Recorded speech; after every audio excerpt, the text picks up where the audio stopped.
Hello and welcome to the magical city of Palanga by the Baltic Sea, known for its long-standing orchestral music tradition, counting already a 2nd century. It was probably brought by Count Tiškević from the old Europe during his late 19th century trips. But nobody really knows where it all began.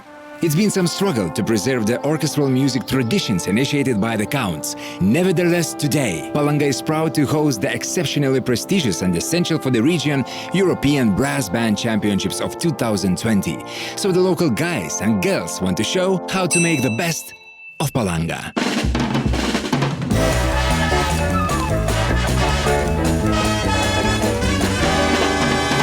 All options are possible for you to get here. Get on a plane, on a boat, a train, a bus or a car. And when you're here, take the smaller means to get around. Don't worry about the accommodation. We will get our cozy local homes, as well as fancy hotels ready for any type of request. Dining in a blue sky beach in addition to your stay can also be, indeed, rejuvenating. Choose from a variety of eating places. We will invite you to some of the most gourmet restaurants in the city. Well, if these guys also let us, I do guarantee you will find the best entertainment here. The rides, the water fun, the souvenirs, the park, and place for your children, the cinema, the pool, some spas. Whoa, come down now. And a marvelous amber museum. So we can offer you lots and lots to experience. And we are very much looking forward for you to see our stunning concert hall.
Folk art nowadays refers to artful handicrafts created and used by peasants dating to the period of traditional village society.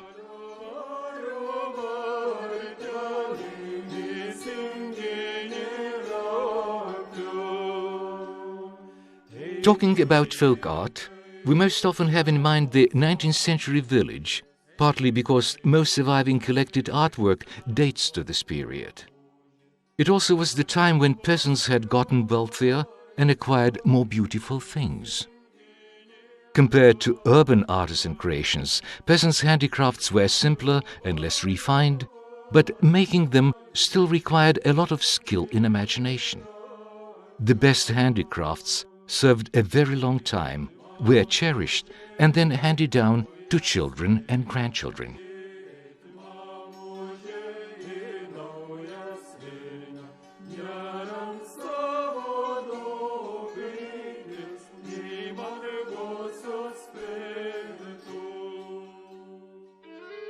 Village women were appreciated for their ability to weave all textiles needed for their household. Their work would start with preparing wool and flax fiber. Distaffs, spinning wheels and looms stood in every house. Before yarn reached the loom, it had already passed through a woman's fingers many times. It had been spun, twisted, dyed, wound and rewound. Finally, the yarn would be warped for weaving on large rotating rods.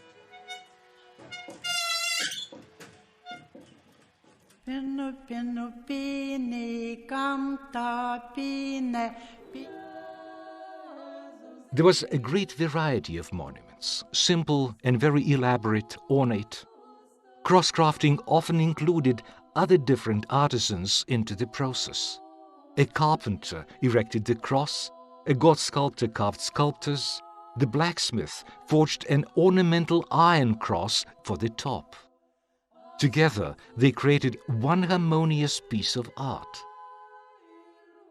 Cross-crafting was an important cultural and spiritual custom in Lithuania, which also provided us with many valuable pieces of art. In 2001, UNESCO proclaimed this tradition a masterpiece of intangible heritage of humanity.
Hello, and welcome to the magical city of Palanga by the Baltic Sea, known for its long-standing orchestral music tradition, counting already a second century.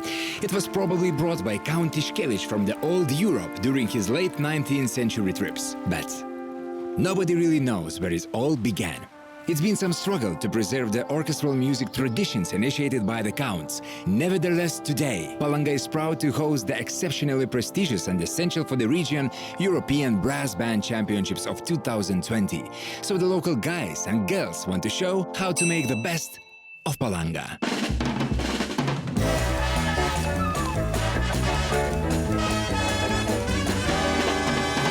All options are possible for you to get here. Get on a plane, on a boat, a train, a bus or a car. And when you're here, take the smaller means to get around. Don't worry about the accommodation. We will get our cozy local homes, as well as fancy hotels ready for any type of request. Dining in a blue sky beach in addition to your stay can also be, indeed, rejuvenating. Choose from a variety of eating places. We will invite you to some of the most gourmet restaurants in the city. Well, if these guys also let us, I do guarantee you will find the best entertainment here. The rides, the water fun, the souvenirs, the park, and place for your children, the cinema, the pool, some spas. Whoa, calm down now. And a marvelous amber museum. So we can offer you lots and lots to experience. And we are very much looking forward for you to see our stunning concert hall.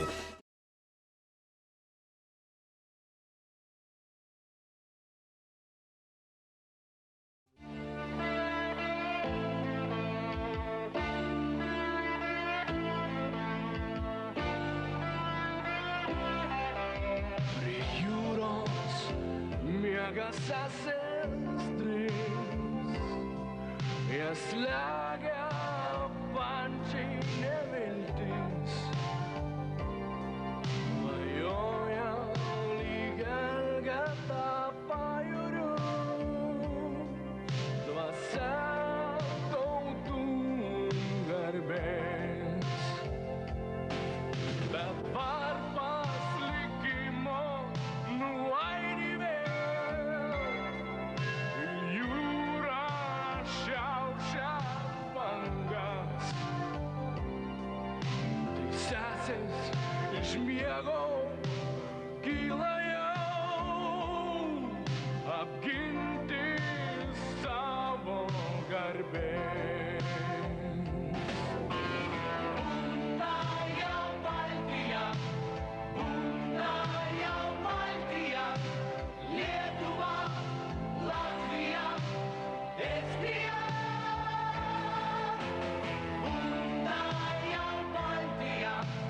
Bunda jau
Hello, and welcome to the magical city of Palanga by the Baltic Sea, known for its long-standing orchestral music tradition, counting already a second century.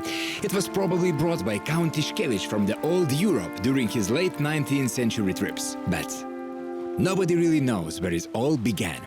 It's been some struggle to preserve the orchestral music traditions initiated by the counts. Nevertheless, today, Palanga is proud to host the exceptionally prestigious and essential for the region European Brass Band Championships of 2020. So the local guys and girls want to show how to make the best of Palanga.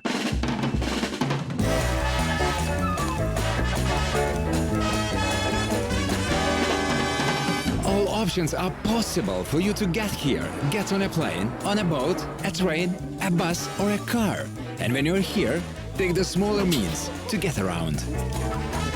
Don't worry about the accommodation. We will get our cozy local homes, as well as fancy hotels ready for any type of request.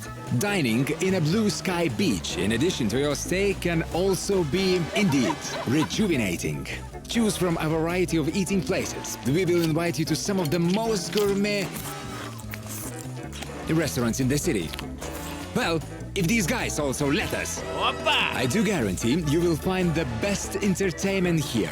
The rides, the water fun, the souvenirs, the park, and place for your children, the cinema, the pool, some spas. Whoa, come down now. And a marvelous amber museum. So we can offer you lots and lots to experience. And we are very much looking forward for you to see our stunning concert hall.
Folk art nowadays refers to artful handicrafts created and used by peasants dating to the period of traditional village society.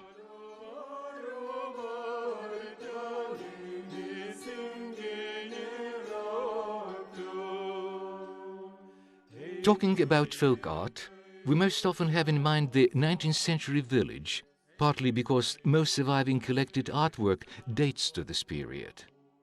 It also was the time when peasants had gotten wealthier and acquired more beautiful things. Compared to urban artisan creations, peasants' handicrafts were simpler and less refined, but making them still required a lot of skill and imagination. The best handicrafts served a very long time, were cherished and then handed down to children and grandchildren.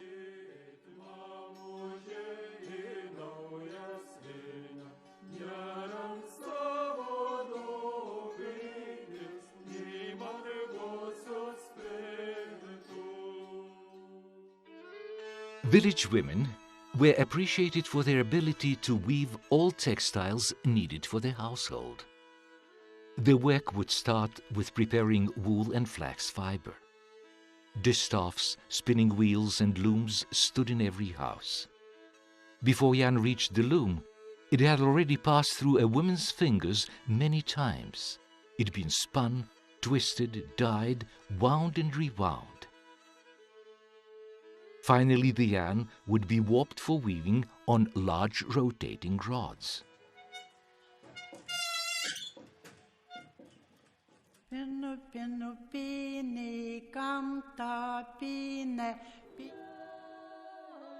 There was a great variety of monuments, simple and very elaborate, ornate. Cross-crafting often included other different artisans into the process.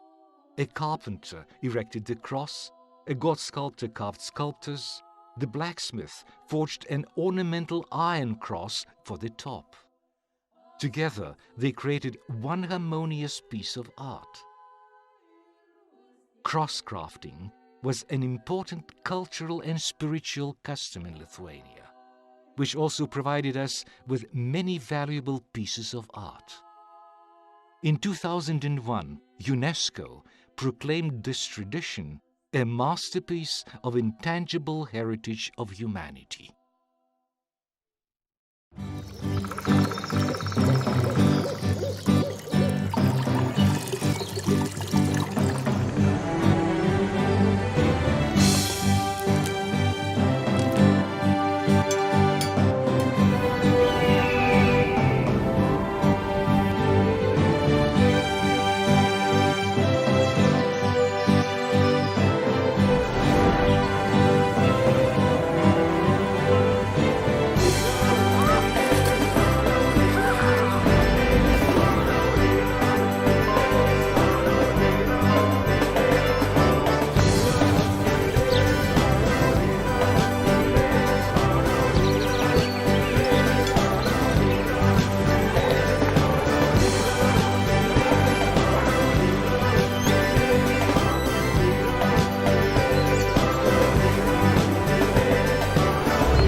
Hello, and welcome to the magical city of Palanga by the Baltic Sea, known for its long-standing orchestral music tradition, counting already a second century. It was probably brought by Count Tiškević from the old Europe during his late 19th century trips. But nobody really knows where it all began. It's been some struggle to preserve the orchestral music traditions initiated by the counts. Nevertheless, today, Palanga is proud to host the exceptionally prestigious and essential for the region European Brass Band Championships of 2020. So the local guys and girls want to show how to make the best of Palanga.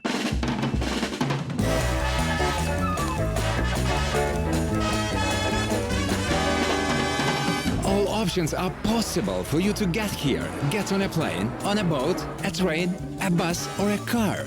And when you're here, take the smaller means to get around.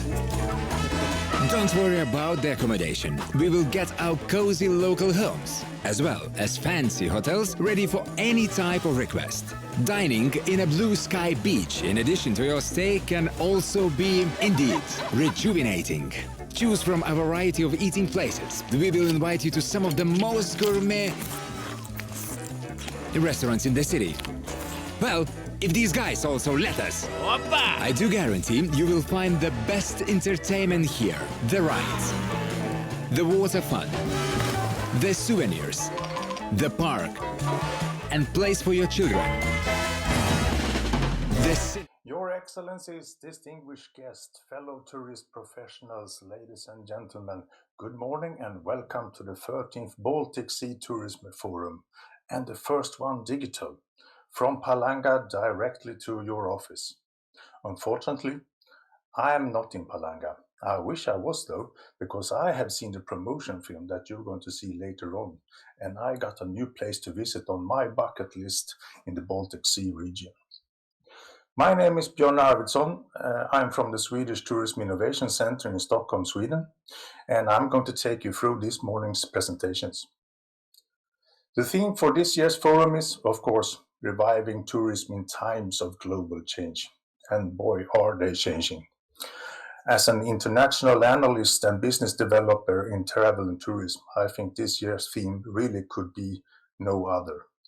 Everything is changing throughout the travel industry, from travel agencies, tour operators, airlines, ferries, hotels, and even destinations are changing as we speak. And not only are only the travelers decreasing in general right now, and will probably do that for a very long time. We are also losing experience and knowledge people throughout the industry. They are going out of business. They are moving to other branches and do other stuff than travel and business, or even considering going into retirement. So experience and knowledge is possible an obstacle for recovering the tourist business for the next coming years. And this is why this is so important to meet on Baltic Sea Tourism Forum as we are doing today. There will also be a change in demand. This is the first international crisis that is not only affecting the travel industry, but also the fundamentals or the drivers of travel industry for many years. And those are the mega trends like globalization, digitalization, and maybe even urbanization and the general demographics in the world. This will potentially change demand on how much we travel, where we go, and how we are going there. We are really in uncharted territories in 2020 and with the most uncertain outlook for the next coming years. That means that every piece of information we can get on how to recover is so valuable for us at this moment. Personally, as a professional in the business for more than 30 years, I find it the most exciting times ever. When everything is changing, what opportunities there must be for new business, cross-border cooperations, innovations, and game-changing strategies. And this is exactly why Baltic Sea Tourism Forum is such an important event.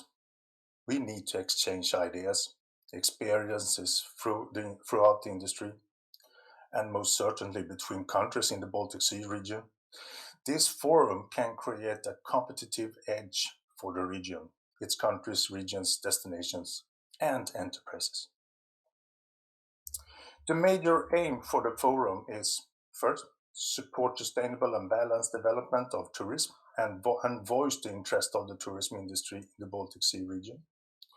Secondly, strengthen the sustainable and responsible cooperation of all Baltic Sea region countries and exploit the existing international development potential more efficiently. The third aim is to provide and secure a permanent platform for information and know-how exchange with the Baltic Sea Tourism Forum at its core for continuous collaboration on the basis of multi-level processes.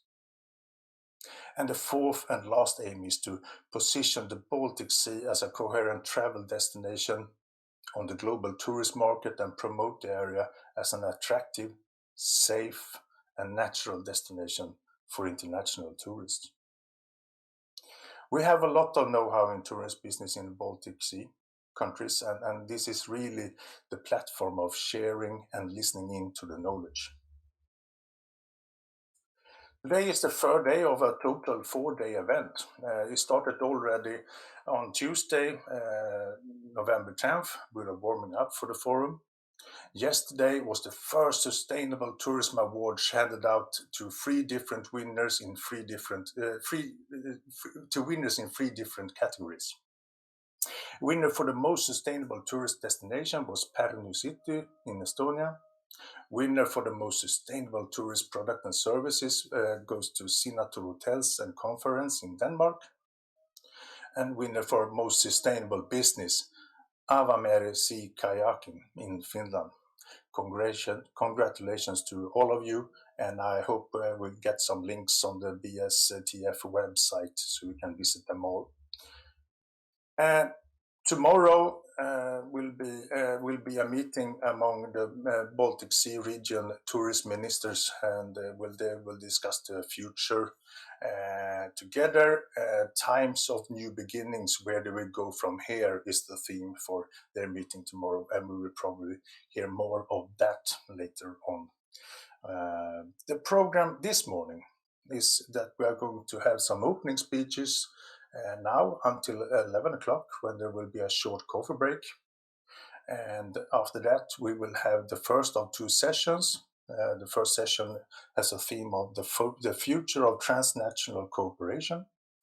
And after that, there will be a lunch break between 12:30 until 1300. And that's in Lithuanian time. It's UTC +2. And means that you're 1 hour ahead of me in Stockholm. I have been made that mistake before, running late, but not this time. This event is recorded for the audience, so you can always go back and check what you missed afterwards if you're busy some part of the day. And you can share or visit and look it all over again if it was very interesting. Hopefully it is.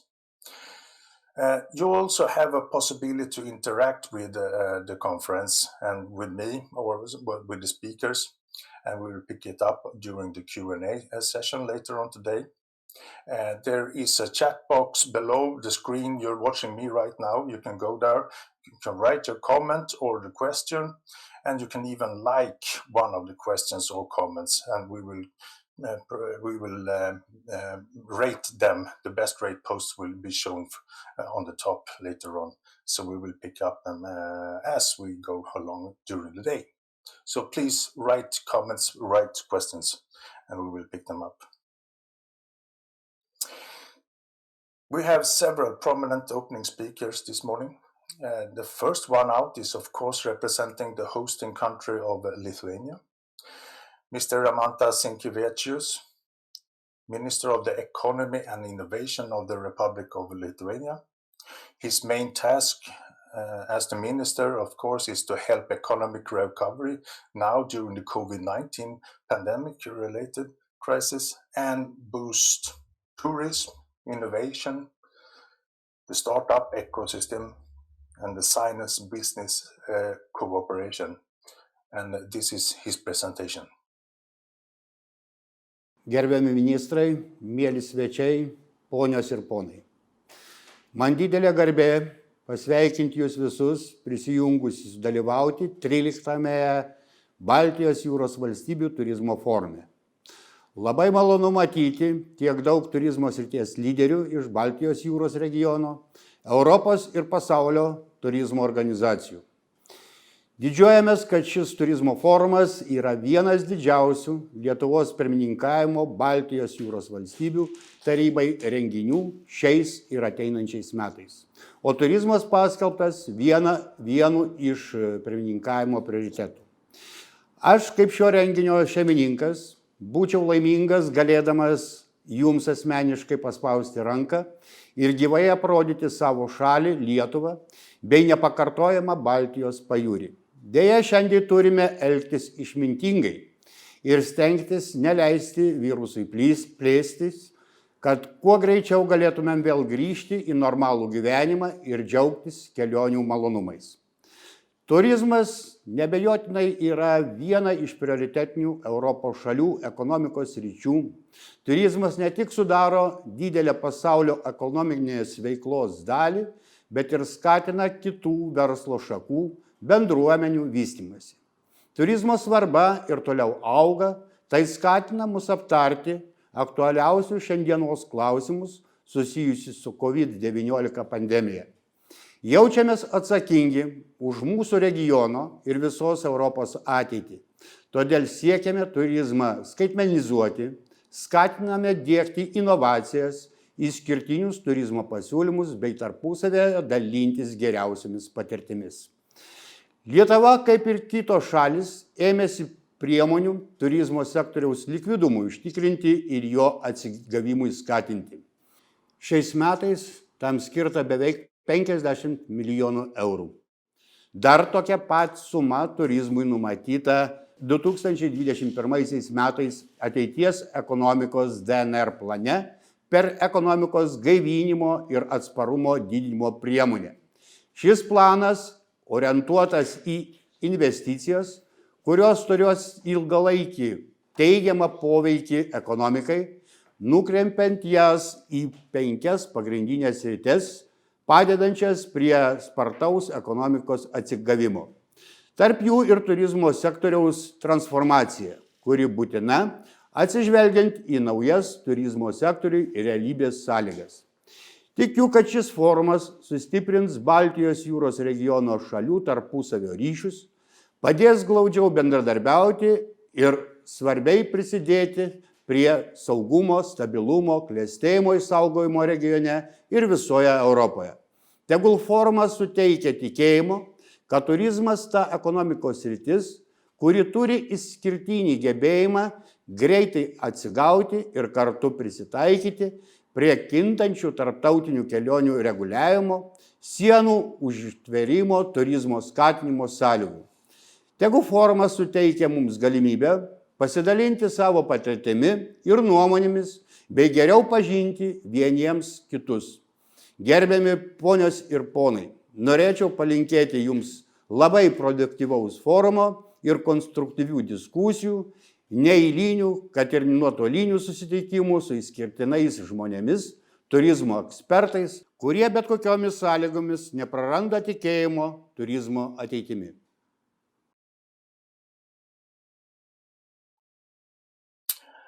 And that was Mr. Rimantas Sinkevičius, Minister of the Economy and Innovation of the Republic of Lithuania, and of course addressing the importance of tourism as one of the top priorities for European countries' recovery, but also pointing out tourism as one of 5 key areas for Lithuanian recovery. So tourism comes really high on the agenda in Lithuania, which is good and interesting, of course. The next speaker is the Secretary General of the organization. The whole world of the tourism world is watching right now. Mr. Surub Pululikashvili is the Secretary General of United Nations World Tourism Organization since January 2018. His origin from Georgia, and between 2009 and 2010, he was the Minister of Economic Development of Georgia. And this is some of the words from the Secretary General. Your Excellency, Rimantas Sinkevičius, Minister of Economy and Innovation of Lithuania, distinguished colleagues, dear friends. Today we celebrate the 30th birthday of the Baltic Sea Tourism Forum. From the start, it has helped guide the growth of tourism across the Baltic region and ensure the benefits of this are felt widely and fairly. But today we look to the future. Under presidency of Lithuania, the Council of the Baltic Sea States will work on a new Vilnius Declaration, a vision of the Baltic Sea region until 2030. This sets out a strong vision of the future tourism in the region. It will help our sector recover from the impact of the pandemic and grow back stronger. I also congratulate you on the launch of the Sustainable Tourism Award of the Baltic Sea region. Promoting sustainability today will build resilience for tomorrow, especially if we work together.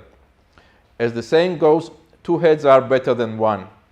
This forum brings together professionals and experts from every part of the tourism sector.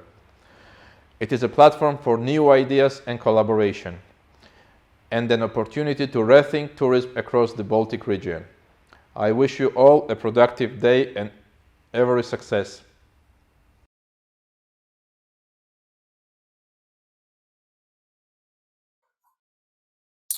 And that was Mr. Suru Pololikashvili from United Nations World Tourism Organization, addressing the importance of the Baltic Sea Tourism Forum, and also congratulated the launch of the Sustainability Awards. Those awards always mean something, not only for the prize winners, but also in general when we're talking to other officials in the tourism world. It's good to have those kind of sustainability awards. The next speech is delivered by Mr. Eduardo Santander, the Executive Director of the European Travel Commission, ETC. The ETC is an association of the national tourism organizations. It was created in 1948 to promote Europe as a tourist destination. Mr. Santander has over 15 years of experience in tourism marketing, brand development, business consulting, advocacy, and public affairs. And he's really a long-time professional in the tourism and hospitality sector. And this is his message. Hello, my name is Eduardo Santander. I'm the Executive Director of the European Travel Commission, and I'm very delighted to be here at the 13th Baltic Sea Tourism Forum on the occasion of the Lithuanian presidency of the Council of the Baltic Sea States. I would like to address you today and give you a little bit of a state of play of tourism in Europe in response also to the COVID situation. As you well know, the COVID-19 and lockdown measures have had a severe impact on tourism business, especially small and medium-sized enterprises and family businesses all around Europe. Since mid-March and mid-June, all travel and tourism activities fully stopped as countries in Europe closed their borders and went into lockdown.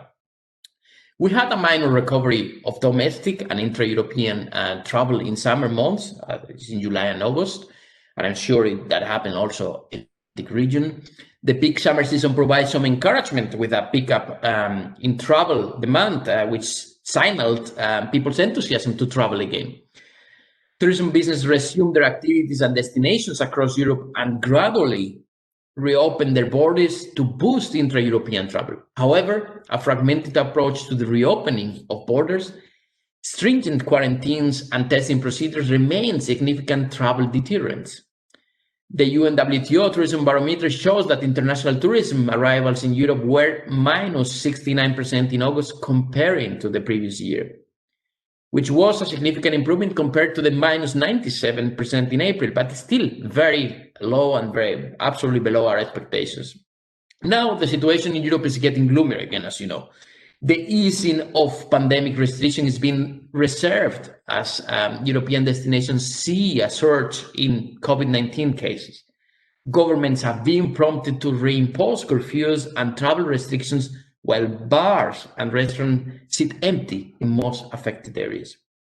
What are the European measures to support the sector, the travel and tourism sector in these extraordinary hard times. So throughout this crisis, we at the European Travel Commissions have been consistently advocating for more public-private cooperation as being the key in responding to these enormous challenges posed by COVID-19 to the industry. We have been working closely with all tourism industry players and the European institutions to assess the impact of the crisis and develop recovery strategies in the future. Right at the beginning of the crisis, back in February, together with the European Commission, we set up an ad hoc informal network of European tourism and travel industry stakeholders. Every week, this network gathers major tourism stakeholders, including cruise lines, the hospitality sector, tour operators, and others to exchange information and assess impact in real time. The outcomes of the regular discussion of these networks are transmitted to the European Commission's to coronavirus response team in real time. So we are able to have this permanent dialogue to provide all the inputs and influence also the output of the European Commission's response team. With regard to specific official measures taken in Europe to support tourism, the EU has temporarily relaxed state rules allowing European countries to introduce economic assistance packages that would also cover the tourism ecosystem. Now, all over the EU, tourism is eligible for support of numerous schemes, out of which over 40 are fully focused on travel and tourism. Measures include tax moratoriums, extended deadlines for payments of charges and wage subsidies, loans, and guarantees for workers. Some examples of concrete support measures by European countries, for instance, Croatia implemented a set of measures to support tourism business, including postponing of main payments of fees, tourism taxes, and increasing the liquidity. On the other side, Portugal provided a specialized online support service provided by a team of 60 trainers from the hotel and tourism schools who provide free services to business in dealing with specific operational issues, helping to design contingency plans for COVID-19. In Spain, my own country, economic measures introduced to respond to the COVID-19 crisis include suspensions of interest and principal payments of loans previously granted by the Secretariat of State of Tourism. Farther north, in Scandinavia and Sweden, the government has offered credit warranties for airlines in 2020 amounting a maximum of 5 billion Swedish crowns. Moreover, additional crisis policy changes have been made at EU level. The EU suspended the rules obliging airlines to use their allocated slots at European airports. Without such a measure, airlines would have had to continue to operate flights, even if largely empty, to guarantee their current slots at the EU airport. Another measure, guidelines were published on EU rights. Notably, if passengers face the cancellation of their journey, they can choose between reimbursement of the ticket price or rerouting to reach their final destination at a later stage.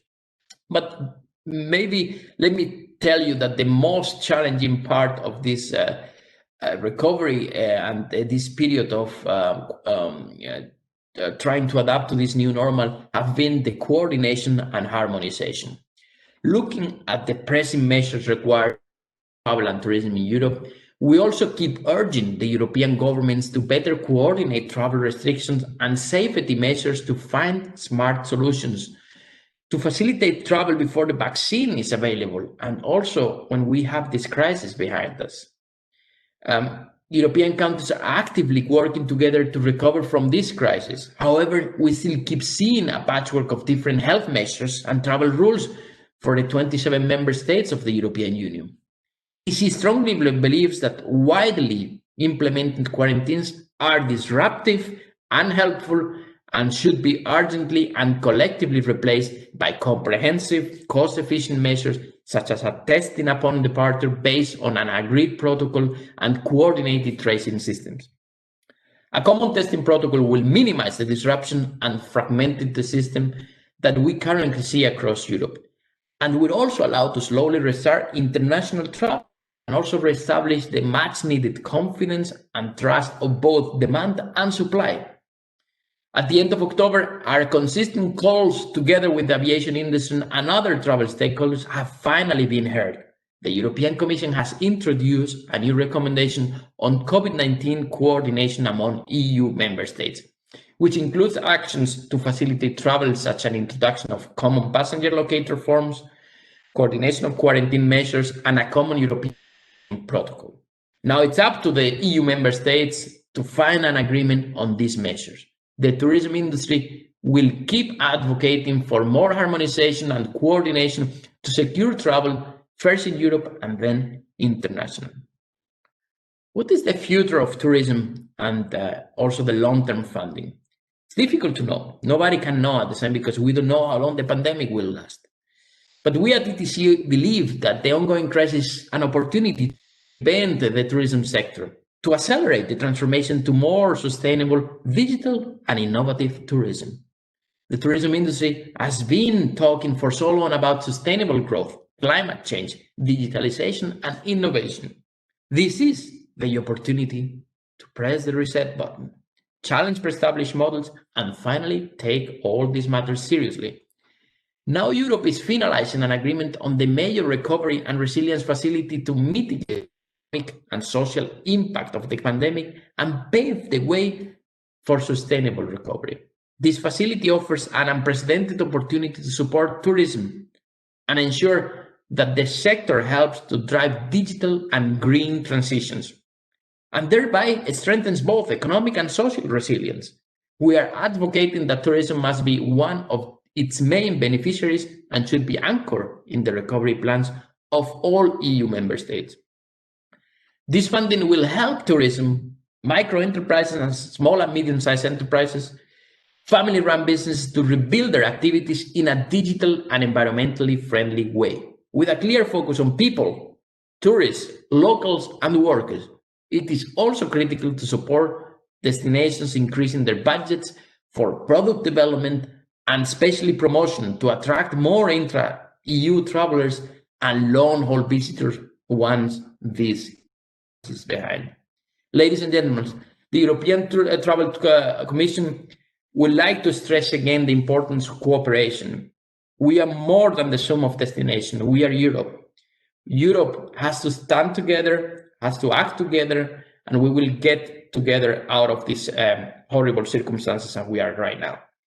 I would like to finish my speech thanking you again for the invitation to address you today, and also wishing you a good session of work.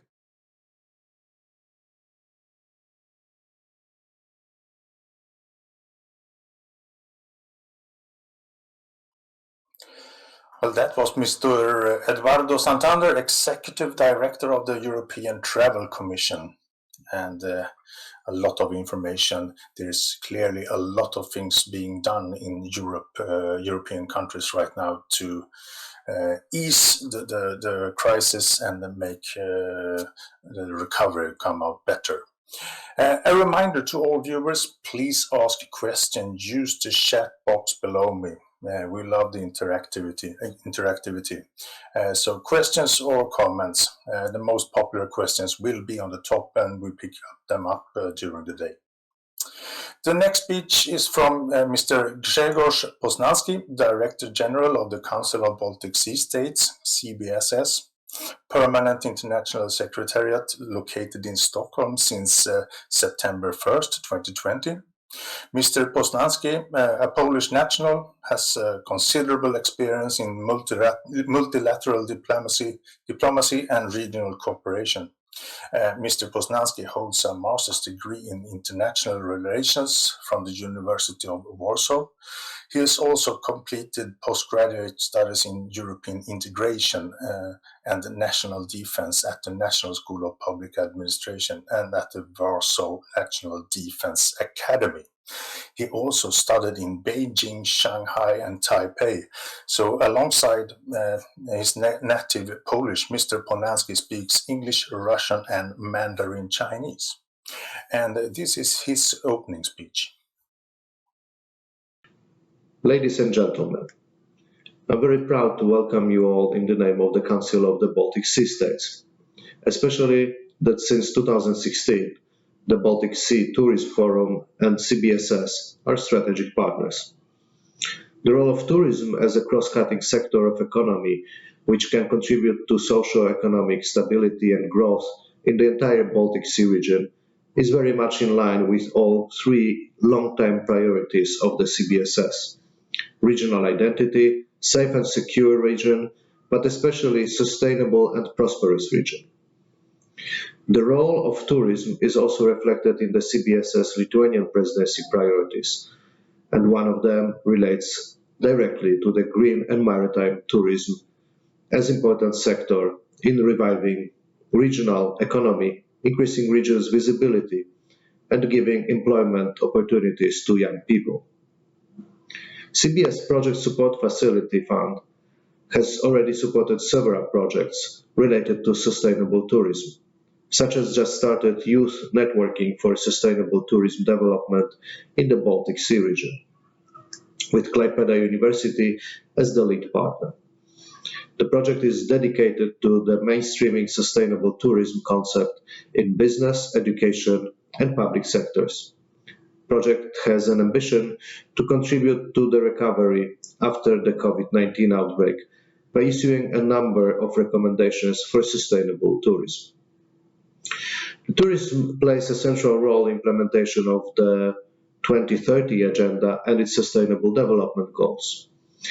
Sustainable tourism is an integral part of many SDGs and closely related to many others. Now allow me to share the youth perspective taken from Regeneration 2030. The message from the young people to the tourist sector is develop a tourism culture which takes much more into account environmental and sustainability aspects and start a campaign to promote sustainable development goals.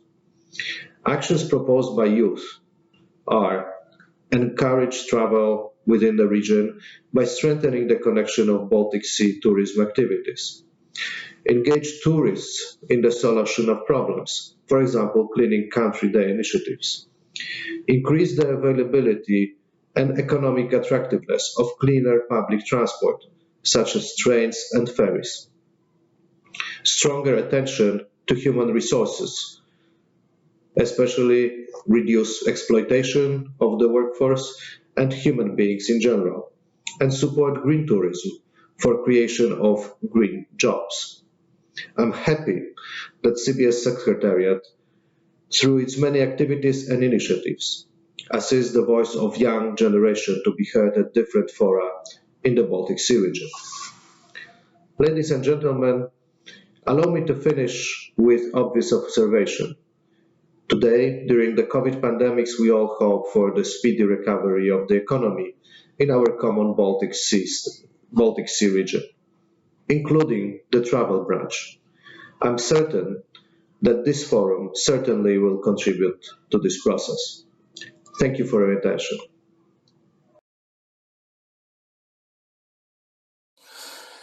Okay, thank you, Mr. Grzegorz Poznański, Director General of the Council of the Baltic Sea States.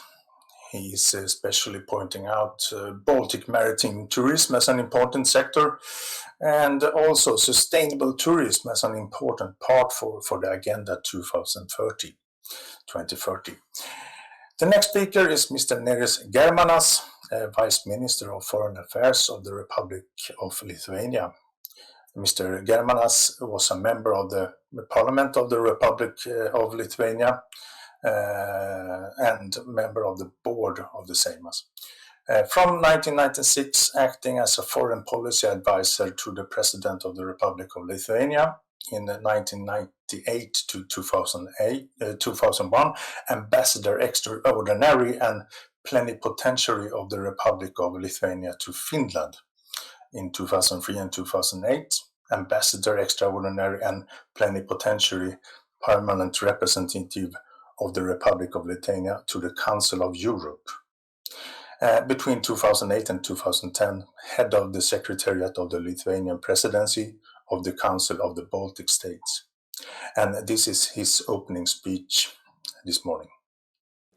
Dear participants of the 13th Baltic Sea Tourism Forum, ladies and gentlemen, it is my pleasure to greet you on behalf of the Lithuanian Presidency of the Council of the Baltic Sea States. Lithuania took over the CBSS annual rotating presidency on July 1st and will continue this duty until June 30, 2021. In this challenging time, the main task of the presidency is to seek ways of turning regional challenges into opportunities. The presidency is focusing on several priorities, such as developing green industry, boosting civil protection in the regions and strengthening its resilience against the major emergencies and disasters in the light of the current pandemic, finding ways to protect those most vulnerable in our society, such as those at risk of human trafficking for labor exploitation and children at risk of violence, strengthening the involvement of the young people in building up the future of the Baltic Sea region. In this whole context, our priority is of the special importance of the presidency, and this is promoting green and maritime tourism aimed at reviving regional economy, increasing regional visibility, providing employment opportunities to young people, and also securing and safety of the region for its people and its guests. It has been 10 years since Vilnius Declaration envisioning the state of the Baltic Sea region by 2020 and was adopted by the heads of the government of the CBSS member state. The presidency has therefore already offered an assessment preparing by the group of regional experts of the achievement in the regions and the evaluation of the CBSS role in the fulfilling of the declaration goal. This assessment will be followed by a new Vilnius Declaration, a vision of the Baltic Sea region until 2030. We highly appreciate that you are discussing today the perspective of the developing of the tourism in the Baltic Sea region toward 2030. We hope to have this conclusion of this forum and could be integrated in the overall Vilnius Declaration. We also congratulate the winners of the first Baltic Sea Regional Sustainable Tourism Awards and wish them all the success in making the region's tourist destination even more visible, green, attractive, and desirable. Thank you so much, and wish to you keep you up your optimism and innovativeness. Thank you, Mr. Neris Germanas, Vice Minister of Foreign Affairs of the Republic of Lithuania. And he said something interesting that I also was addressing this morning, turning regional challenges into opportunities. And this is really what it's all about, how to make opportunities out of this crisis. The next speaker is Mr. Šarūnas Vaitkus. He's a politician of Lithuania and the Palanga City municipality. Since 2011, he is the mayor of Palanga City municipality. He was actually born and grew up in Palanga resort, so he's really he really knows the area. Graduated from Klaipėda University and got a master's degree in recreation and tourism. In 2003, Mr. Šarūnas Vaitkus worked as the advisor of the mayor of Palanga City. 2000-2006, he was the director of the administration of Palanga City municipality. And from 2002, he is the member of the Homeland Union Lithuanian Christian Democrats political party. From 2006, the chairman of Palanga branch of the party, and since 2003, the member of Palanga City Council. Mr. Šarūnas Vaitkus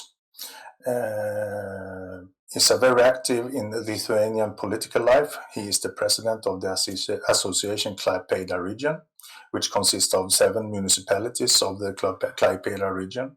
He is also the vice president of the Lithuanian Association of Municipalities, the head and the member of the Association of the Lithuanian Resorts. And this is Mr. Šarūnas Vaitkus' speech this morning. Mėly Baltijos jūros turizmo forumo dalyviai, labai apgailestauju, kad šiemet negalime priimti čia, didžiausiame Lietuvos kurorte Palangoje, dėl mums visiems žinomos pasaulinės pandemijos. Čia, kur miestas kvepia pušynais. Čia, kur ošia Baltijos jūra. Čia, kur miestas alsuoja XIX amžiaus Tiškevičių dvasia. Nežiūrinti tai, visus sunkumus mes įveiksime.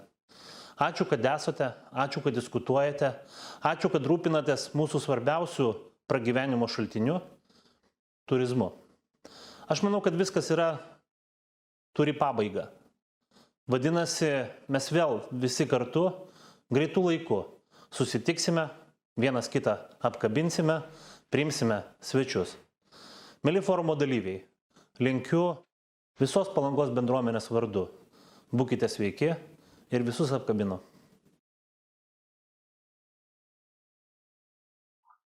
Thank you, Mr. Šarūnas Vaitkus, Mayor of Palanga City Municipality, who wishes that we all can visit Palanga soon, and so do I. I have seen the movies that we're going to show you soon during the break we're going to have now. We're going to see some fantastic films and impressions from the Baltic Sea region and the Palanga Resort. We will start up again at 11:15. That's once again in Lithuanian time, UTC+2, so don't miss out. Enjoy your coffee or tea, enjoy the impressions, and we will start up again at 11:15. Thank you for this morning. Hello, and welcome to the magical city of Palanga by the Baltic Sea, known for its long-standing orchestral music tradition, counting already a 2nd century. It was probably brought by Count Tiškevič from the old Europe during his late 19th century trips. But nobody really knows where it all began. It's been some struggle to preserve the orchestral music traditions initiated by the Counts. Nevertheless, today, Palanga is proud to host the exceptionally prestigious and essential for the region European Brass Band Championships of 2020. So the local guys and girls want to show how to make the best of Palanga.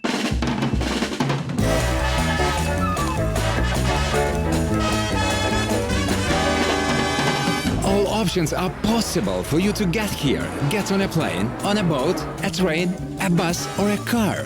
And when you're here, take the smaller means to get around.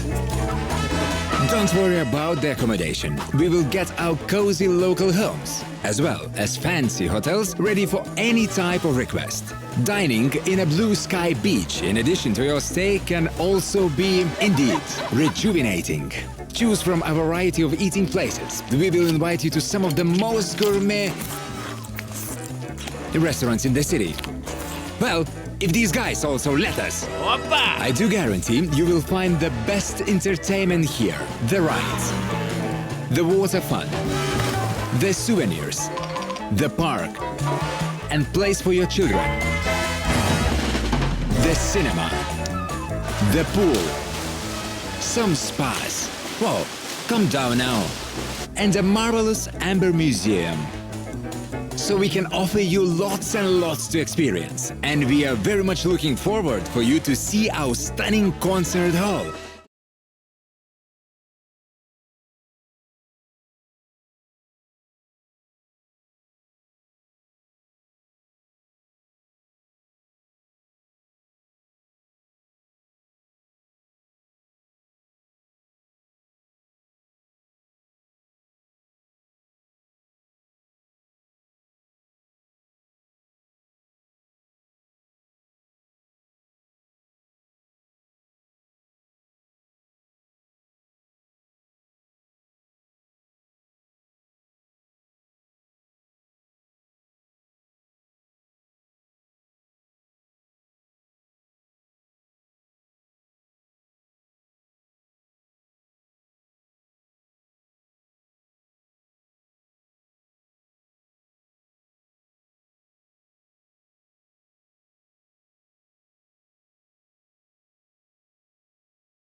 Okay, welcome back everyone.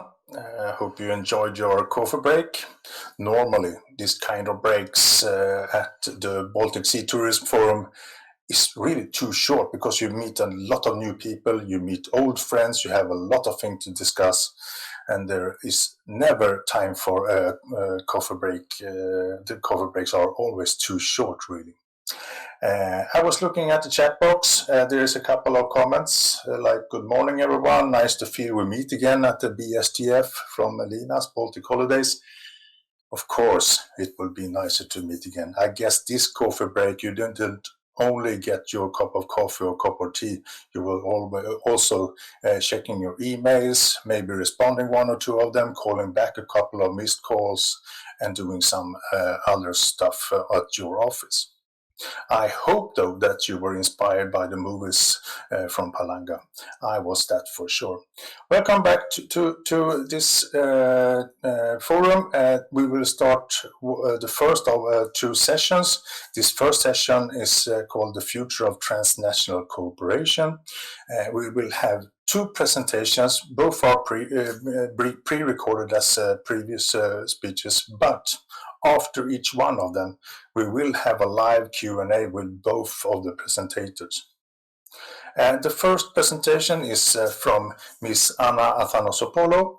She is an EU official since 2002, currently head of tourism, emerging and creative industries at the European Commission, where she held various positions, including deputy head of Creative Europe, member of cabinet of European Commissioner Androja Vasoiu, and head of sector at DG EAC, responsible for external relations, copyright and competition. Ms. Anna Athanasopoulou's presentation is called New Challenges for European Tourism, Skills, Digital Transformation and New Business Models. And remember, after the presentation, there will be a live Q&A. So please send in your questions at the chat box below me. So this is Anna's presentation.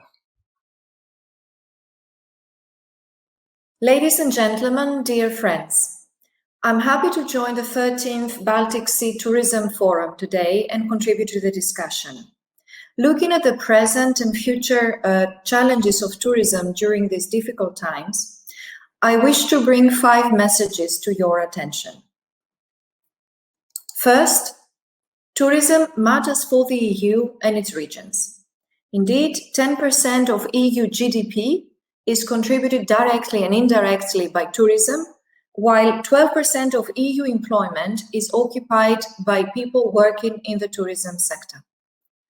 And this is also true for individual member states. Looking at the table in front of you, you will see that in 12 EU member states, tourism generates between 25% and 10% of their national GDPs. Indeed, tourism is a booster for local jobs and growth in many regions, and this is also true for the Baltic Sea region. And that brings me to my second message, which is somehow different. Indeed, tourism in the EU is suffering right now due to COVID. And unfortunately, this is also true for the Baltic Sea region. Since the outbreak of the pandemic in Europe and globally, we have witnessed dramatic impacts on the tourism ecosystem.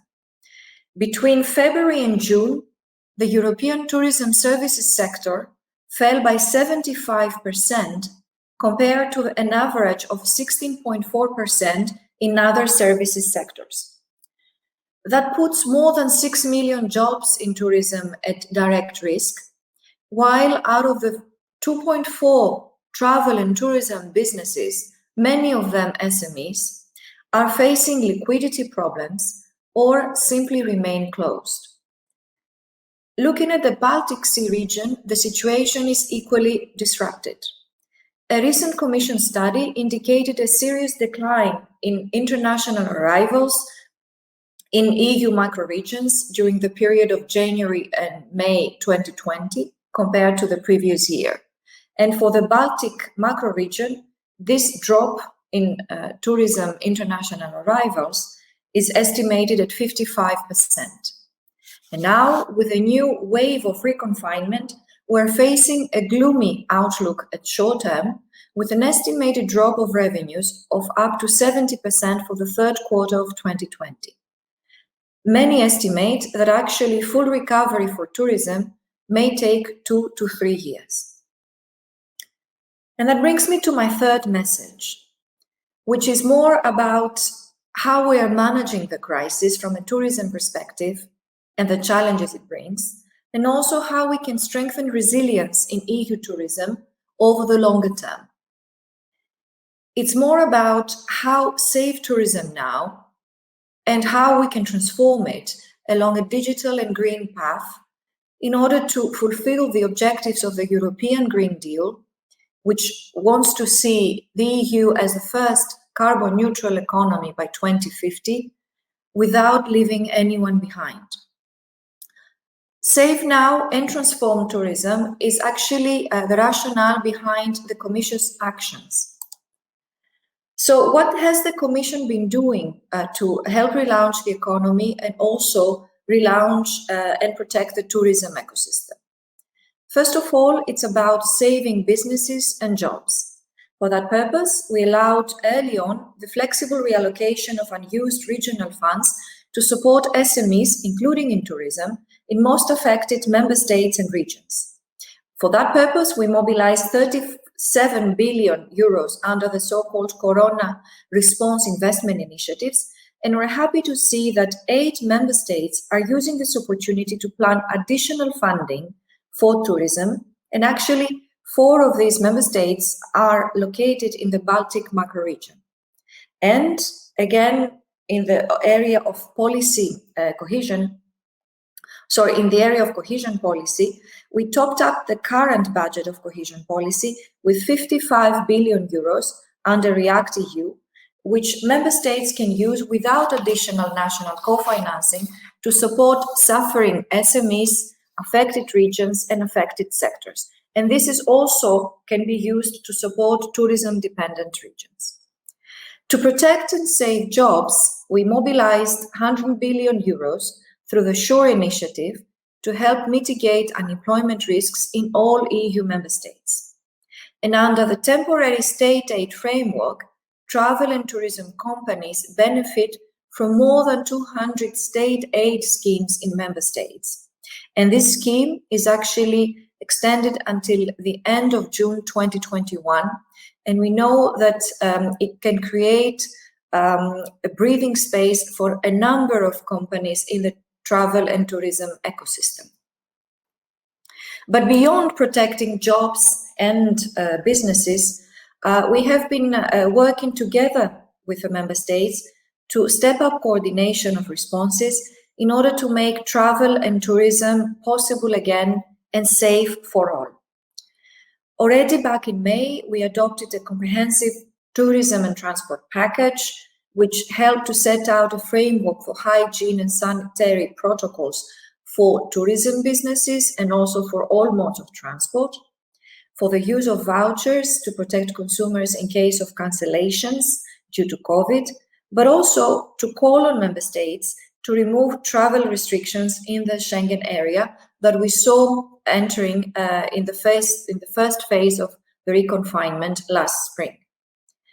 But we haven't stopped, of course, when travel resumed more openly during the summer, and we are continuing to work very closely with the member states in order to coordinate COVID-related measures and exchange essential data regarding public health and travel in order to provide more clarity and predictability for citizens, whether it is to publish a weekly map of Europe with all the colors of the different regions to explain where regions are red, green, or orange, to help coordinate an EU testing protocol for travelers at airports, to help connect national tracing apps in different member states, and also to allow an EU digital passenger locator form, which will be launched in December. Also, we have been very active in helping to provide reliable and real-time information to citizens in order to build trust in travel and tourism and stimulate demand. This is a shared challenge for all of us working in tourism. So in June, we launched Reopen EU, a web platform providing real-time information to travelers and those wishing to plan their travel in the EU, based on input and information coming from the member states. We're happy to see that in the first 2 months of its existence, Reopen EU was used by close to 7 million people, and it will be soon also available as an application for mobile devices, hopefully then becoming even more accessible to more people across the EU, but also across the world. So in a way, managing the first part of the pandemic between March and until now, we have learned our lesson there, and I believe that this will make us stronger in addressing the challenges coming in the future. We have learned our lesson that we can only surmount the crisis by working together.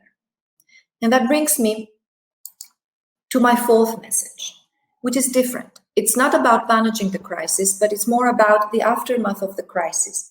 It is about recovery and the challenge of using smartly the financial means for sustainable recovery in tourism and for the green and digital transformation we want to see in tourism in the future. Looking at the outlook for recovery, it is true that the outlook for the tourism ecosystem is not a positive one. The Commission has estimated back in May an investment gap for the tourism ecosystem in 2020 and 2021 at 161 billion euros. And this doesn't cover the needs for the green and digital transition we would like to see in the medium to the longer term. So this is why the Commission has put on the table a comprehensive proposal for funding recovery in order to relaunch the economy in the member states, including in tourism. So the Next Generation EU brings unprecedented levels of support for member states and businesses with an additional reinforcement of 700 billion euros, which comes on top of the EU budget for the next 7 years and puts together EU funds of 1.5 trillion euros to be used by member states and by businesses in the next 7 years between 2021 and 2027. In order to benefit from the Recovery and Resilience Facility, which is the instrument dedicated to fund recovery and relaunching of the economy, member states should submit the recovery and resilience plans outlining national investments and reform agendas. The Commission has issued guidance to the member states regarding the preparation of these national recovery plans, and in this guidance, the Commission encourages member states to include investments and reforms in 7 flagship areas. You see them on the slide. I will briefly present them to you. Power Up, about investing in clean technologies and accelerating the use of renewables. Renovate, about improving the energy performance of private and public buildings. Recharge and Refuel, about sustainable and smart transport and extension of public transport. Connect is about the rollout of rapid broadband services and improving connectivity in all regions and for all uses. Scale Up, it's about the use and increase of European industrial data cloud capacities. Modernize is about the digitization of public administration and services. And Upskill and Reskill is about boosting and equipping the workforce with the right skills for the future. Now, looking at these 7 flagship areas, the means to address challenges tourism is facing are there. So, for instance, we hope to see investments in the national recovery plans to renovate infrastructure in tourism, whether it's hotels, campsites, ski resorts, attraction parks, or conference venues, in order to improve their energy performance and help develop circular business models, for instance, with regard to food or waste management. We hope to see investments to help create incentives for developing sustainable tourism destinations, such as plastic-free destinations or carbon neutral destinations, or also to help adapt to climate change and mitigate risks for seasonal destinations like ski resorts or sun and beach destinations, for instance. We hope also to see investments in clean mobility and emerging trends such as night trains or cycling paths. We hope to see tailor-made support for smart destinations excelling in data-driven tourism. We hope to see support for reskilling and upskilling different people working in tourism, from tourism entrepreneurs to workers to destination managers. And last, we also hope to see modernizing public administrations in different member states responsible for tourism policy and management. For that purpose, we need to make a smart use of the financial tools at hand, blend efficiently public and private funding to help the tourism ecosystem on the ground address chronic challenges linked with sustainability, connectivity, mobility, access to data or skills gaps, but also new challenges linked to adapting to the so-called new normal. But beyond the investments and reforms and the mobilization we can see in the national reform plans, it is important to keep in mind that transnational cooperation and intra-regional cooperation is key and is very important. Why? Because these challenges go beyond national borders, and with transnational cooperation and investments across borders, we can have multiplying positive effects. This is also true for the EU Baltic Sea region. And we want to see cooperation continue and even be reinforced in the future, because transnational cooperation in the Baltic Sea region can improve the relatively low density of tourism supply and boost tourism demand and travel. Cooperation can also help develop new market segments within the region, but also in third markets. And it is already encouraging that all countries in the Baltic Sea region exchange travel intelligence.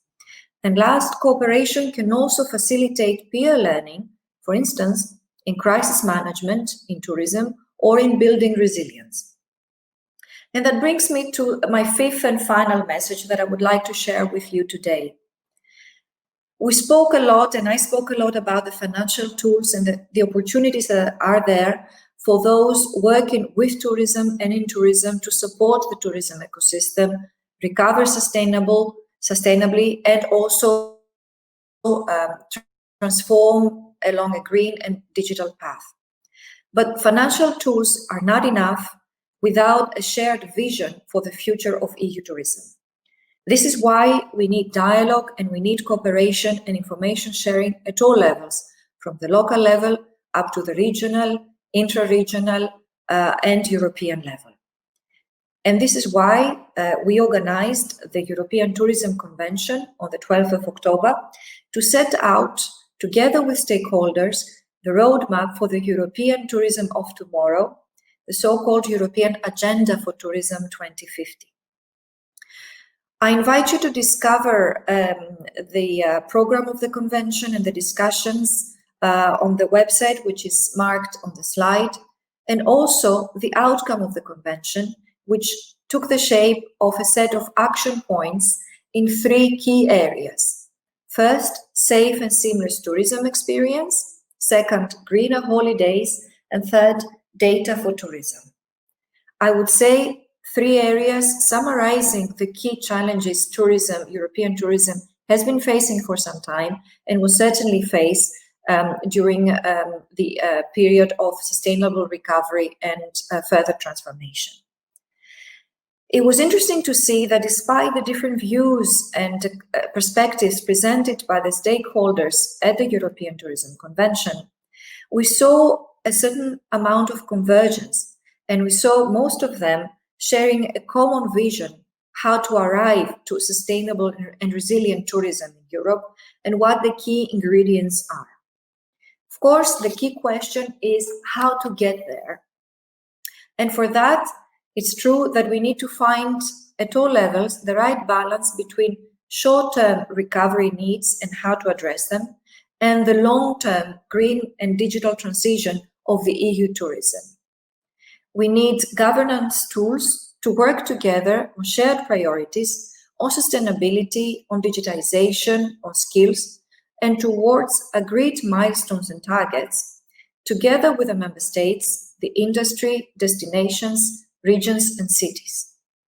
The European Commission is ready to contribute to the European Agenda for Tourism 2050 through concrete actions. But we can only succeed together with the commitment of all stakeholders and with cooperation at all levels. The pandemic, it's true, has brought a huge disruption in the tourism ecosystem. But it is also true that the current crisis brings a number of opportunities that we cannot miss. We cannot miss if we want to help the EU tourism ecosystem overcome chronic, long-standing and new challenges and emerge greener and more innovative in the Baltic Sea region, but also in all parts of Europe. Thank you.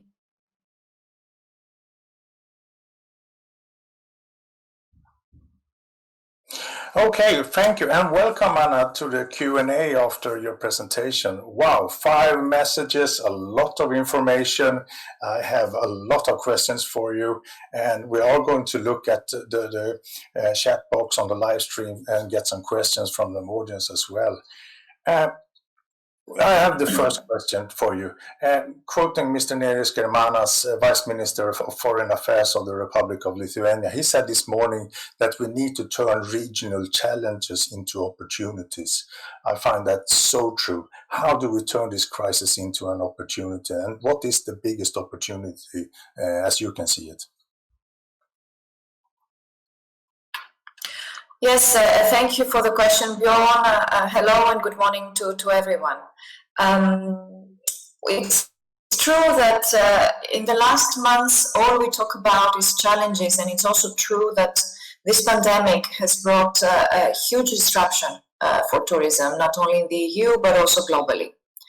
At the same time, it's also a moment when tourism is at halt, practically, to a large extent, to take a moment to see how we can restart in the future. And the first thing to look at is the means that we may have at our disposal to help restart tourism in a safe manner, in a sustainable manner, and in a manner to bring back growth and jobs. And looking at that, I also mentioned it in my message earlier, but I would like to repeat that.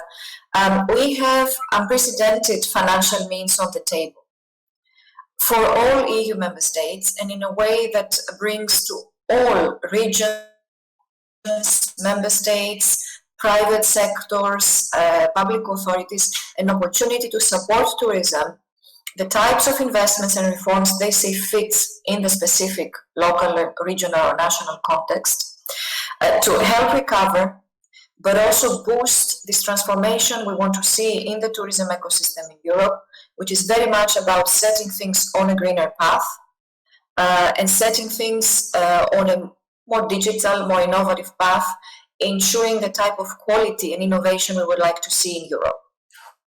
I talked about the recovery fund, 750 billion euros to be distributed across the different member states. We have a new EU budget of 1.1 billion euros as well for the next 7 years. There are opportunities to fund tourism in this EU budget.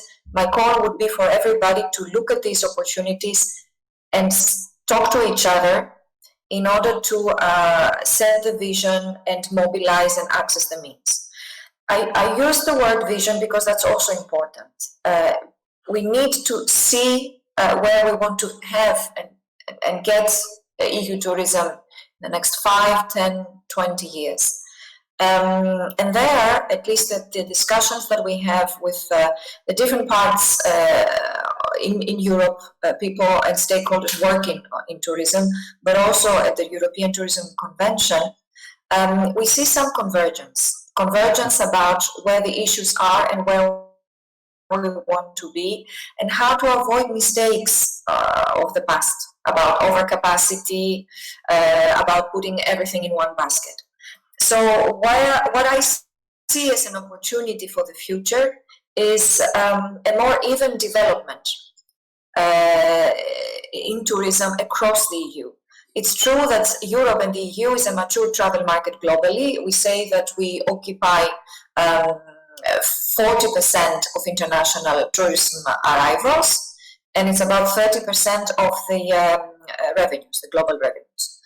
But looking across the EU, there's many parts where there's a huge potential still to develop in terms of tourism growth. So I think if we work in that manner to distribute across regions, distribute across seasons also, and diversify, it will help us to develop all parts of the EU as sustainable tourism destinations in a more balanced manner.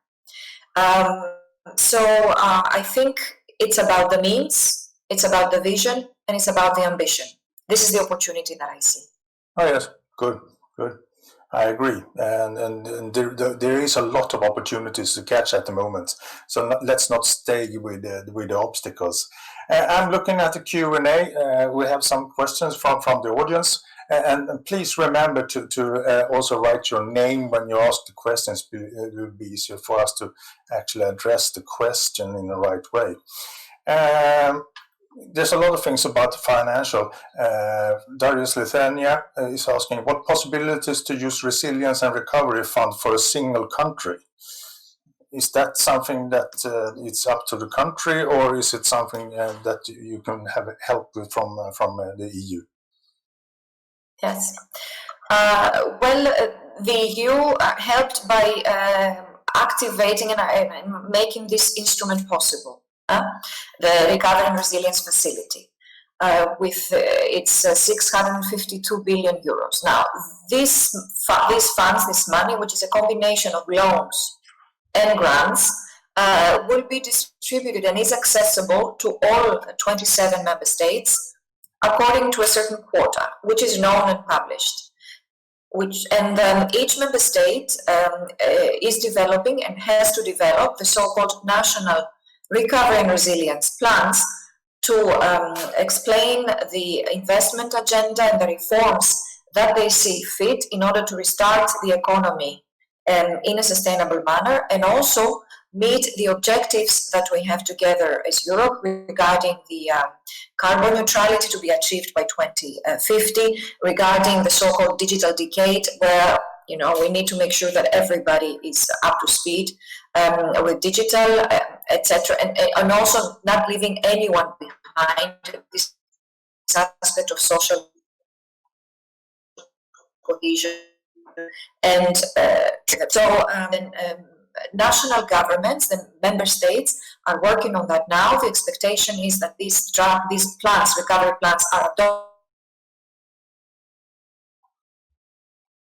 adopted states to submit the drafts commission, so that we discuss and we make sure that we steer things in a way that is meaningful from a European perspective. And the Commission has issued guidance on how member states can and support member states in the preparation of the national recovery and resilience plans. So the keys are now in the hands of the member states, and of course the Commission stays very closely involved to help support in the preparation of these plans. Yes, good. And basically, as you said, EU have given each country a tool, and the tools could be both developed, but should be for the benefit, not only for the country, for the whole of EU. Good. This is a very complex question, and you give good answers, Anna, so it's very interesting to listen to you. I'm scrolling through the questions here. Susanne, Germany, resilience seems a key term at the moment. What does it take, in your view, to build towards more resilient destinations? Mm-hmm. Yes, well, I would start maybe with the obvious.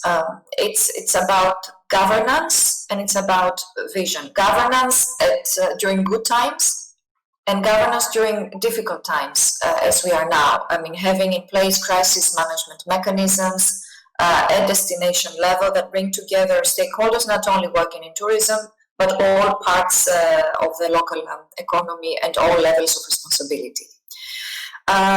It's about evidence and measuring and monitoring. Because that's a way of supporting the vision, developing the vision and the policies. It is about, I already mentioned that, but it's about evolving all parts, not only those deciding on the vision or the policies or implementing them, but also the local communities. Sometimes it's even hard to distinguish what policies are for residents and for travelers or for visitors.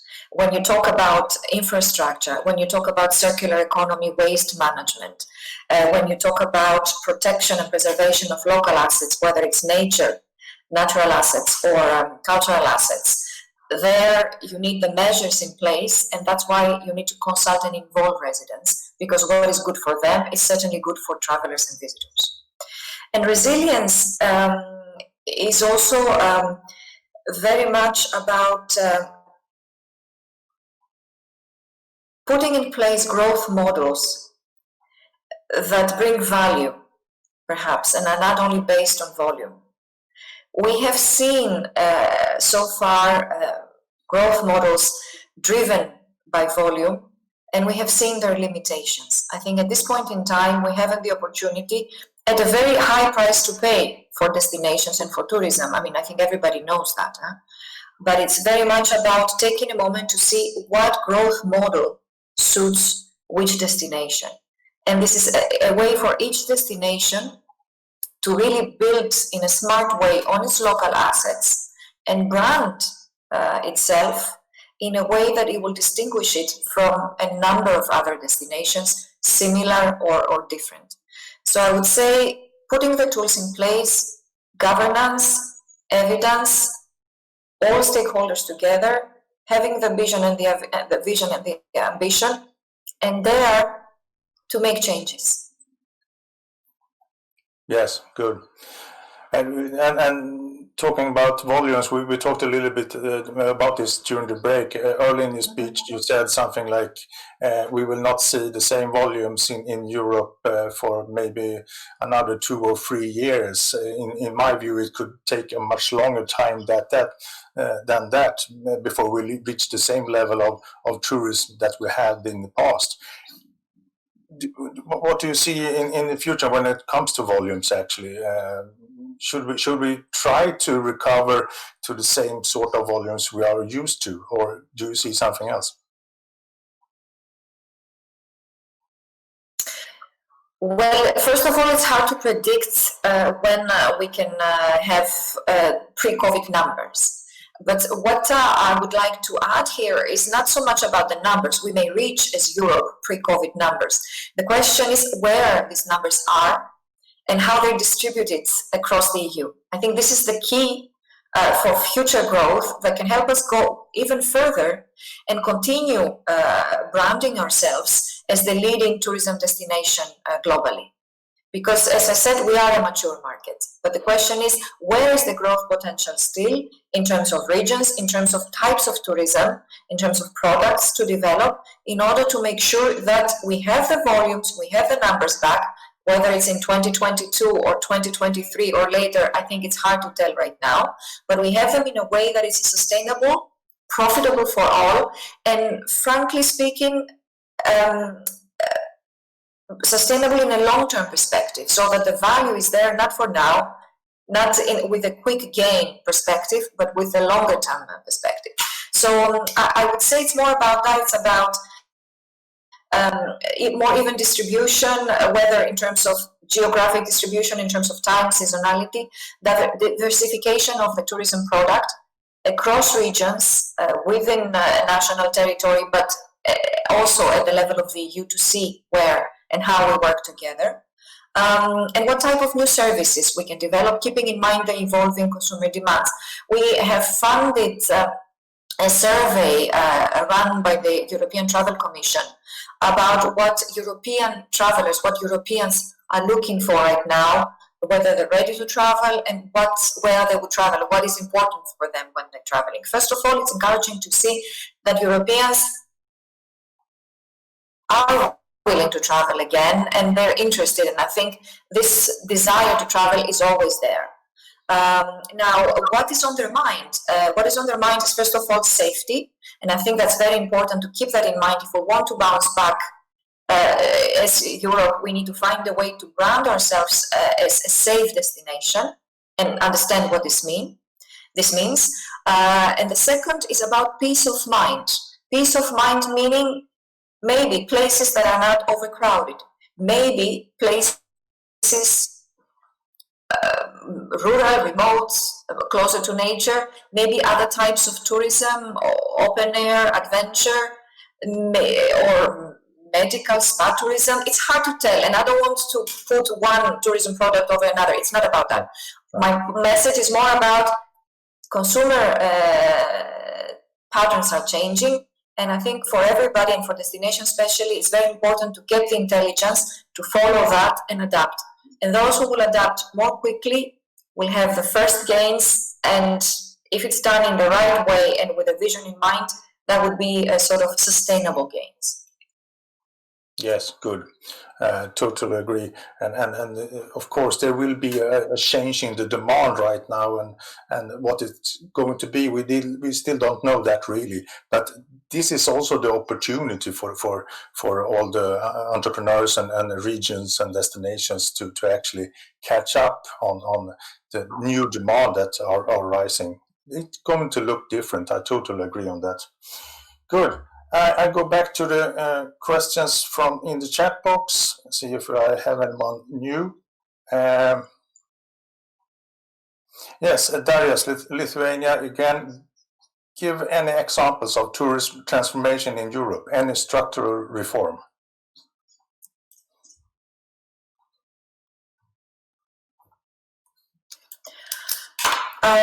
Yes. We know in some cases, for instance, that when it comes to education for tourism and the provision of skills, whether it's formal education or whether it's vocational education or whether it's training for upskilling and reskilling, we see that the systems, the national systems, are not all in the right shape or at the same level. So there, for instance, we would like to see some reforms, whether they're needed, in order to make sure that we provide the right skills to the future generations and the young professionals. We connect the provision of skills with the needs of the industry and the labor market, but also, more importantly, we upskill and reskill the active workforce in order to help them adapt to the new normal, whether it's the safety, public health and safety sanitary protocols, or these green skills that we've been discussing, or the digital skills that we need to develop more and more in the future. So education and skills, certainly it's an area where we need to see perhaps some reforms are going. Then the question is about perhaps the way we support businesses, not only bigger businesses, but also SMEs.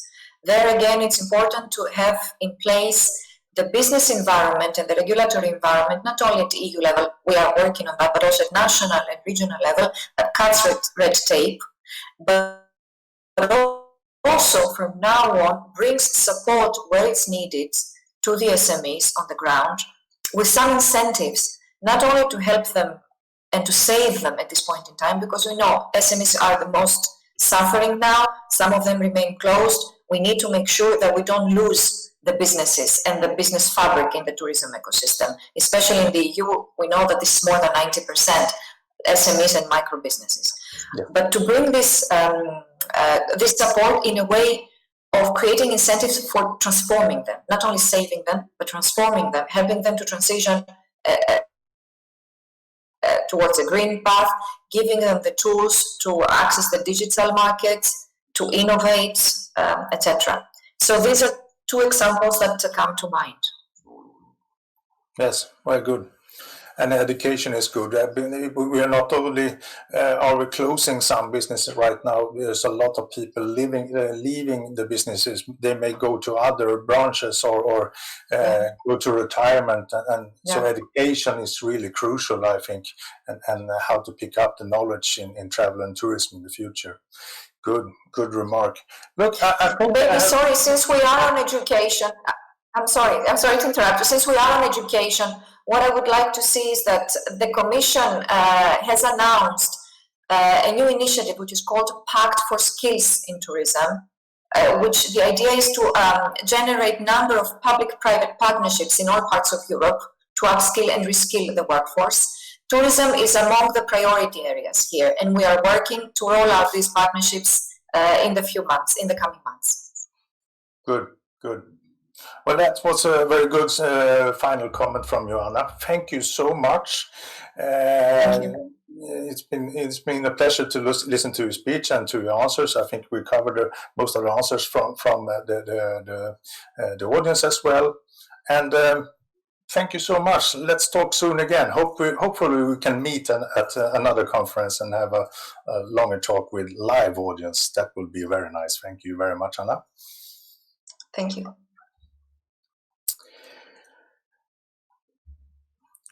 Okay, let's move on to the next presentation, and this one it's from Gotland, in island outside Sweden in the Baltic Sea.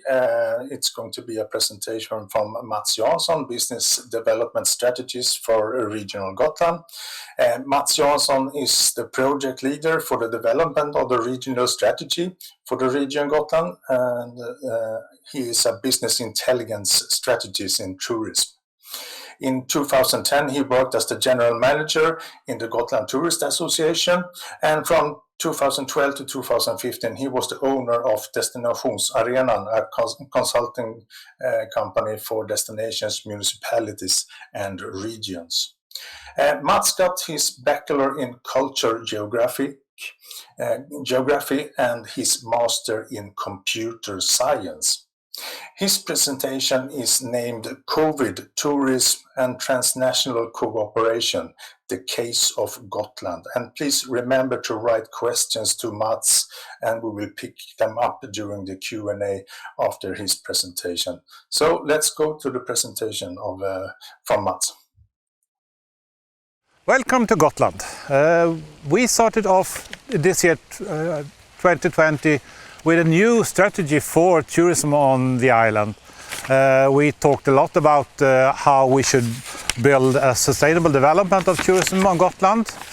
We talked about how we should develop thematic tourism on Gotland. And also we talked about how we should deliver quality within tourism on Gotland. Then came COVID-19. We saw it rushing in while we were preparing for the summer season. Of course, we started off with trying to find information about what was going to happen, but we now know that we lost about 90% of our international visitors. We lost 90% of the air travelers, but fortunately we were down only by 35% for people coming by boat, and most of them who came to Gotland were of course Swedes. We had almost no cruises. We had some new cruises actually, but those were mainly within Sweden, so we got people who were know about the regulations within Sweden, and they did what they usually do on the island. For the companies, as we all know, tourism trade are mostly consist of small and medium enterprises, and they also went through different phases this summer. From the start, there was a great lack of information. What is happening? What's going on? How will it affect us? And I would say that in the next stage, it actually became something of a survival contest. How can I survive? What can I do to survive? And can I get the money? We have 2 very interesting weeks on the island. Both the Almedalen Week, where all the political parties of Sweden meet here on the island, and we have also the Medieval Week, where we have lots of people coming in for those events. And they were all cancelled. But we were happy when the regulations within Sweden changed in the beginning of June, where we could again host people from Sweden to come here, and most of them were looking for quiet and peace out in the countryside.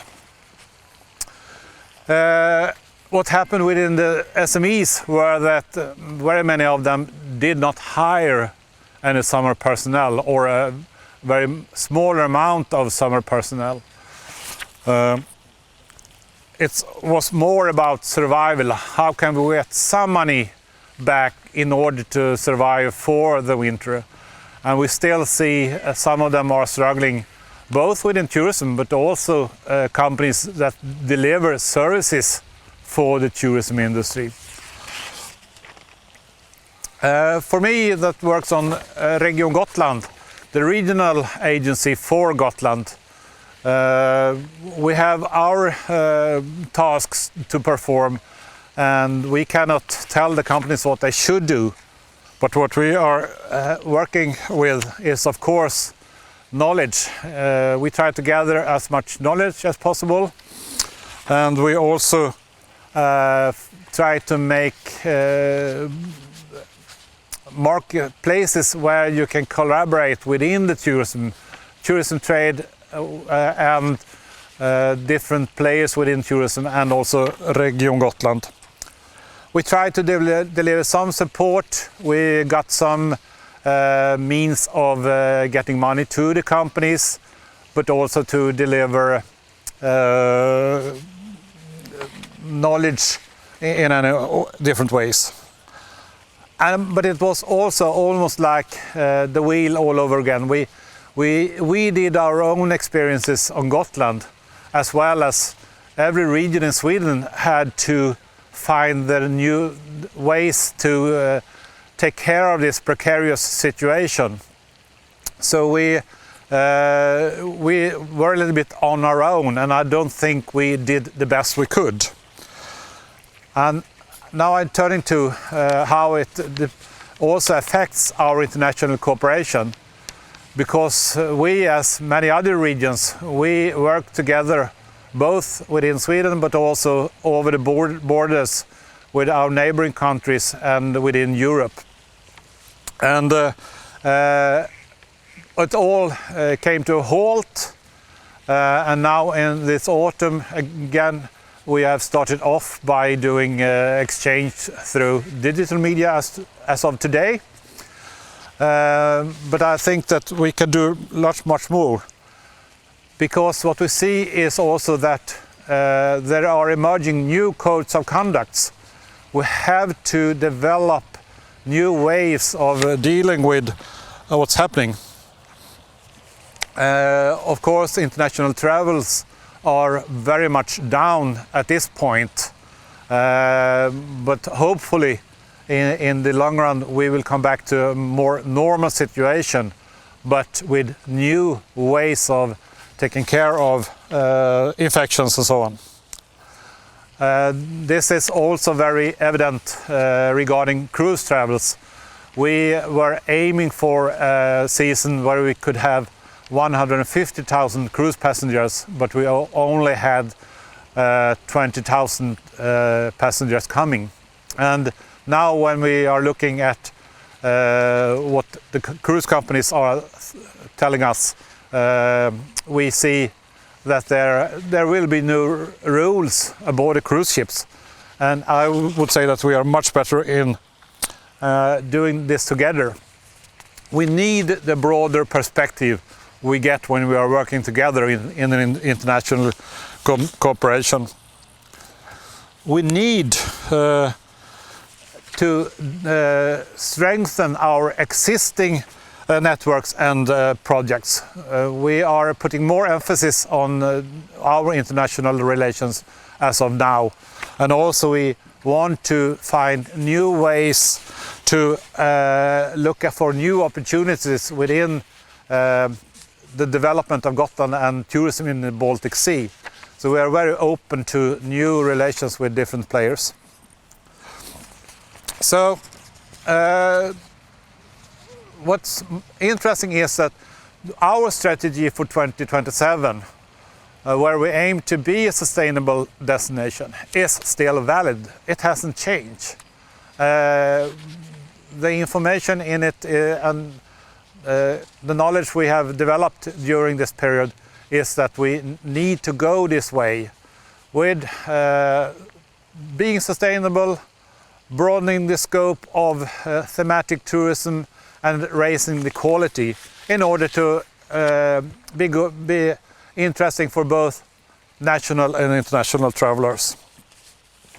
So it's more like we want to find a ways to hit the ground running coming out of the corona situation. And I think we are on the right track there. And also, as we already have heard, we need new skill, digital transformation and new business models. And this is well rooted within the tourism trade on Gotland, and we looking forward to doing this together in the future. So I can only say thank you for listening, and I hope to have your questions. And I would like to invite you to come visit us here on Visby, Gotland. Thank you.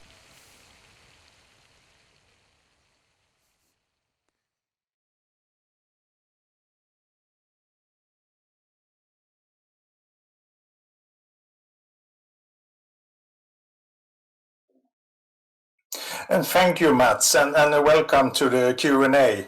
And thank you for the absolute best movie today, and really COVID safe because you were outdoors.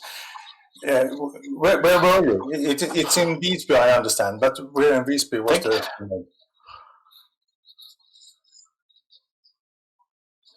Thank you, Björn. Yeah, do you know which part of this is Almedalen, yeah.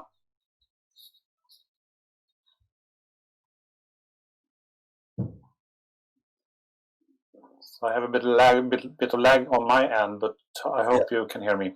I can hear you, but it's lagging. I think you said Almedalen, the famous politician venue in Visby.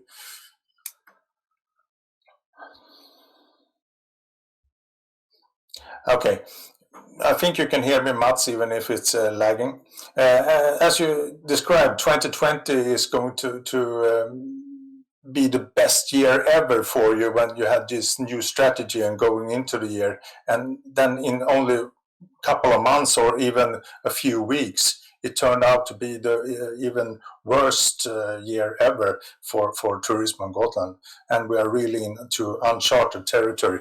Can you see the opportunities in this period as well, coming out from it for both Gotland region and the enterprises on Gotland?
And we're back. We had some technical problems. I'm sorry for that. And I was asking Mats, and first of all, thank you for the most unusual video today. And I think you said it was filmed in Visby on maybe the most famous political venue in Visby. Yes, normally we have like around 50,000 people in Visby during the political week in the end of June, but not this year, of course. So I was standing there all on my own. In Almedalen, it's called. It's a beautiful place, even when it's not crowded. You described in your presentation that you were going into 2020 with the best feelings ever. It was going to be a super year, and then in just maybe 2 months and a few weeks, it turned out to be the worst year ever. And we are really in uncharted territory for everyone in the tourist business, but especially for Gotland. Can you see the opportunities in this as well for both Gotland region and the small and medium enterprises on Gotland? I think what happened was that from the beginning everyone was so shocked they couldn't, they didn't want to talk to anyone at all. But I think now, since we got some little lighter restrictions during the summer, we had a total lockdown, almost total lockdown, because you were not allowed to travel to Gotland during the spring. But from June, we could see a returning of Swedish guests. So they came and they were happy to have an interesting place to visit during the summer within Sweden. But the summer wasn't that really. It was not like a normal summer, but things was running as normal as they could during the summer. I would say that it was a normal summer, with the exception that we didn't have as much personnel working within tourism this summer. So the owners and a small group of people were working quite a lot, but they delivered a tremendous service for the guests who were coming. Yeah. But I think that going forward, many of them need to see new opportunities. They need to develop their product in order to have more guests, maybe pay a little more when they are here. Could that also be the part of the short-term agenda for enterprises on Gotland right now? What will happen during the winter? What is the preparation for 2021 and onwards? All of us are trying to think a little bit in how to have tourism that are more spread out over the year. People are coming here to get away from Stockholm or from the rest of Sweden, and eventually, hopefully, international visitors as well. So we need to deliver service to smaller groups, but maybe a little bit more steady flow of tourists during the year. Yes. Well, that's equally important to get it more distributed through the year. I have one question from Aneta Matsurek. How did COVID situation affect rural tourism in Sweden, places where people can hide? Did you see any signs on that on Gotland, besides being a rural destination? But was that also visible in Gotland as region? Did they go away from Visby, the city center, and go out to rural areas in Gotland? Yes, from the beginning we had most of the bookings were for renting your cottage out in the countryside, and I think that's as for many Swedish destinations that the interests were more nature-based. They wanted to go walking or running or cycling in nature instead of taking part in events that gathered many people. So we saw from the beginning lots of interest for going out in the countryside, but later on, actually, we had a return of tourists who wanted to stay in hotels within in our town, Visby, and the reactions we get from the hotels are that still they wanted to not only walk around Visby, they wanted to go out in the countryside and explore the countryside on Gotland. Yes. And I think we can see that throughout Sweden this summer. There were a lot of destinations that actually had record numbers during the summer period because people really want to be outside, go outside, trekking, biking, or stuff like that. So some destinations actually had record numbers this summer when they were allowed to start travel again. Yeah, especially as the large venues, as amusement parks and theme parks hadn't the possibilities to stay open as usual, and we had a great loss with when we couldn't arrange the medieval week as we normally do in the beginning of August. Normally we have 40,000 people coming to visit the medieval city of Visby. But this year we went totally online instead. So I would say that people had to find other means to spend their holiday, and I think it was successful, especially for the countryside of Gotland. Yes, I agree. But you say in your presentation that the 2027 strategy still holds. What's the strength in it? What is the key takeaway that you can share? Why is it still a strategy that holds in 2027, even after and post COVID-19? I think it's because we have had put so much emphasis on developing our destination as a sustainable destination. And now as we are going forward, we see that the interest from the SMEs, from the actors within tourism, is how to develop a tourism that is resilient and in many ways, and need to address these questions that we have in generally, and especially now coming out of COVID. Yeah. Yes. Okay, I'm looking back to the questions from the audience. Udrius, Lithuania, asks, what kind of support you offered for tourism enterprises during the year? We started off from first week of March with having a weekly sessions sent through the internet with live question and answers from companies and two different authorities. So we tried to arrange the information flow very early, and we kept it up running for all the way up to mid-June, and we started in a slower pace in the autumn. But then we started off with having an office that you could phone and have more information of how to look for different money streams that could be applicable. In Sweden, we had the possibility to have say that people could not work for some percentage of their job, so instead they could get some subsidized from the government. So we helped the companies to look for these kind of money.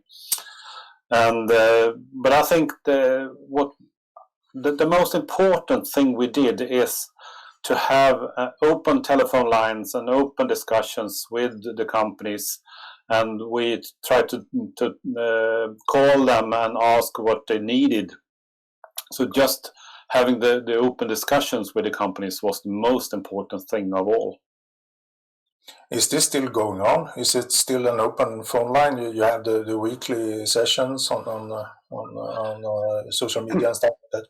Yeah, I would say that we don't have weekly sessions, but we have bi-weekly sessions, but we have turned them into a more of an education profile, that we add on some extra information in order to have them look for the future and look for how we could develop.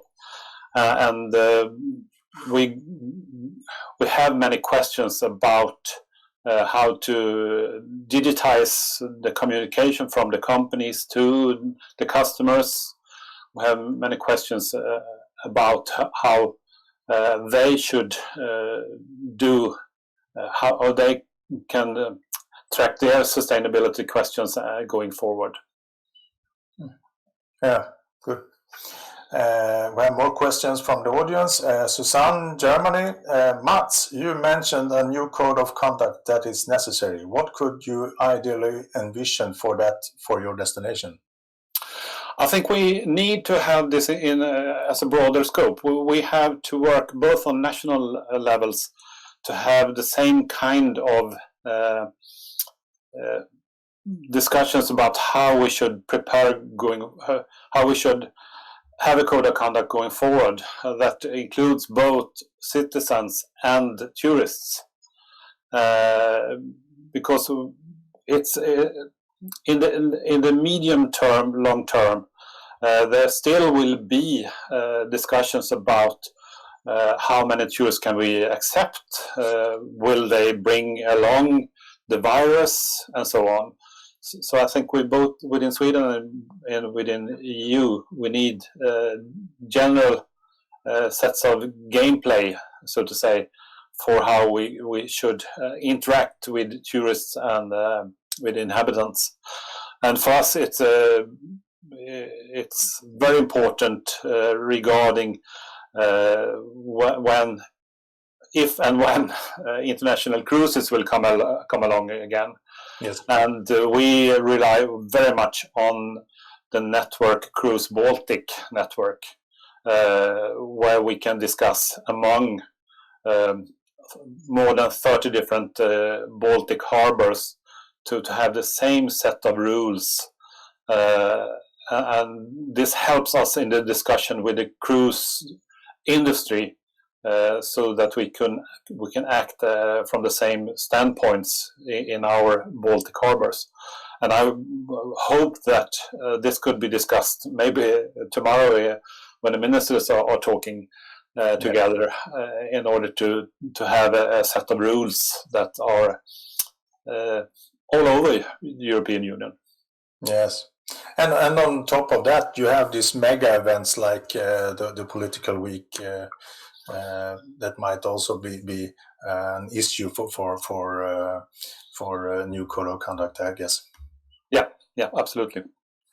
Actually, we had just a couple of weeks ago, we had our the biggest motorcycle run that were running even through this year, and that's because they were not allowed any spectators, so it was only the 2,300 motorcyclists who were on the military field where they do this every year. Yes, and that's a very muddy competition for sure. Yes. Always on national TV in Sweden, and you always see those motorcycles in a lot of mud. Just a follow-up, but do you not have that code of conduct yet, do you? It's something that needs to be working out this winter. For us, we have set up guidelines regarding how to deal with the coronavirus situation. But that is only within our small island of 60,000 inhabitants. But I would say that we need it in a larger scale later on. Yes, good. How is the traffic to and from Gotland right now? Is it running like normal with the ferries and all the airlines are running, or is it halting in a way? The ferry company are subsidized from the Swedish government, and they are running with a lower capacity than normal, so they only run at half capacity. They have pretty good figures right now, and we see a lot of people, Swedes then mainly, that want to come here to visit us for a long weekend or even stay longer and to get away from more strained coronavirus situations back home.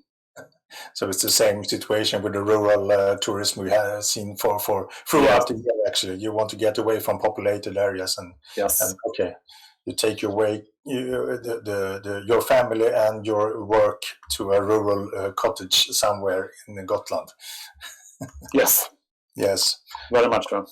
Very much so. All right. Good, Mats. I don't have any more questions for you. Thank you so much. Very interesting to hear about Gotland region and what's happening right now. And there is a lot of things to do. You have the opportunities to do stuff, and you have your strategy clear for 2027. So it's all about have the enterprises live through the period, get out with new products, and get ready for the situation for the next 2 or 3 years. Or something like that. Is that a good summary for Gotland?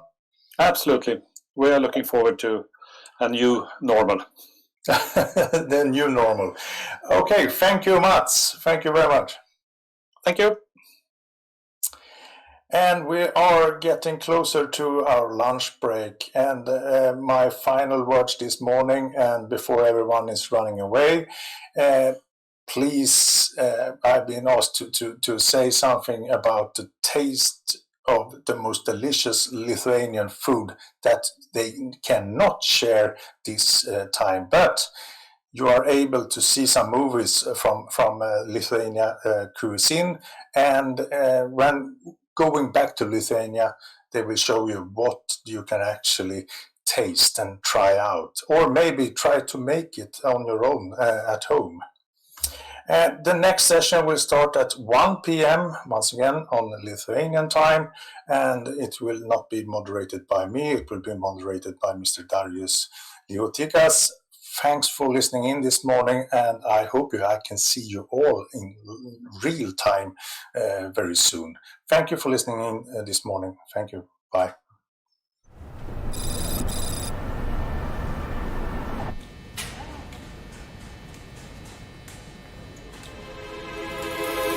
You have to make something cooler than hot pink.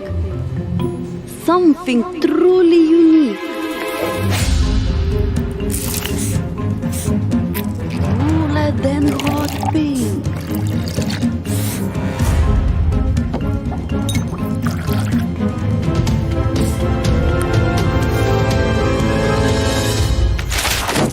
I can't do it.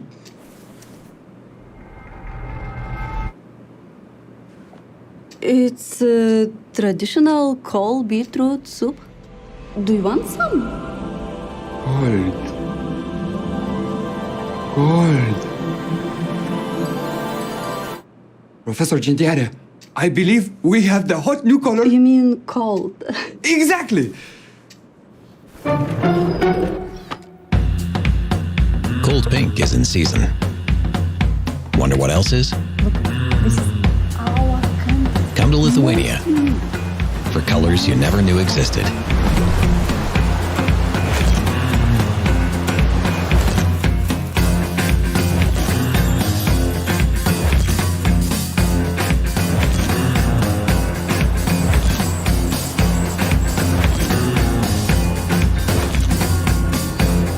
For more, visit www.lithuania.travel.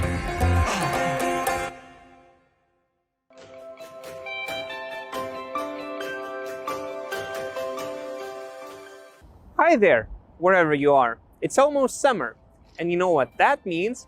Here in Lithuania, it can only mean one thing: making and eating šaltibarščiai. No need to twist your tongue there, as you can call it by its common name, the cold, pink soup. Its bright neon color might be deceptive, but I assure you, it's 100% natural, and luckily for you, it's way easier to prepare than to pronounce. So, without further ado, I'm gonna tell you how to prepare the most visually appealing soup there is. Onute here is going to help us. Let's start with the greens. Wait, I thought the soup is supposed to be pink, you might be asking. It will be in a moment, don't you worry. Alright, where were we? Chop the dill finely and leave a bit for garnish. Then, chop some green onions. Did you know you can easily grow them on your balcony? In goes the cucumber. Dice it unpeeled so it has that pleasant crunch.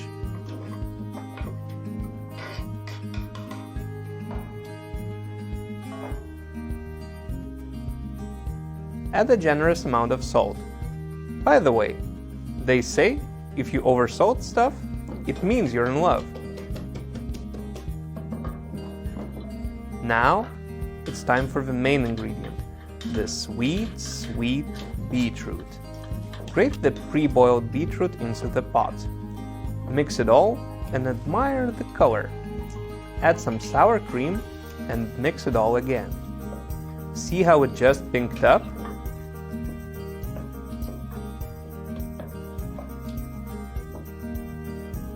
Add in the kefir, a sort of liquid yogurt, to tie all of the ingredients together.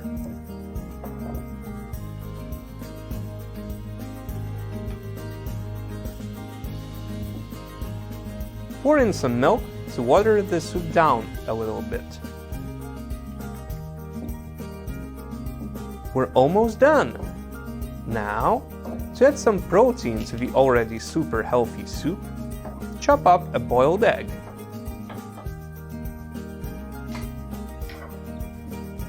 Serve šaltibarščiai, aka the cold pink soup, with boiled or fried potatoes sprinkled with dill. Bon appétit and enjoy your summer.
I'm telling you, Lithuanian markets are the best place to start if you want to experience the freshest and the most local produce.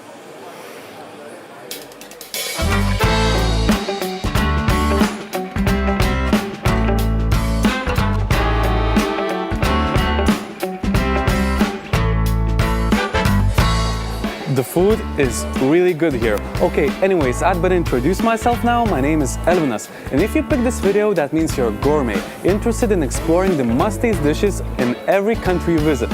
And that's why I'm going to show you around what Lithuanian cuisine is all about.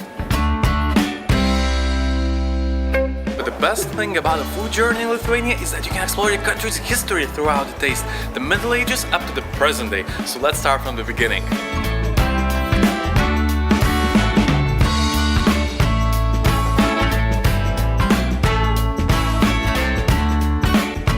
There is a number of restaurants across Lithuania who serve meals consisting entirely of dishes made from historical recipes. And today, guys, I've ordered parsnip soup with saffron and wheel made from a recipe dating back to the 16th century. The parsnip is known to be one of the oldest vegetables eaten in Lithuania, used for centuries in the cuisine of the Lithuanian nobility. Interesting fact is that yellow-colored food was particularly prized in the Middle Ages because they symbolized gold. This is why many dishes back then were seasoned with saffron.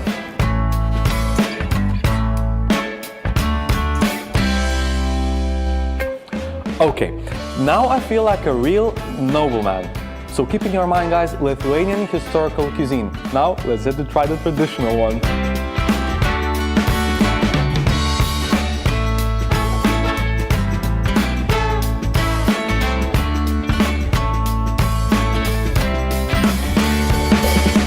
We can sum up traditional Lithuanian cuisine with one word: potatoes. And we got potato dumplings with minced meat, potato dumplings with cottage cheese, small potato dumplings with berries or mushrooms, potato salad, potato loaf, and even potato sausages. Actually, I'm impressed every time I realize how many different ways Lithuanians have come up with using this one single ingredient and how delicious they all are. You know? Oh, I see my favorite potato dish coming right now. So this is it, guys, my personal winner of the potato category in Lithuanian cuisine: potato pancakes.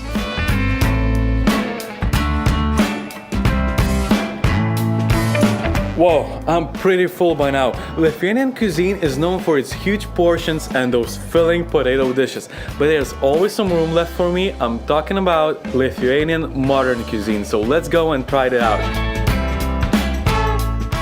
It's basically the same traditional and local ingredients turned into a modern masterpiece that looks as good as it tastes. This is a combination of potatoes and mushrooms with beetroot leaves and a nutty touch of roasted sunflower oil. Modern Lithuanian cuisine is always prepared with local ingredients in harmony with the cycle of nature. Plus, I mean, look at it. It looks like a work of art and you can try every season.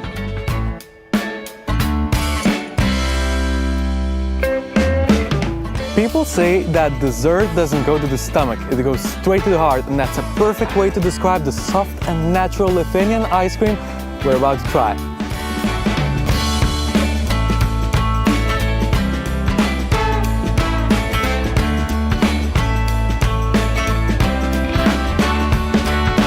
A lot of flavors, right? And it's so hard to choose. But anyway, these unique ice creams were originally created as an ode to Nida, a small seaside resort, and they do taste like a holiday. So anyway, if like me you think a meal isn't complete without a dessert, then you must try these soft, natural, amazing ice creams. And well, they are the crowning end of our gastronomic journey around Lithuania. All that's left for you is to experience the taste of Lithuania all by yourself. And well, I have a date coming up actually, and it's with mango and sea buckthorn ice cream. So I gotta go. Bye guys.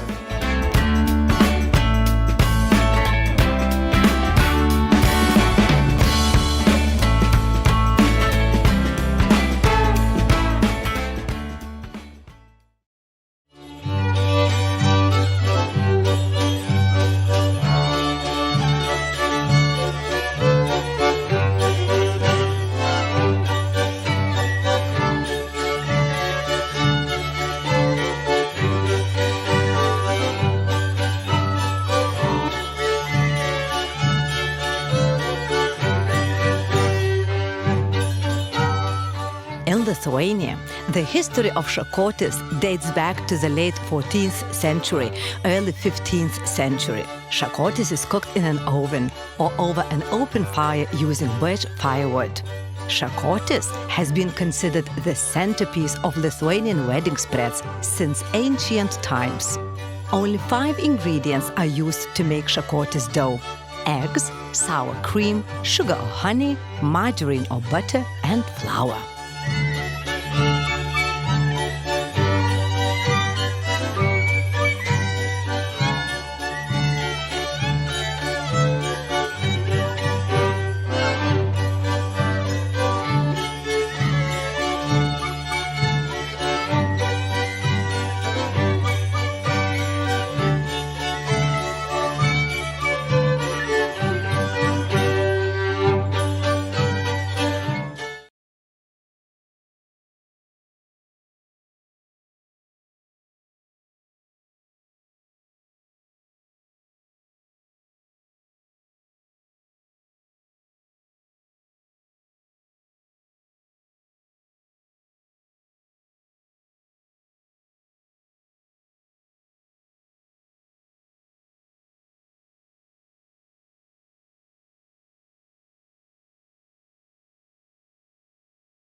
You have to make something cooler than hot pink. Something truly unique. Cooler than hot pink.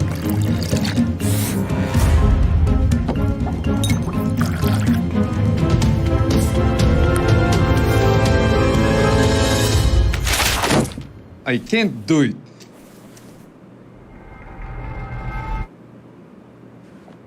It's a traditional cold beetroot soup. Do you want some? Cold. Cold. Professor Gentiare, I believe we have the hot new color. You mean cold? Exactly. Cold pink is in season. Wonder what else is? Come to Lithuania for colors you never knew existed.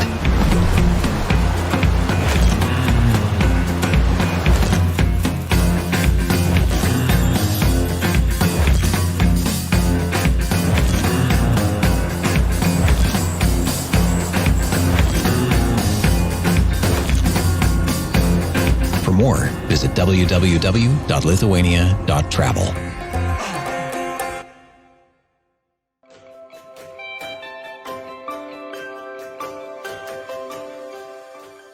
Hi there, wherever you are. It's almost summer, and you know what that means? Here in Lithuania, it can only mean one thing: making and eating šaltibarščiai. No need to twist your tongue there, as you can call it by its common name, the cold, pink soup. Its bright neon color might be deceptive, but I assure you, it's 100% natural, and luckily for you, it's way easier to prepare than to pronounce. So, without further ado, I'm gonna tell you how to prepare the most visually appealing soup there is. Onute here is going to help us. Let's start with the greens. Wait, I thought the soup is supposed to be pink, you might be asking. It will be in a moment, don't you worry. Alright, where were we?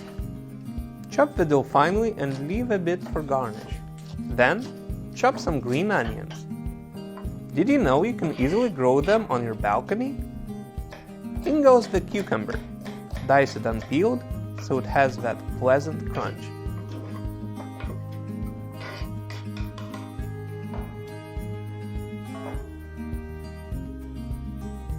Add a generous amount of salt. By the way, they say if you oversalt stuff, it means you're in love. Now, it's time for the main ingredient, the sweet, sweet beetroot. Grate the pre-boiled beetroot into the pot. Mix it all and admire the color.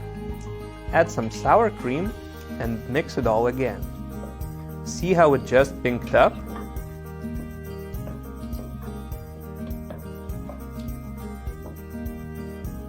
Add in the kefir, a sort of liquid yogurt, to tie all of the ingredients together.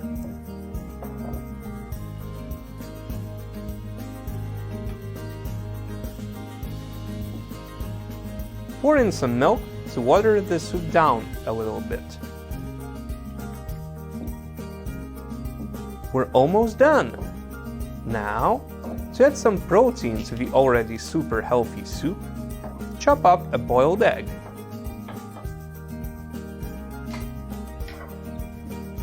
Serve šaltibarščiai, aka the cold pink soup, with boiled or fried potatoes sprinkled with dill. Bon appétit and enjoy your summer.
I'm telling you, Lithuanian markets are the best place to start if you want to experience the freshest and the most local produce.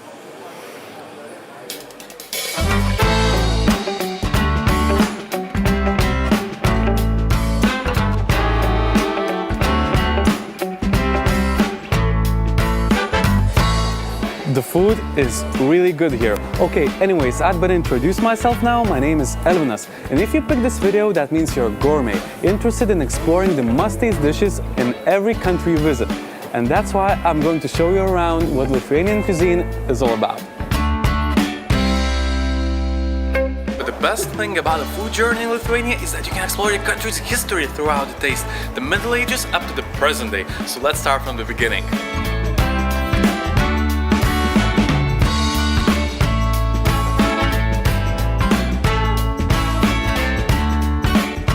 There is a number of restaurants across Lithuania who serve meals consisting entirely of dishes made from historical recipes.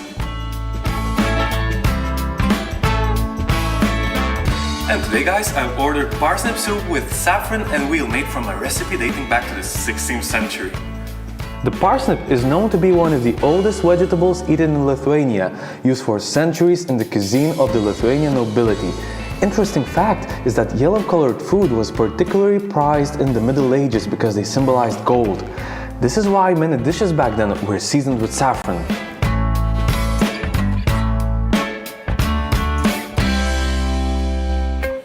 Okay, now I feel like a real nobleman. So keep in your mind, guys, Lithuanian historical cuisine. Now let's hit to try the traditional one.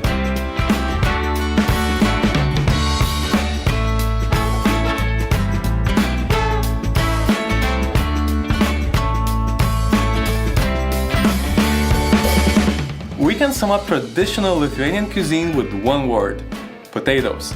And we got potato dumplings with minced meat, potato dumplings with cottage cheese, small potato dumplings with berries or mushrooms, potato salad, potato loaf, and even potato sausages. Actually, I'm impressed every time I realize how many different ways Lithuanians have come up with using this one single ingredient and how delicious they all are. You know? Oh, I see my favorite potato dish coming right now. So this is it, guys, my personal winner of the potato category in Lithuanian cuisine: potato pancakes.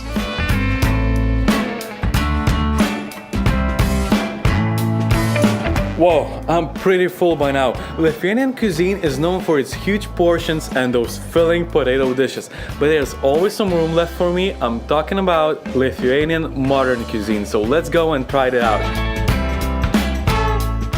It's basically the same traditional and local ingredients turned into a modern masterpiece that looks as good as it tastes.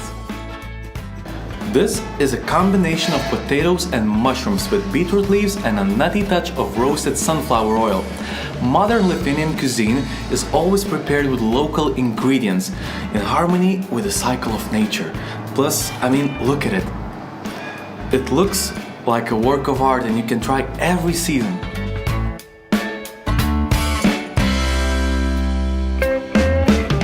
People say that dessert doesn't go to the stomach, it goes straight to the heart, and that's a perfect way to describe the soft and natural Lithuanian ice cream we're about to try.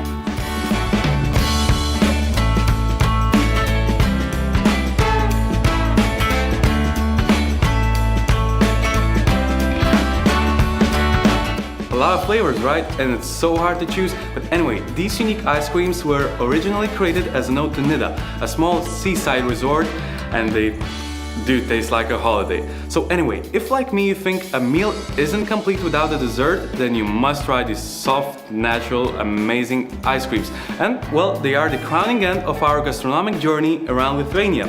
All that's left for you is to experience the taste of Lithuania all by yourself. And well, I have a date coming up actually, and it's with mango and sea buckthorn ice cream. So I gotta go. Bye guys.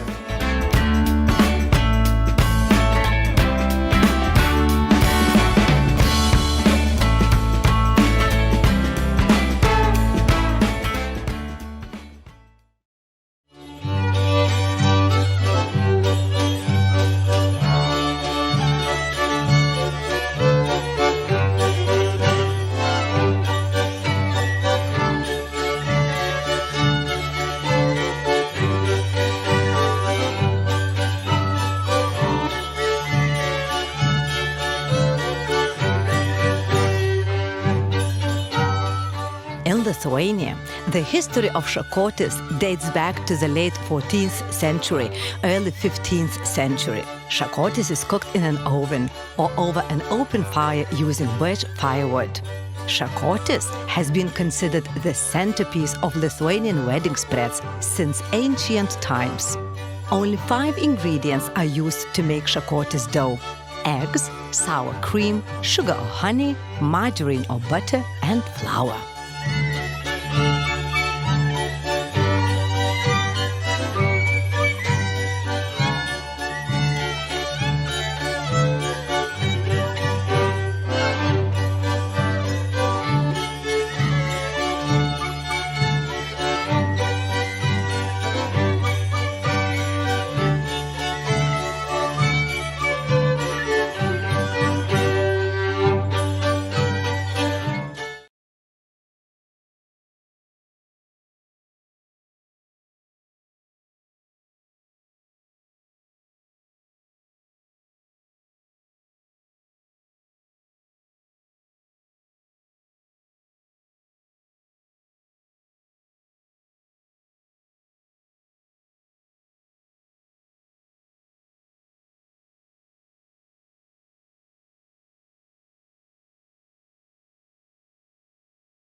Okay, dear participants of our forum, after the lunch break, we will continue our program, and I think you also had opportunity to enjoy virtually delicious Lithuanian food. And welcome to the session Adapting to Change and Rethinking Tourism. My name is Darius Liutikas. Currently, I am advisor of the Minister of Economy and Innovation of the Republic of Lithuania. And also, I have PhD in the field of tourism sociology. In our session, we will share our panel discussion. In our session, we will have panel discussion on domestic travel as the new normal, and also how the Baltic Sea region deals with the shift in travel behavior. After that, we will have very welcome presentation on smart tourism and recovery from COVID-19 caused crisis by Professor Dimitrios Buchalis. And finally, we will have closing remarks by Ms. Annie Voleitu. So when we think about adaptation to change and the new issues in tourism, we have to discuss the tourism adaptability or the ability to adapt to this situation. And resilience includes such elements as buffering capacity, flexibility, and here we can think about the tourism ability to restructurize itself in response to external pressures. Also, we can discuss about margin boundaries and tolerance. And the main topic for this afternoon session is about domestic travel or local travel, local tourism. And this kind of tourism is often implemented in the low season, when there is less crowding. This year, it was very popular tourism trend in a high season. And we could talk about day trips, about tourism routes. So it's important topics, and also we could discuss about new forms of tourism. Especially important these new forms in comparison with traditional forms. And we can discuss about changing role of travel agents and travel agencies, because individual trips can become more popular compared to organized bus trips. I think the question of what impact this pandemic will have on the behavior of tourism remains open and unanswered. Their behavior could be changed by existing restrictions, perceived health risks, or changed or also opportunities of consumption. And here we could discuss about, in general, changes in tourism, about technological change. Here we could take topics about digitalization, about virtual travels, also about development of transport. Also, we can discuss about social change, and here we can tackle such topics as lifestyle changes, global health situation, and global changes in global health. Also, new attitudes, migration. Also, we can discuss about environmental change, and here also important topics are sustainability and climate change. And we can think that the future of tourism is individual experience in a knowledge-based society. Another important question, what is very actual today is support measures for tourism sector. Every country has different support measures for tourism. And here we could also raise the question, is subsidies should be the main measure for tourism support? I think in every country in the Baltic Sea region we will find good examples of tourism adaptation to crisis and the new scenarios for the future. So, are you ready? Please be active in discussions. Please be active to ask questions. And you also can see chat box below the screen, the video screen.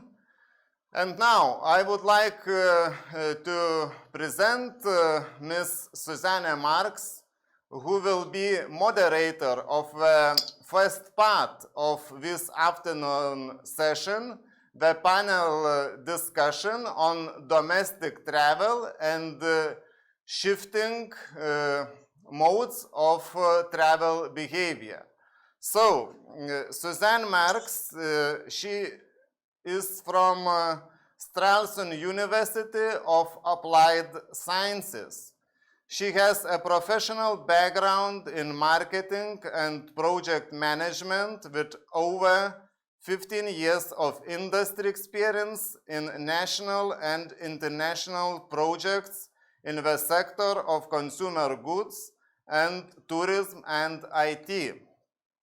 She is certified with the Project Management for Sustainable Development certificate at practitioner level and holds Masters in Project and Program Management. Currently, she is engaged in the project DigiMederto.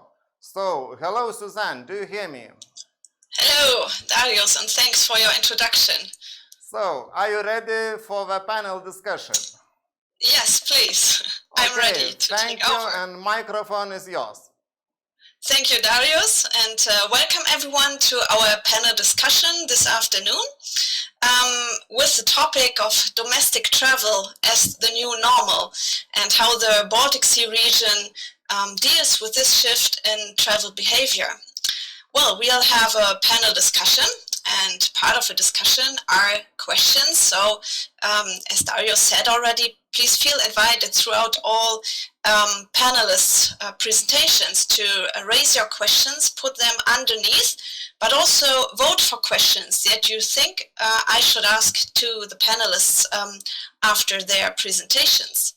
But to start, let's have a look at the time before COVID-19 hit us and ask the question if domestic travel is new at all.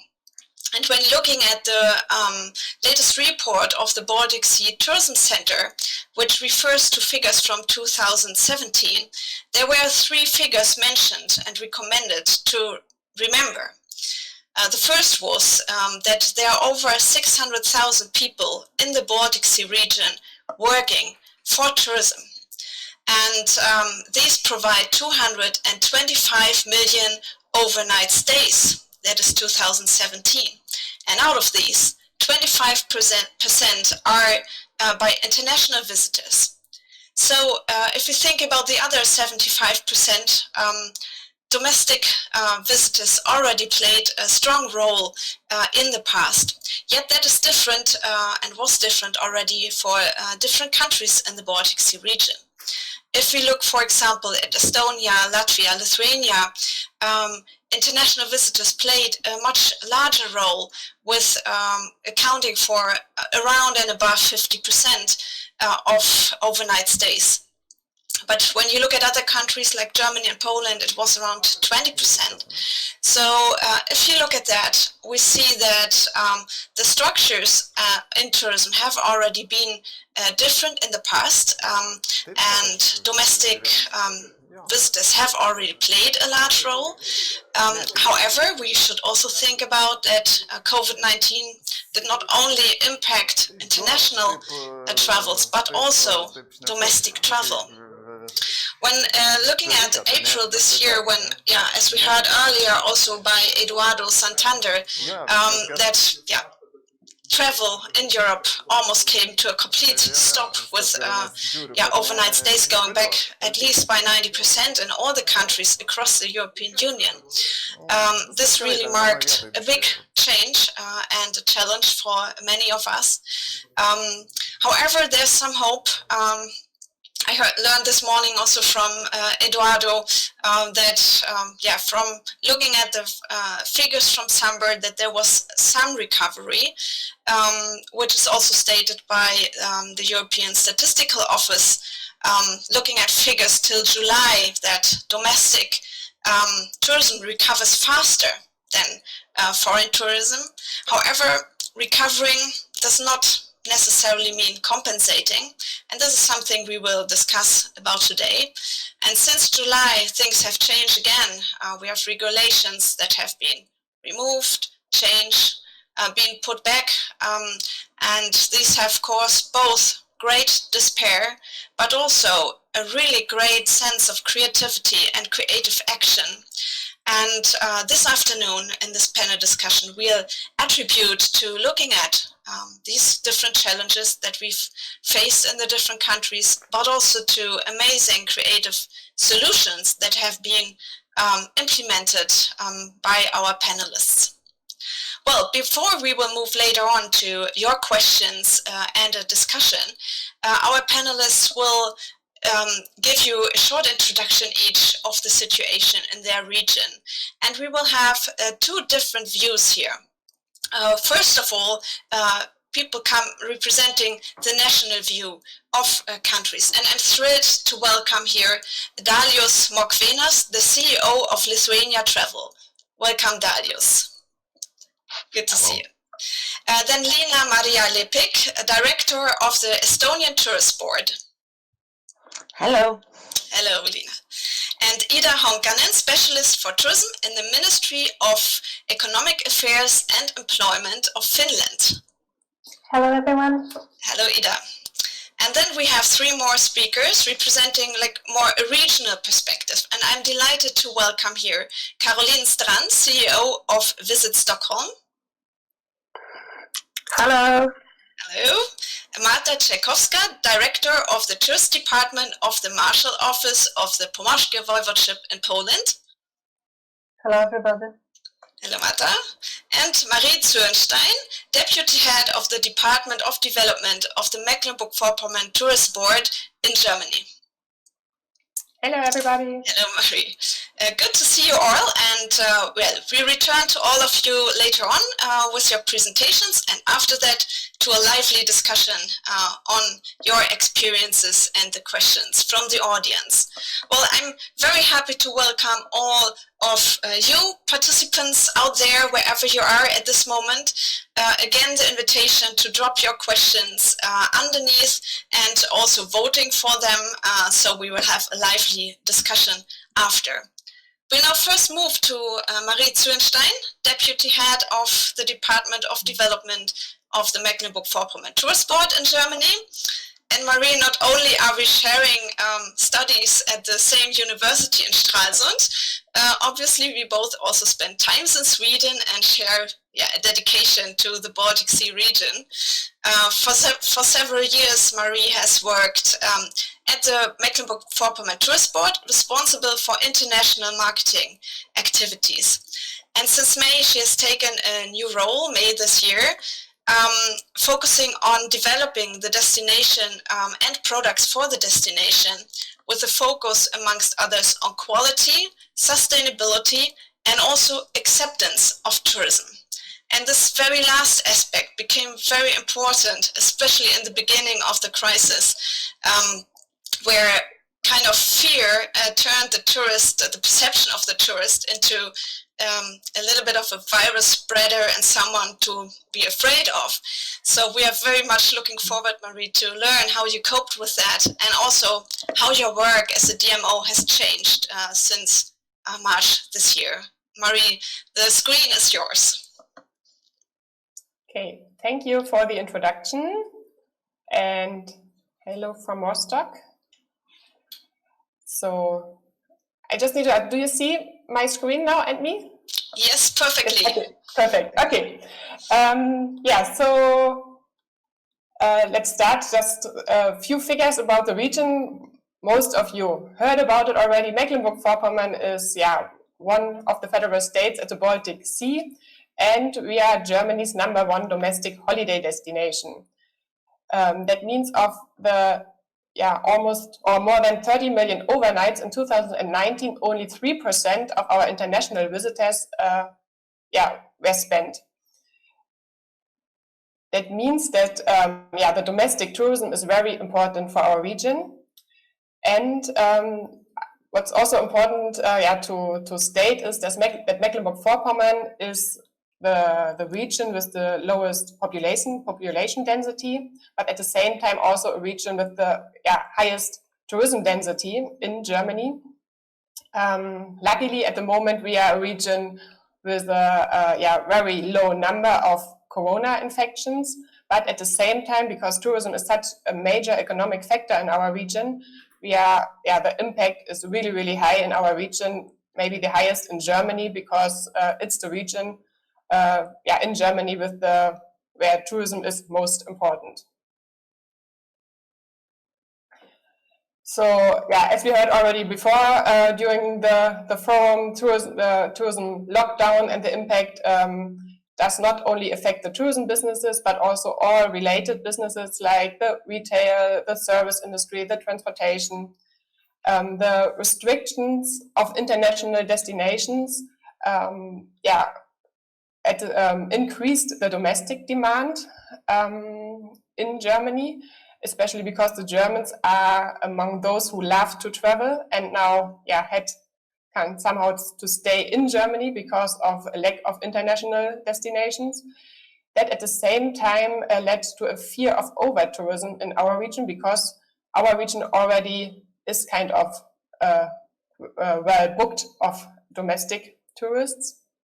And the insecurities and constant changes in restrictions and regulations led to confusion and dissatisfaction on behalf of the industry, the tourists, the inhabitants, and not to forget, of course, the fears and insecurities in relation to the virus itself play an important role. So we, for our work, figured out that we have to do something to support the industry, to help the tourists to understand all the regulations, but also to do something to give us security for the inhabitants that tourism is possible and not dangerous. So what did we do? For the, first of all, we set up a team of crisis management at the tourist board. And it was important to bring together the tourism industry, the decision makers of the politics. So there was built a task force tourism with participants or members from the government, from the tourist board, and the tourism industry representatives. And they were dealing with all the problems in tourism and leading to decisions and political decisions to make tourism possible again. So we had a web platform, tourism.mv, with all the important information for the branch. We had regular crisis telephone meetings, even daily as required. At the moment, we have this meeting once a week, participating also people from the government, from all the regions and tourism companies. We produced kind of a lot of strategy papers, including models for reopening after the lockdown, security and hygienic standards to guarantee safety in traveling and when using touristic offers. We had emergency plans, checklists, and so on to use for the companies. Moreover, we did regular surveys on the economic situation of the companies, and all the crisis management, all the effort of everybody involved in this time was rewarded with very positive recognition within Mecklenburg-Vorpommern and beyond. So we were also nominated for the German Tourism Award. So for the tourists, we put together all the information on a special FAQ website, and maybe the most important measure was a hotline, a telephone hotline that is now available 7 days a week. And we up to 1,000 calls are answered by our colleagues at this hotline with questions from the tourists and also from the locals. Like maybe everybody else, we did an anticipation campaign during the first lockdown in spring, and we participated in a campaign for Discover Germany with all the other German DMOs. But beside that, we did not any additional marketing activities for domestic travel. We kind of continued what we have planned for the year, except trade fairs and conferences. But because, as we expected that the domestic travel will be and will come anyway, we somehow not did anything more on that. But as Susanne already introduced, we figured out that we have to do something within Mecklenburg-Vorpommern, because there was this fear how tourism could be possible. There was the fear of the rivals, there was the fear of the tourists, and we saw that there is a lack of acceptance, and we started a campaign for acceptance to set some positive impulses and to give a kind of security and a trust in the restarting tourism in Mecklenburg-Vorpommern. The campaign was "We are holiday destination, wir sind Urlaubsland," and there we put together always the campaign consisted of one person from the tourism industry and one person not working in tourism, and they were sending us messages why tourism is important for them and for the region. So, and this was, for example, a campaign on social media, on the radio, and also with really big posters. And one you can see here on the picture, we had one 40 times 40 meter big poster on a banner on the Hotel Neptune that was closed during the lockdown, and we had those those faces of the campaign all over the region. But at the same time, so we had this positive impulses, but at the same time, this campaign showed us also like the critical points and the problems in the region, and we figured out that it's important to really work on this topic, tourism acceptance. It was already planned in our tourism strategy, but due to Corona, we started kind of earlier and more intensive with this theme. So here you can see all the faces. The person from the tourism and the person not working in tourism, they are forming together a heart. And we could not do this like in reality, also due to Corona. So it's kind of a photo collage, bringing them together. And the reactions in the region was really good to this campaign. Coming to an end to my short presentation, we are now in the second lockdown. And of course, we are also, again, sitting together in the team of the crisis management and thinking how travel could be possible after the lockdown, also from risk areas. So, for example, we are now thinking of developing a 3-level certificate for safe tourism. And we will keep on with the task to show perspectives for the branch to enable safe tourism and to secure jobs and maintain the tourism business.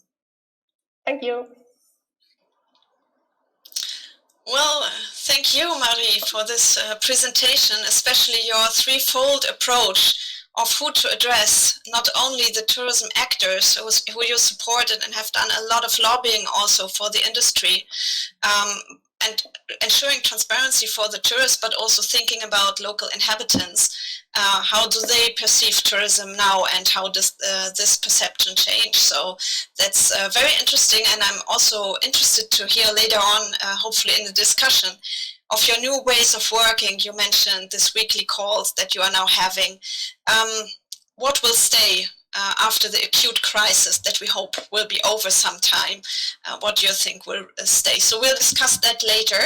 And when we look at new ways of working, maybe we could also learn from other industries. And our next panelist has a lot of experience in different industries, such as telecommunication, banking, but also leading the marketing and communications department of Invest Lithuania before taking his current role as CEO of Lithuania Travel. So welcome to Dalius Mokvenas. Hello, everyone. Hello, Dalius. As an expert in marketing and communication, we are very curious to hear about your approaches during the crisis and also conclusions you take for the future. And be reminded, everyone, to post questions underneath and vote for them. So we'll have a lively discussion later on. Dalius, the screen is yours. Okay.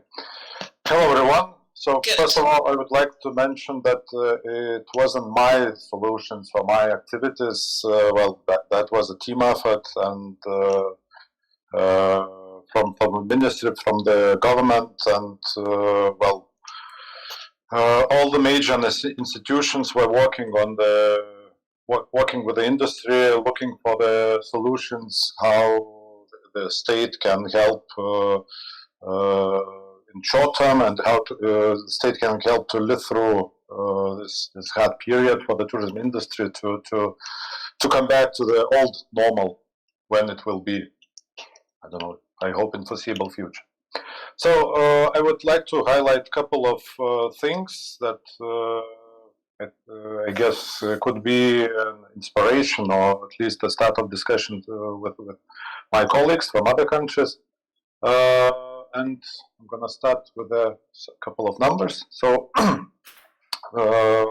first of all, talking about domestic tourism in Lithuania, well, comparing with our Baltic neighbors, especially Latvia and Estonia, we have quite a substantial amount of domestic travel in Lithuania. So in 2019 it was 50-50, and historically we had a strong market share of domestic travel, and especially rural tourism, seaside resorts, main resorts.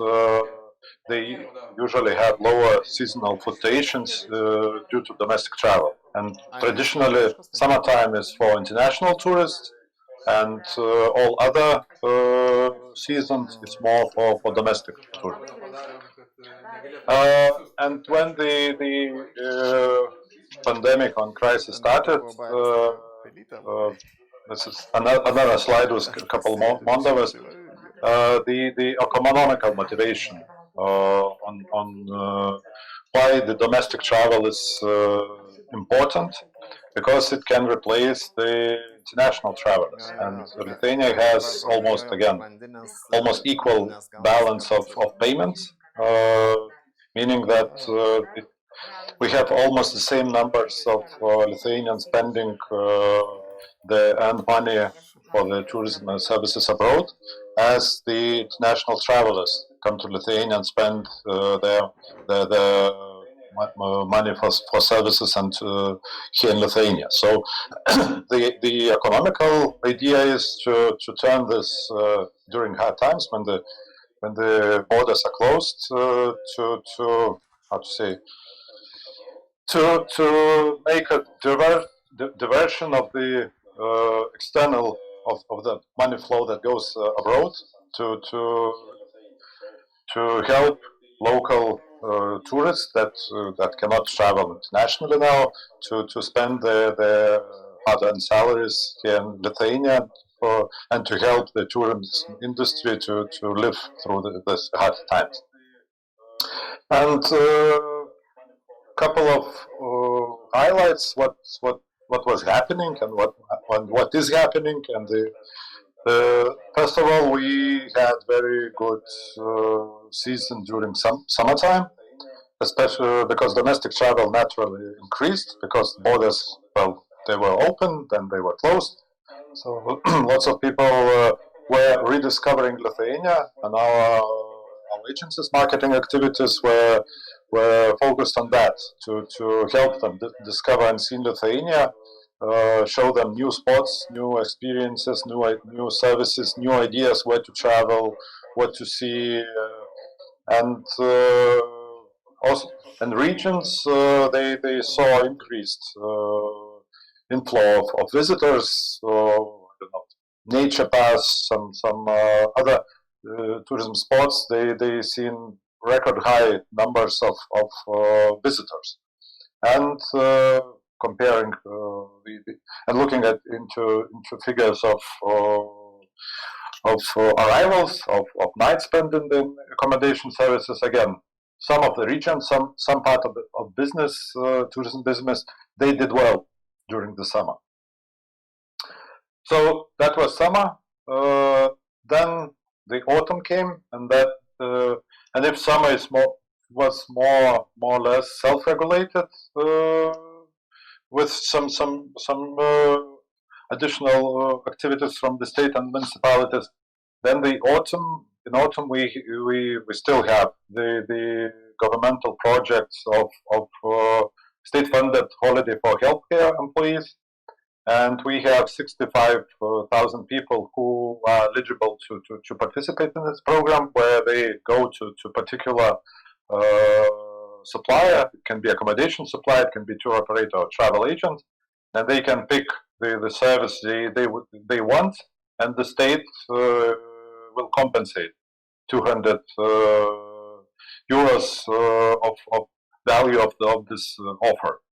And Lithuania Travel, from marketing agency, became we got additional function.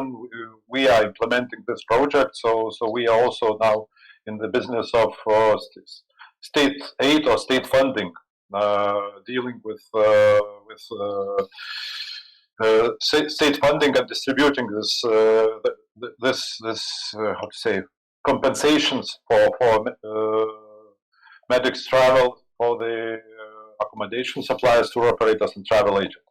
And this program started in September the 1st, and it will officially, now it was planned that it will end on November 13th, but it will be prolonged for, at least I was told, until the middle of December, because currently we have about more than 60% of people who are eligible to use this service. They already use that, and this prolonged period, especially when it's partial national lockdown, they can still use this service, and we hope that all the 10 million euro aid fund will be distributed to the tourism sector as a compensation for the holidays of health employees.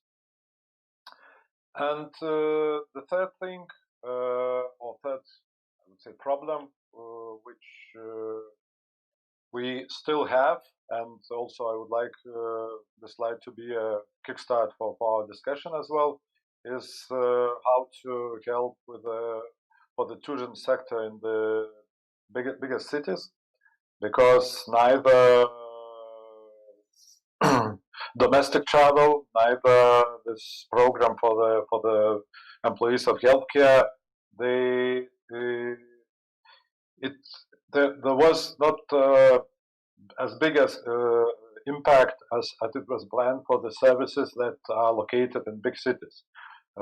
They usually, in the good years, they usually have served international travelers, and we are still looking for the ideas and solutions how we can turn the tide and to convince domestic travelers that spending time in the bigger cities, going to the restaurants and spending time in hotels and other accommodation services is a good idea, and or maybe we should change something in the whole industry at all to help them to live through these hard times, and then be ready when the pandemic will be tamed, and we can start to live as normal, and to accommodate international travelers who would like to visit and see Lithuania.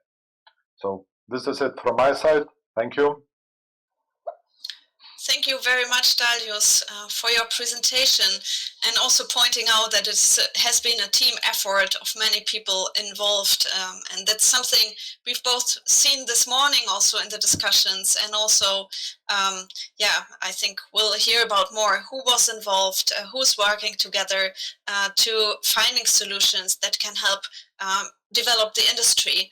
And also thank you for your campaign that you've presented to both help the tourism industry, but also support medical staff to get back energy for fighting the second wave. I think that's very inspiring. And I've taken a note about the challenge for cities, and I hope we'll have some time in the end to take that up in our discussion. So thanks a lot, Darius, for your presentation.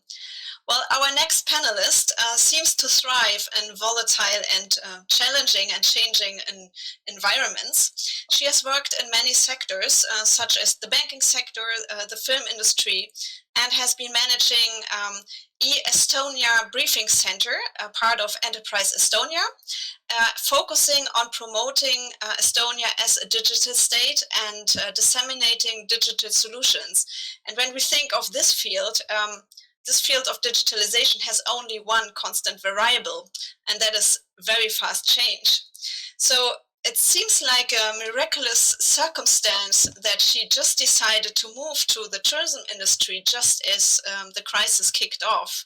So welcome with me, Lina Maria Lepik, the director of the Estonian Tourist Board.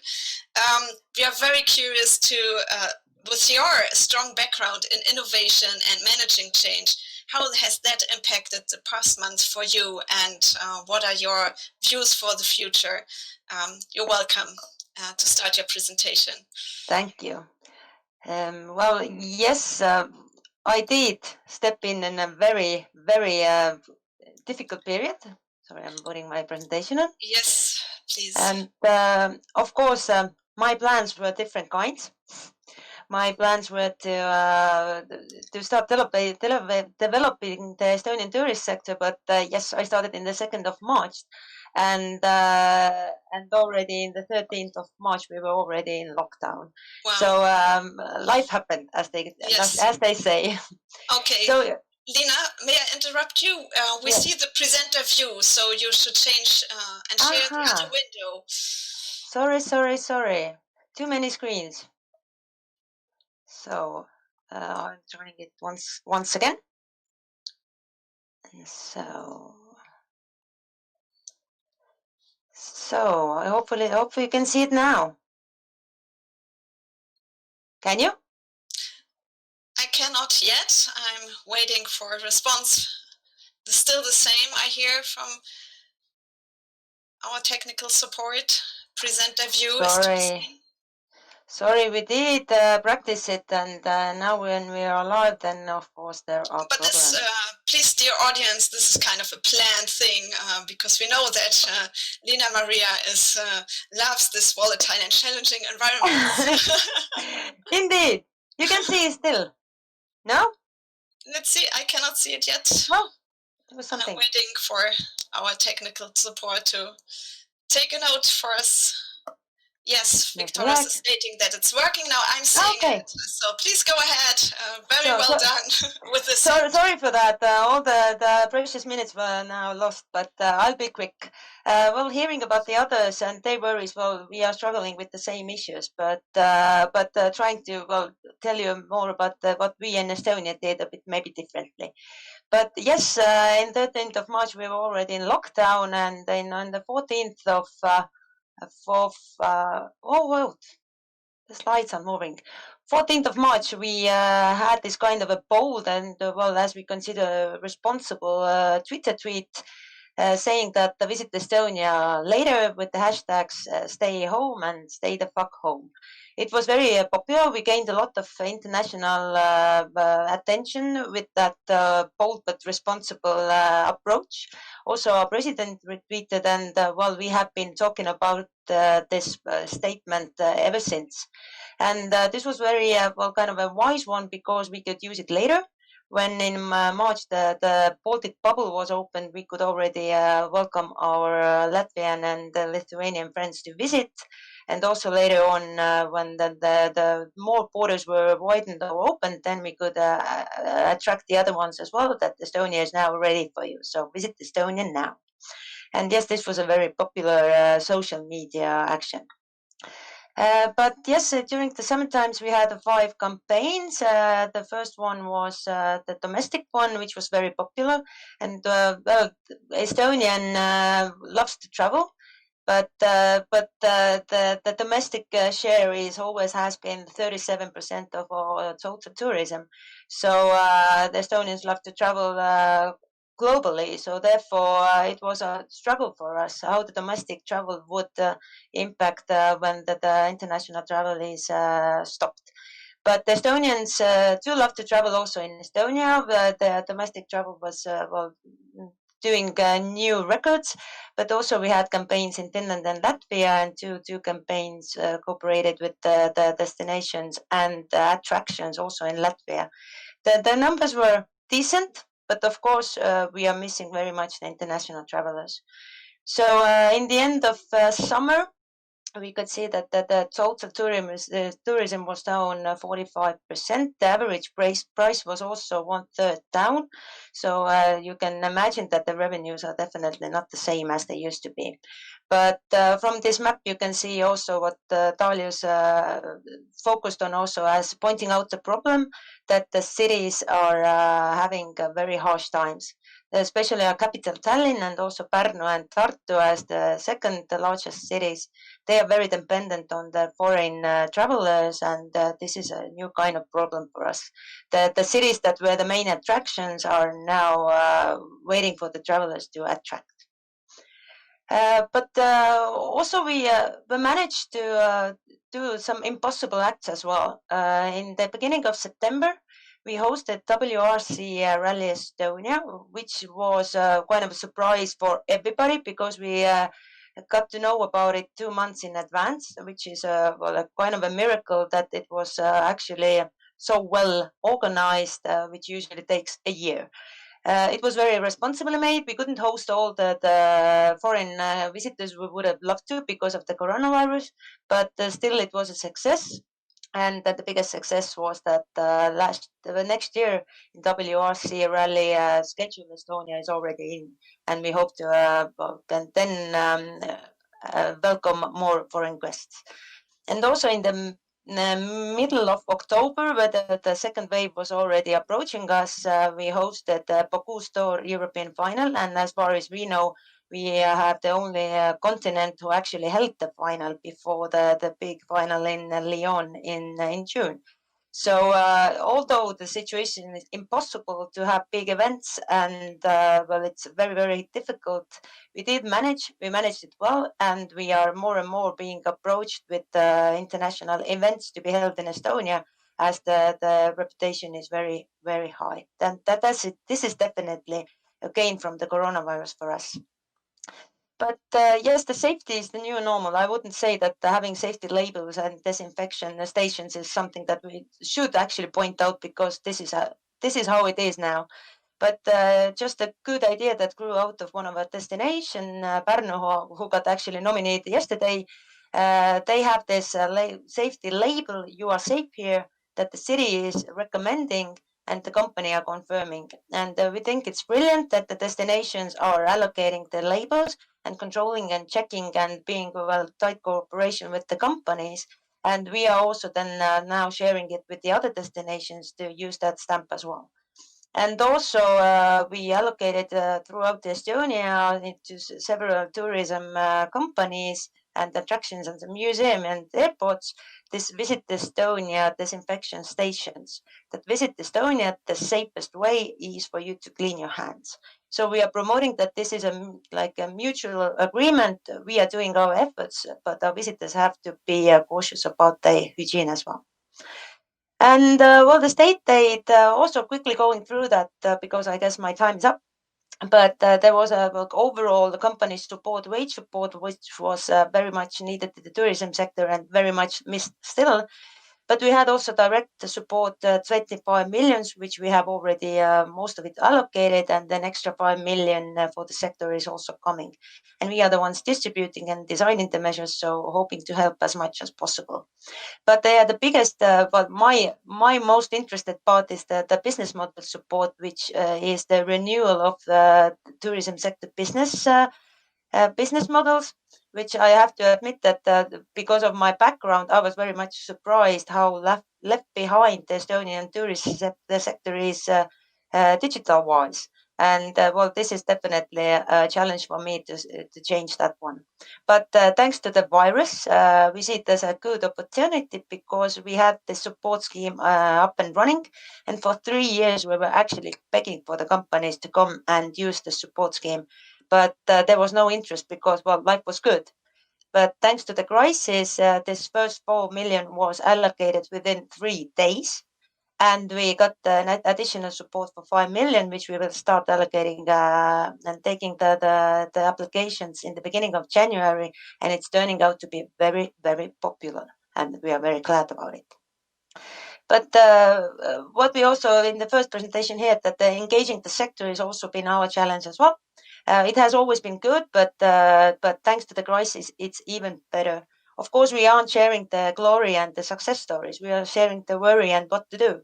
But we have weekly meetings with destinations and the companies associations. And also we did in our tourist board this summer, we went out to the fields. We interviewed more than 80 tourism sector representatives to understand what they see as the opportunity after the crisis, what should be changed, and how the sector has to react. And with that, we have focused on the two priorities or two-term approaches. One is short-term. We have to be ready to campaign in the neighboring countries, most of all, and also domestic travel should be improved. When possible, we are out inviting our friends to come and visit, and also being the translator between sector and government, as we discovered in the crisis that this kind of translation service is needed.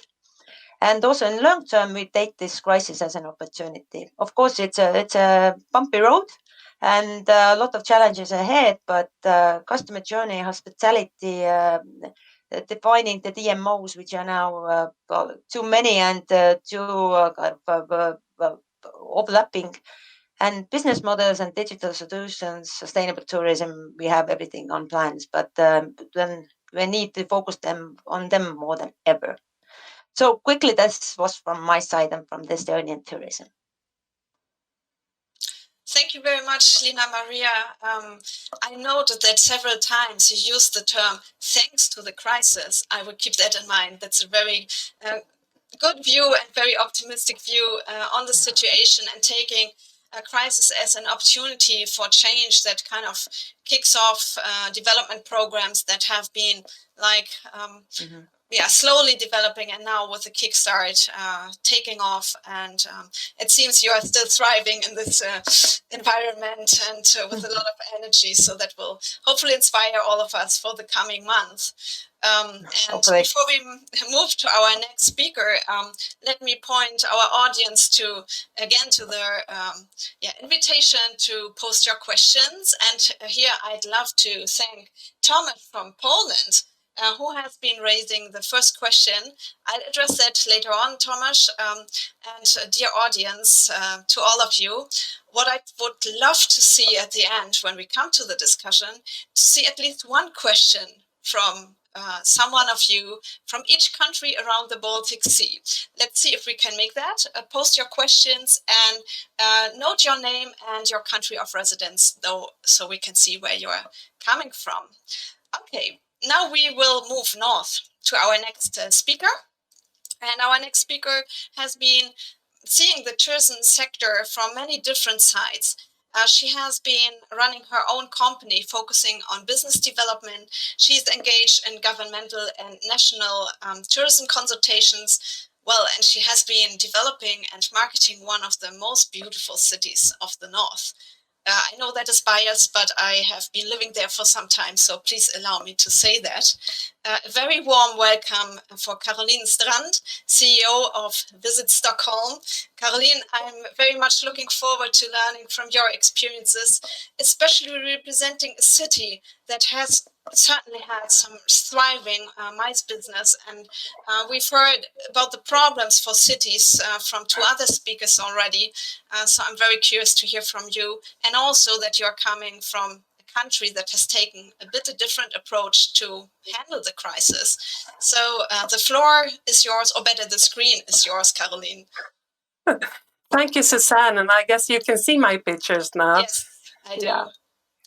So Visit Stockholm is fully owned by the city of Stockholm. So we don't have very much private money. It's just something that we decided a couple of years ago and makes us stronger in the movement as a DMO that we are trying to do, going from this tourist company to really moderate and stimulate and facilitate the dialogues in the city for quality of life and invite visitors. So we dedicated placemakers and promoters to Stockholm, for Stockholm. It is challenging times, it really is. And I think that Dalius put it out so beautifully. It's a team effort. This is nothing that the DMO can do by themselves or together with the state and so on. The business, the citizens, everything have to be open towards each other and worked in a good way together. And I think that is a possibility and a challenge. And also Lina said that cooperation are stronger now, and I fully agree to that in Stockholm also. The crisis, how awful it is, it made us more innovative and stronger. It's also a little bit special time for Stockholm because we are usually the engine of tourism in Sweden. We open up the door, we have the big airport, and we invite everybody, and then we spread our tourists around the beautiful country together with our colleagues. And in this crisis, we have to say that Stockholm have had the toughest time in concern to the tourist sector. So going from a large sum of international guests and to no people at all from other countries almost, and a very insecure period where you don't really know where it's going to go, it's really difficult. We also, exactly as you said, Susanne, we approach this a little bit different in Sweden, more different if people look at us than we look at ourselves looking at you, I think, because the difference is more that we work in a very personal responsibility in Sweden, and that make us do very much what you do, but we do it in another way. But that attracts, but it also rejects. So it's a little bit complicated, but it's something that we really learned very much from. We, Stockholm, we appreciate the Baltic collaborations, and we have several of them. I mean, listening to my colleagues here from national side and meeting my local colleagues is always very important for us and for me as a CEO. And in Sweden, we of course have strong national dialogue with the Board of Swedish Tourism and the national and the regional collaboration. But today I will share some specific Stockholm examples during the pandemic. And I will focus on United We Stream, the Stockholm Commitment, and Archipelago Transport. I mean, we have done so much. It has really been, someone told me 2 days ago in a big international transatlantic meeting that the CEOs of the DMOs must be the most tired people at the moment. I don't think so. I think that we have been working real hard, but it also gives us energy to be part of the solution for this tough situation for the business and for the cities and countries. These are some cases and how Stockholm adapted to the new situation and how it works towards the new normal. First, we have United We Stream, and this is really this is a creative initiative. It's a I mean, music, entertainment, it's so important for Stockholm's DNA and for the quality of life for the people who live there. And exactly as we heard before, it's the people who lives in the city who are, the most important in concern of tourism also, as we know today.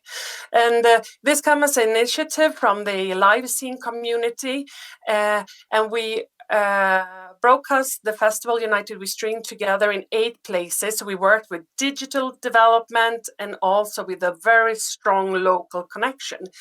And the most important by doing this, it was giving them faith, believe in what we can do during these hard times and that we can find other solutions, and that it really took a strong role in the conversation in the live scene, in the community about digital distribution and new business models.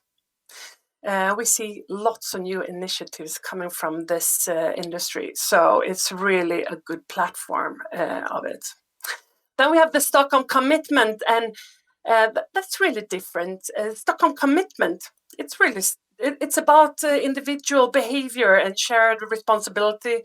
It's common initiatives, and it's all the people who live in this in Stockholm and work here, and the people we invite.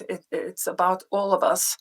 And it started out with that 5 strong stakeholders: real estate, hospitality, business, the shopping. We sat together and had a really strong conversation and a dialogue about how can we really put ourselves into the situation we're in. An open city, that's everybody's responsibility. You as a person, me as a person, as a company. How do we work this together? How can we create a dialogue that is really interesting and that we can share ideas and knowledge together? And today, there are more than hundreds, 250 partners are involved in this today, and we do workshops and we have this strong dialogue. And I think that that's the most important thing for us when we move from being a tourist organization to be a facilitator of bigger conversation in the city and about the city. Then we need to find this aim to that really have a strong and innovative dialogue, and we have it here. So we are really putting in a lot of work with this, trying not to be the answer, the solution, just trying to be the platform makes it possible for other people and stakeholders and citizens to work and have a dialogue together.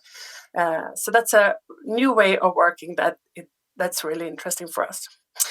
And then the archipelago transport. I think everybody can understand that when people are just moving out in the nature, and we have this fantastic archipelago with 30,000 islands, and we have all these small companies putting on a note down by the harbor that you can go with my taxi. We have to help the digital development in this case. So really this summer, it was of course brought by the restrictions and trying to work the situation, but it thrives into the future of digital and collaboration in a beautiful way. And it took us a couple of weeks to get this going, to have a transport app where all the small companies in the boat taxi community could work together. It's a trial this year, but next year it will be for real, and it's a way of how to move the city out of the crisis and build for a new future.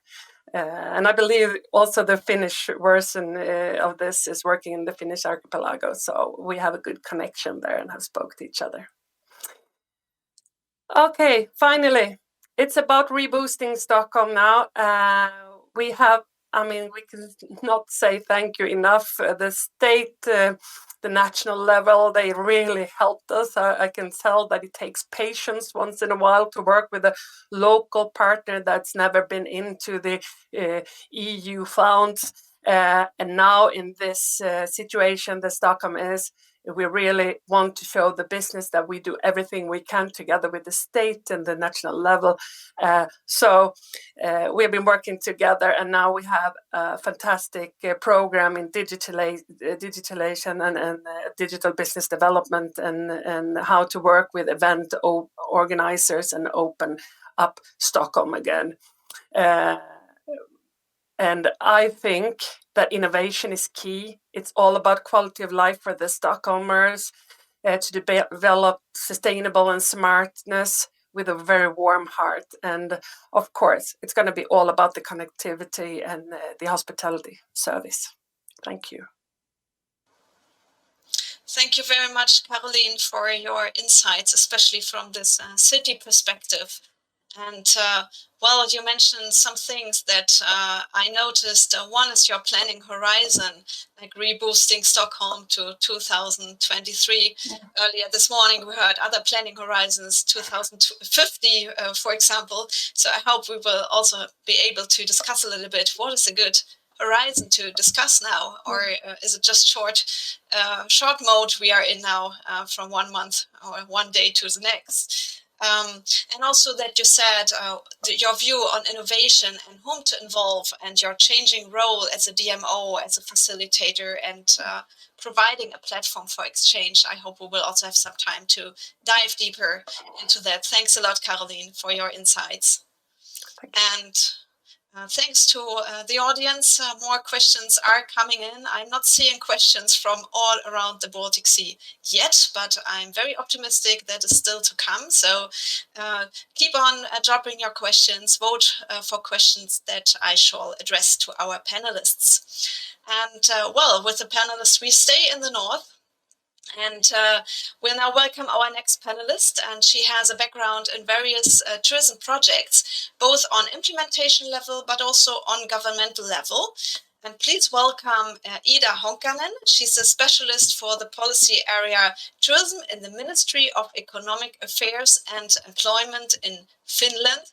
And Ida, as I took it from LinkedIn, you have a trait that certainly helped a lot in the crisis situation, that you like to develop new skills by occasionally stepping out of your comfort zone. And I think that sounds very familiar to a lot of us looking back at the past month. And I'm curious to hear how that helped you, looking at the past month, what you've learned and what's your view from Finland. So the screen is yours, Ida. Thank you so much, Suzanne. And yes, that skill has certainly helped during this COVID crisis. In my presentation, I will provide you with a quick look into domestic tourism and travel in Finland, as well as some support and solutions introduced during this crisis. As my colleagues mentioned, many things we can really relate to in Finland as well. Before the pandemic, the year 2020 looked really good for Finnish tourism, all in all, and as the spring and the shutdown came, the industry really needed to adjust to the new situation and develop their work as well. So just to have a quick look. Oh, here we go. Now it's working. So domestic travel in Finland actually generates about 70% of the Finnish tourism demand, which makes it a significant role in terms of the volume tourism, but also year-round tourism activity. Before the pandemic, Finns made almost as many leisure trips in Finland and abroad, although during the last years, the growth has been stronger abroad. During the summer season, domestic tourism demand increased in Finland.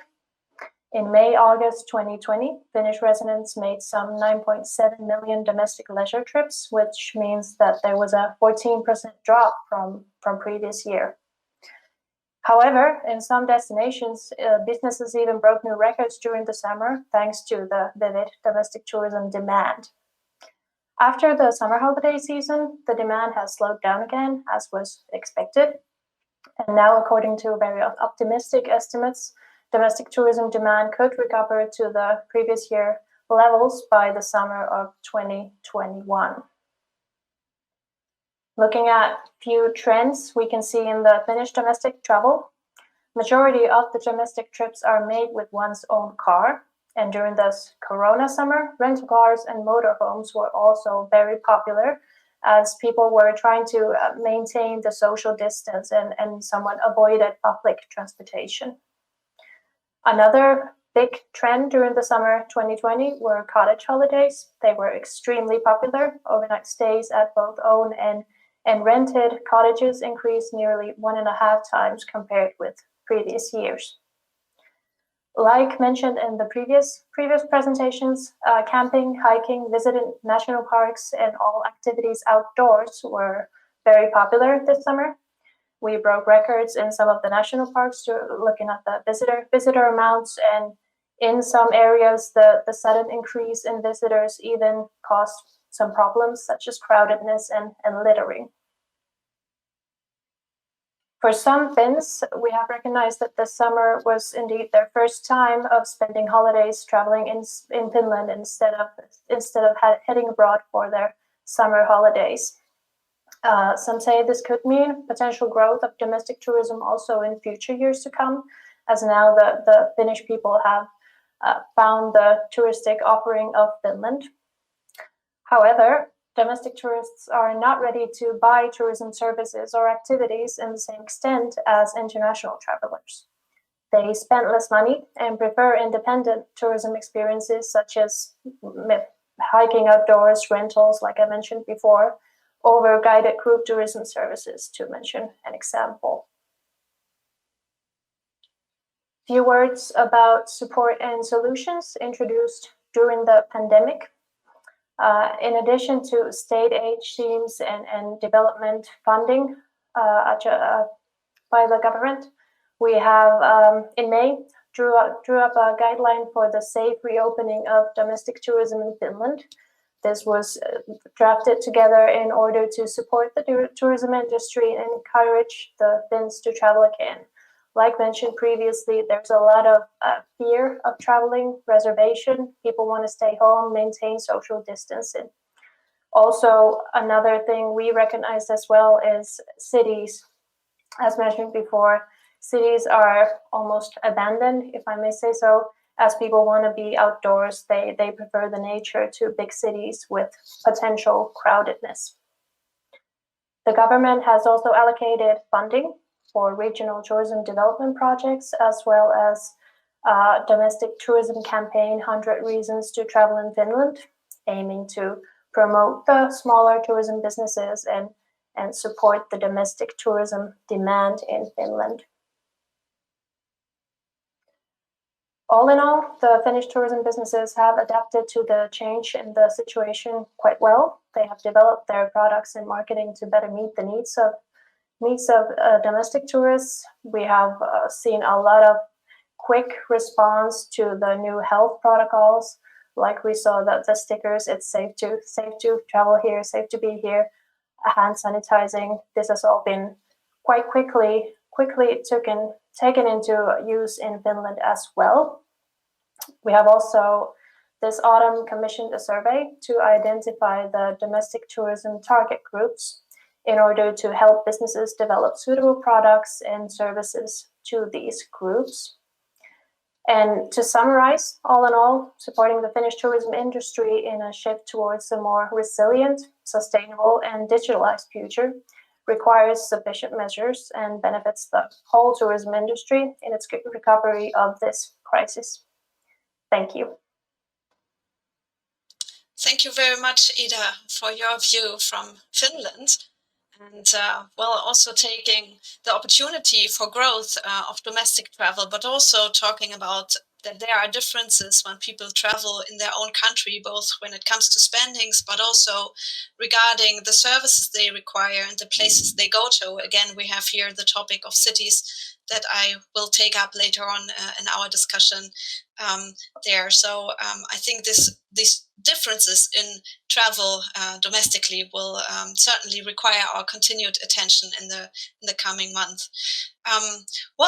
Thank you very much, Ida, and we'll move on to our next speaker, which I've been knowing for a long time as one of the most enthusiastic and continuously engaged person in cross-border cooperation for tourism in our Baltic Sea region.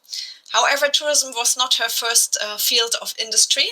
As a water and maritime engineer by trade, our next panelist can draw on yet another set of experiences in constructing and engineering a new way to cope with the changes we are currently facing in tourism. So a very warm welcome to Marta Czajkowska, Director of the Tourist Department at the Office of the Marshal of the Pomorskie Voivodeship in Poland.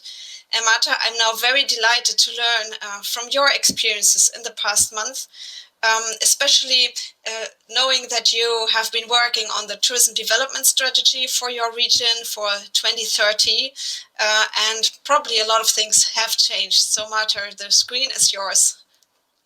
Thank you very much, everybody. Hello, Susan. Hello, everybody. I hope that you see my screen and... Not yet, Marta. Could you launch your presentation? What now? Okay? Yes, I see it. Thanks a lot. You can start. Thank you very much for the invitation, and I'd like to show the way of thinking of my organization, because I also represent Pomorskie Tourism Board, the regional tourist organization, and I'd like to show some activities which, according to the present situation, were helpful to the branch. Of course, all this news which we heard now from the other speakers nearly are connected with our region, and we can say that situation at the Baltic coast is nearly the same.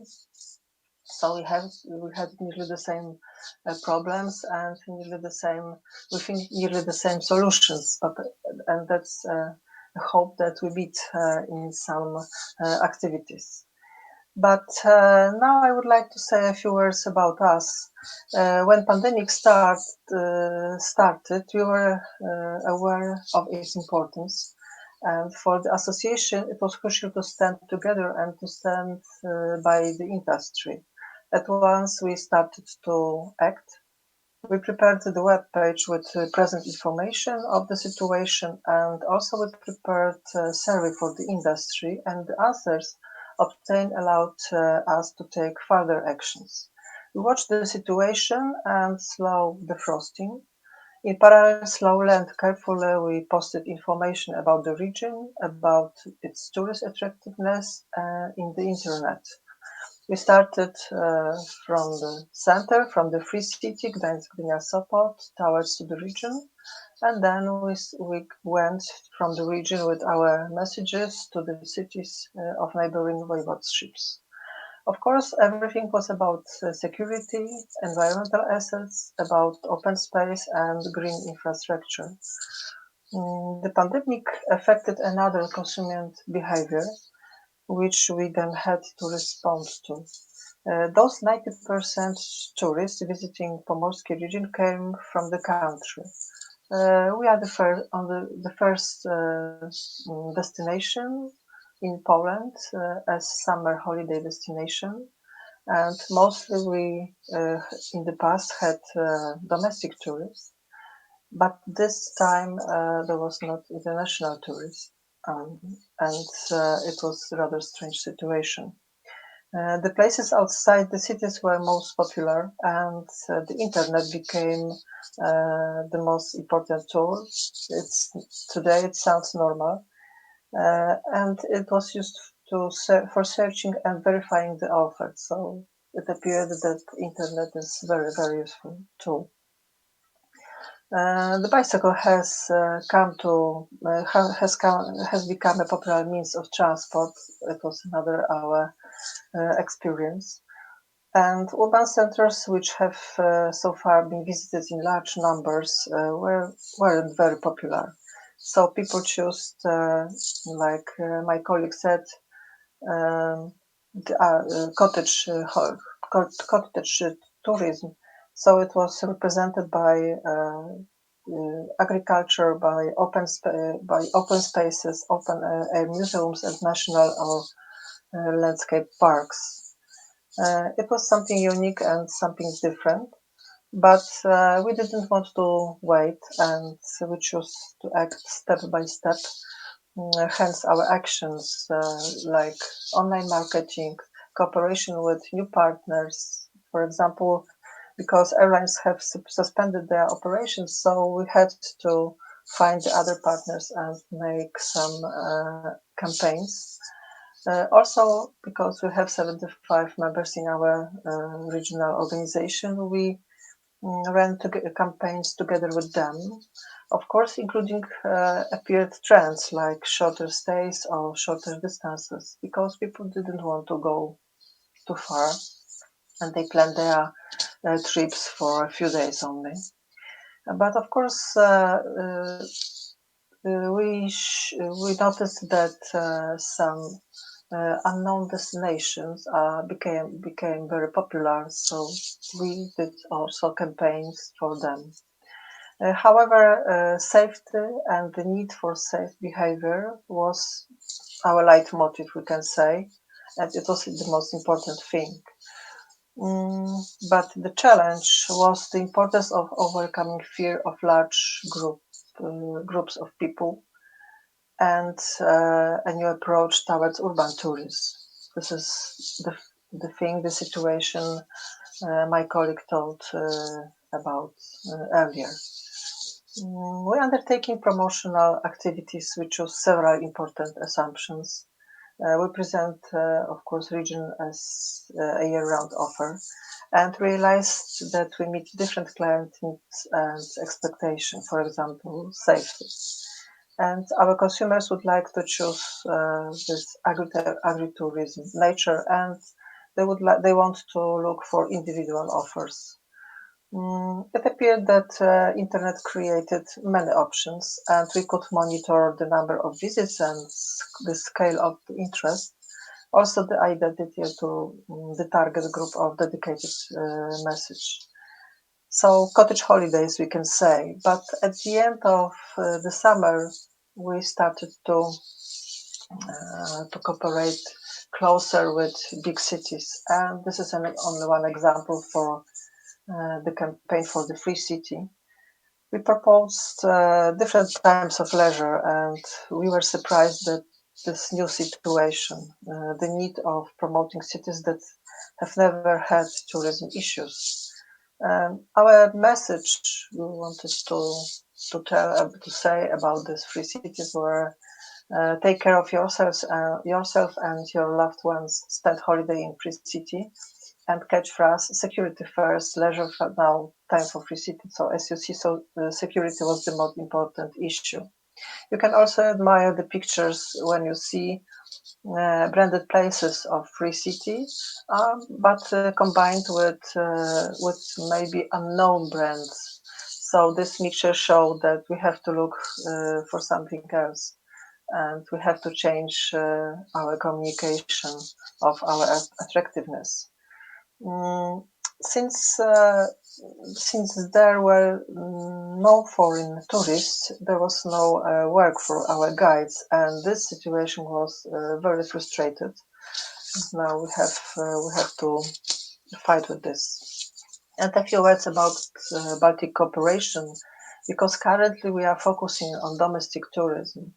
The pandemic stopped the Baltic cooperation, and we can say now, and this international movement froze. But we will have to put a lot of efforts to restore the arrival of foreign tourists.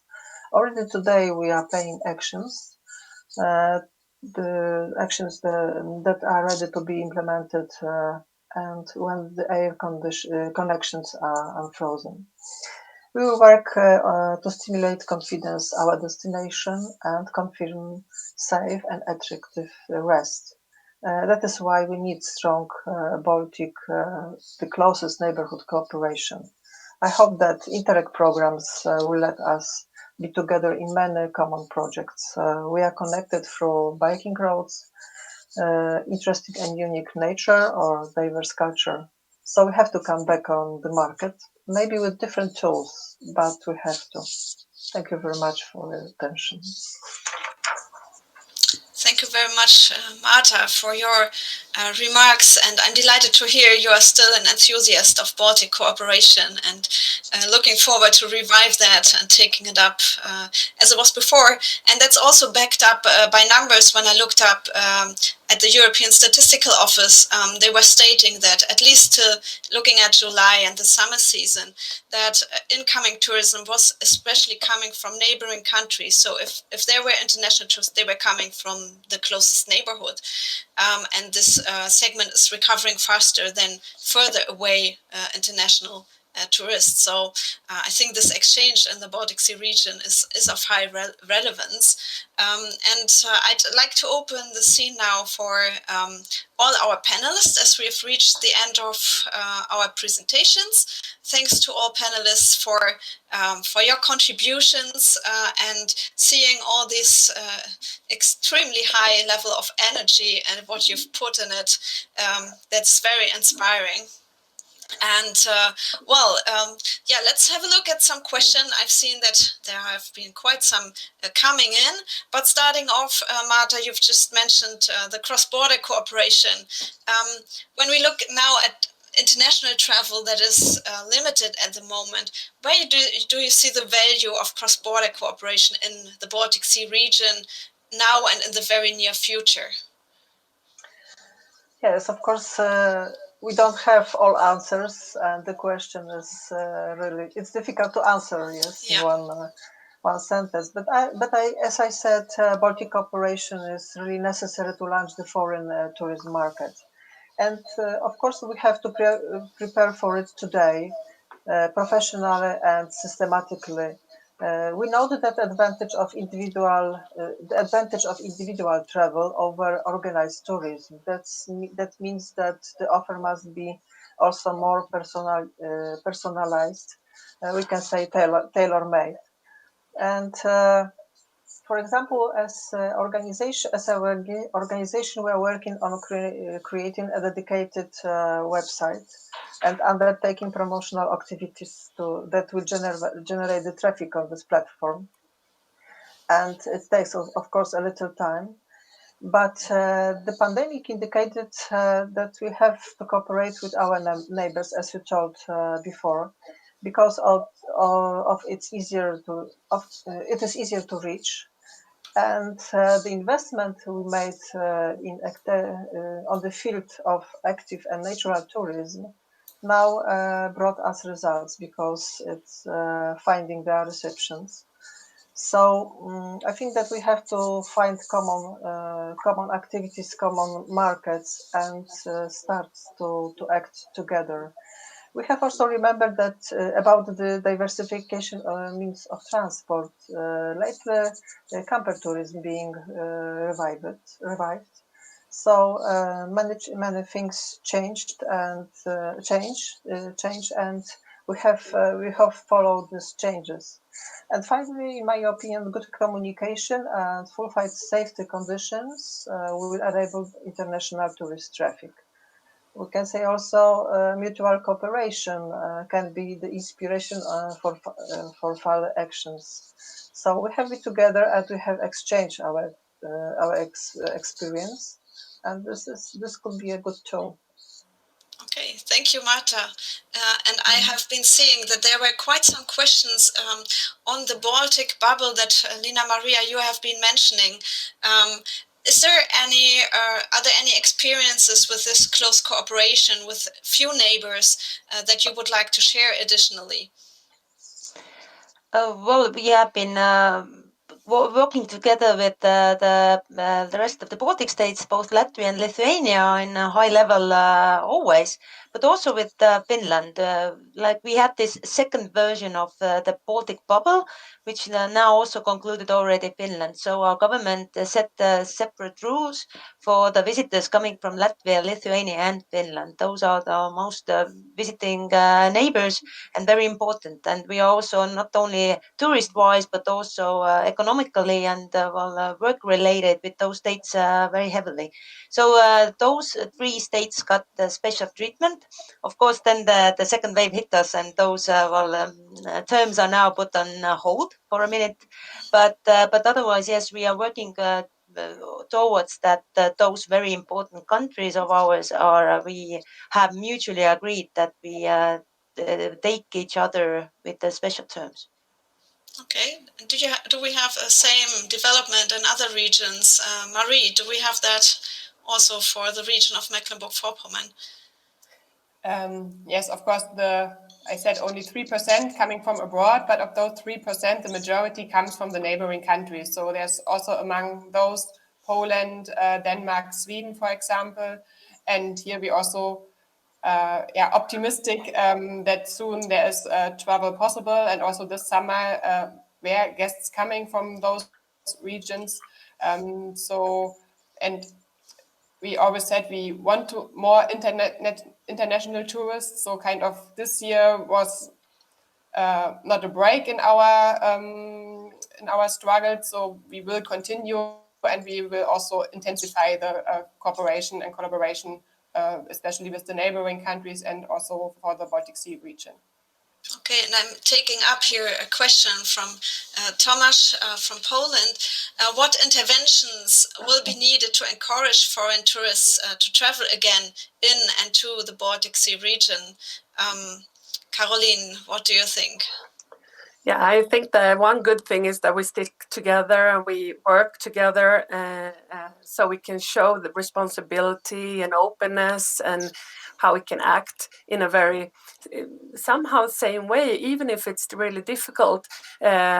Corporations like this, I think it's really important to be able to show trust to visitors. But then, of course, we need to sharpen up what they want and look at the offer that we have and make it work in the new normal that we see, where you want to have it very much more personalized. And I think that Marta, she was really into something really important, and I think that these multifunctional collaborations are so important. And we have to understand that actually in this region it's a little bit different, because all the other demos and NGOs and so on, they almost in other countries, they have very other organizational when it comes to funding and so on. So we have a strong position to make a really good work now. Okay, thank you, Caroline. And Lina Maria, you wanted to say something. Yes, I wanted to just say that I have this comparison with traveling with the coronavirus. It's like having a stomach flu. First, you're frightened and you don't want to eat anything. But when you take the first bite, when you go to the first trip, then the fear narrows down. So I guess everybody's kind of responsibility is to take the fear down, that we can travel responsibly, come on over, and then visit the next neighboring countries as well. So it's kind of narrowing the fear, showing very responsible ways to travel. So kind of introducing the thought of the bubble, safe bubble, and making the bubble bigger for everyone. Exactly. Yeah. Okay. Yeah, there's one question, Lina Maria, I want to address to you from someone anonymous. You mentioned the You Are Safe Here label that was used for tourism businesses. Is it only for tourism businesses or for service businesses in general? And can you give insights on how many businesses are making use of these labels? Well, the city of Pärnu, who was actually initiating this label, They started it in the beginning of summer, and then the domestic tourism bloomed and it was put on hold. But the city of Tartu already has kind of shared also the same label, and they are more focused on the hotels, accommodations, and restaurants. But we would love to widen it to tourist attractions, and why not everybody who is offering some kind of services. Why not? But yes, of course, if you put the label on, you have to also check if everything is in place and you are really responsible, because I see it as a bigger, maybe brand risk when you don't deliver. So it has to be very cautiously made. We are building up the trust step by step, and we cannot kick this out. But in Pärnu, it has been very popular, and also rising in Tartu, and the other destinations are now more and more willing to also take this into use, because, well, the busy summer times are definitely over for now. All right. Thank I you. think that, sorry, but Lena, you're into something so important. So we have to be really authentic to what we promise. And you put your finger on that. And I think that we also have to understand now that if we can't get everybody on board, then it will be really dreadful if something happens. Something small can grow larger. So that's why we work with the Stockholm commitment. It's just that the hospitality business, the shopping business, everybody's doing for themselves. But something like this, like you work, that we do together, and like we do in the Stockholm commitment, that makes it sums up to a common force. And I think that's really important now. Yeah, thank you, Caroline. There's another. Oh, Ida, please. Just if I can quickly add, I agree with all of my colleagues, absolutely 100%. But I think that we must also look beyond the pandemic to the wider perspective. We have big issues coming up, such as the sustainable transition of tourism. We must digitalize the whole tourism, and in this whole process, during the pandemic, after it, I think close cooperation with our neighboring countries is essential. All right. Thank you, Ida, for this insight. And I would like to address to another question from the audience, from Udrius from Lithuania. A question to all of you. Well, the question is about if domestic travel will cover the losses coming from the stopped incoming traffic. Can domestic travel compensate for that at all? And I'd like to address this to Darius, as you have had some kind of figures in that direction. Hello again. Well, our experience, well, at least current experience, that in some areas and for some tourism business it can compensate, but for as I mentioned, cities that were living on international tourists, they are still in crisis, and also tour operators, they still don't have any income. And remedies, well, to be found yet, because well, that's natural, and I don't think that it can be changed easily, the patterns of domestic travel. Well, if you live in the capital city, usually you'd like to go to the seaside. Well, at least it's a Lithuanian tradition, if the capital city is not on seaside, as in Latvia and Estonia. But so there are traditions and there are patterns, and they are quite hard to change. So, well, my personal opinion is I think it's more feasible to help for business that based in cities is international travelers, and especially where I would like to make up a new category. One is international tourists, and another new category should be neighbor countries. I don't know how we could name them, but this bubble solutions, they worked. And if we do some additional marketing with a city break product or I don't know, another product that is related to visiting neighborly countries and visiting big cities there, then it could work. because domestic travel, I don't think that it will fully help for particular parts of tourism business. Thank you, Dalius. I'm not sure, Lina Maria, if I saw it right that you raised your hand. Yes.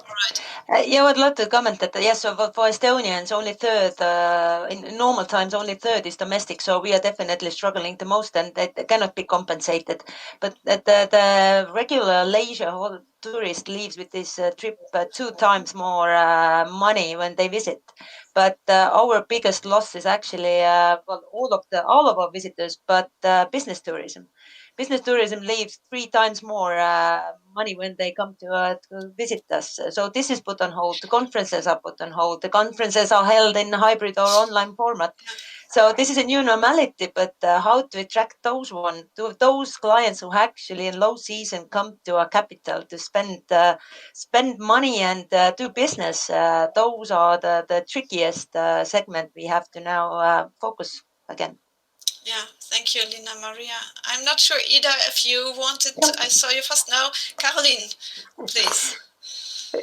It's so interesting because, I mean, the years before, how we have really been talking about what a tool tourism is and how it can thrive. When we talk about the business tourism and we have all these innovative companies that need attraction from competence and so on, talent attraction, we're a part of a system, a bigger system. And I think it's really important for us also to understand that we want to be global. We want to open world and we want to share experiences with each other and travel to each other places. And of course, we have to work in the short term in one way now, but we also have to build some kind of way to work in the long run, also to talk to each other and meet up.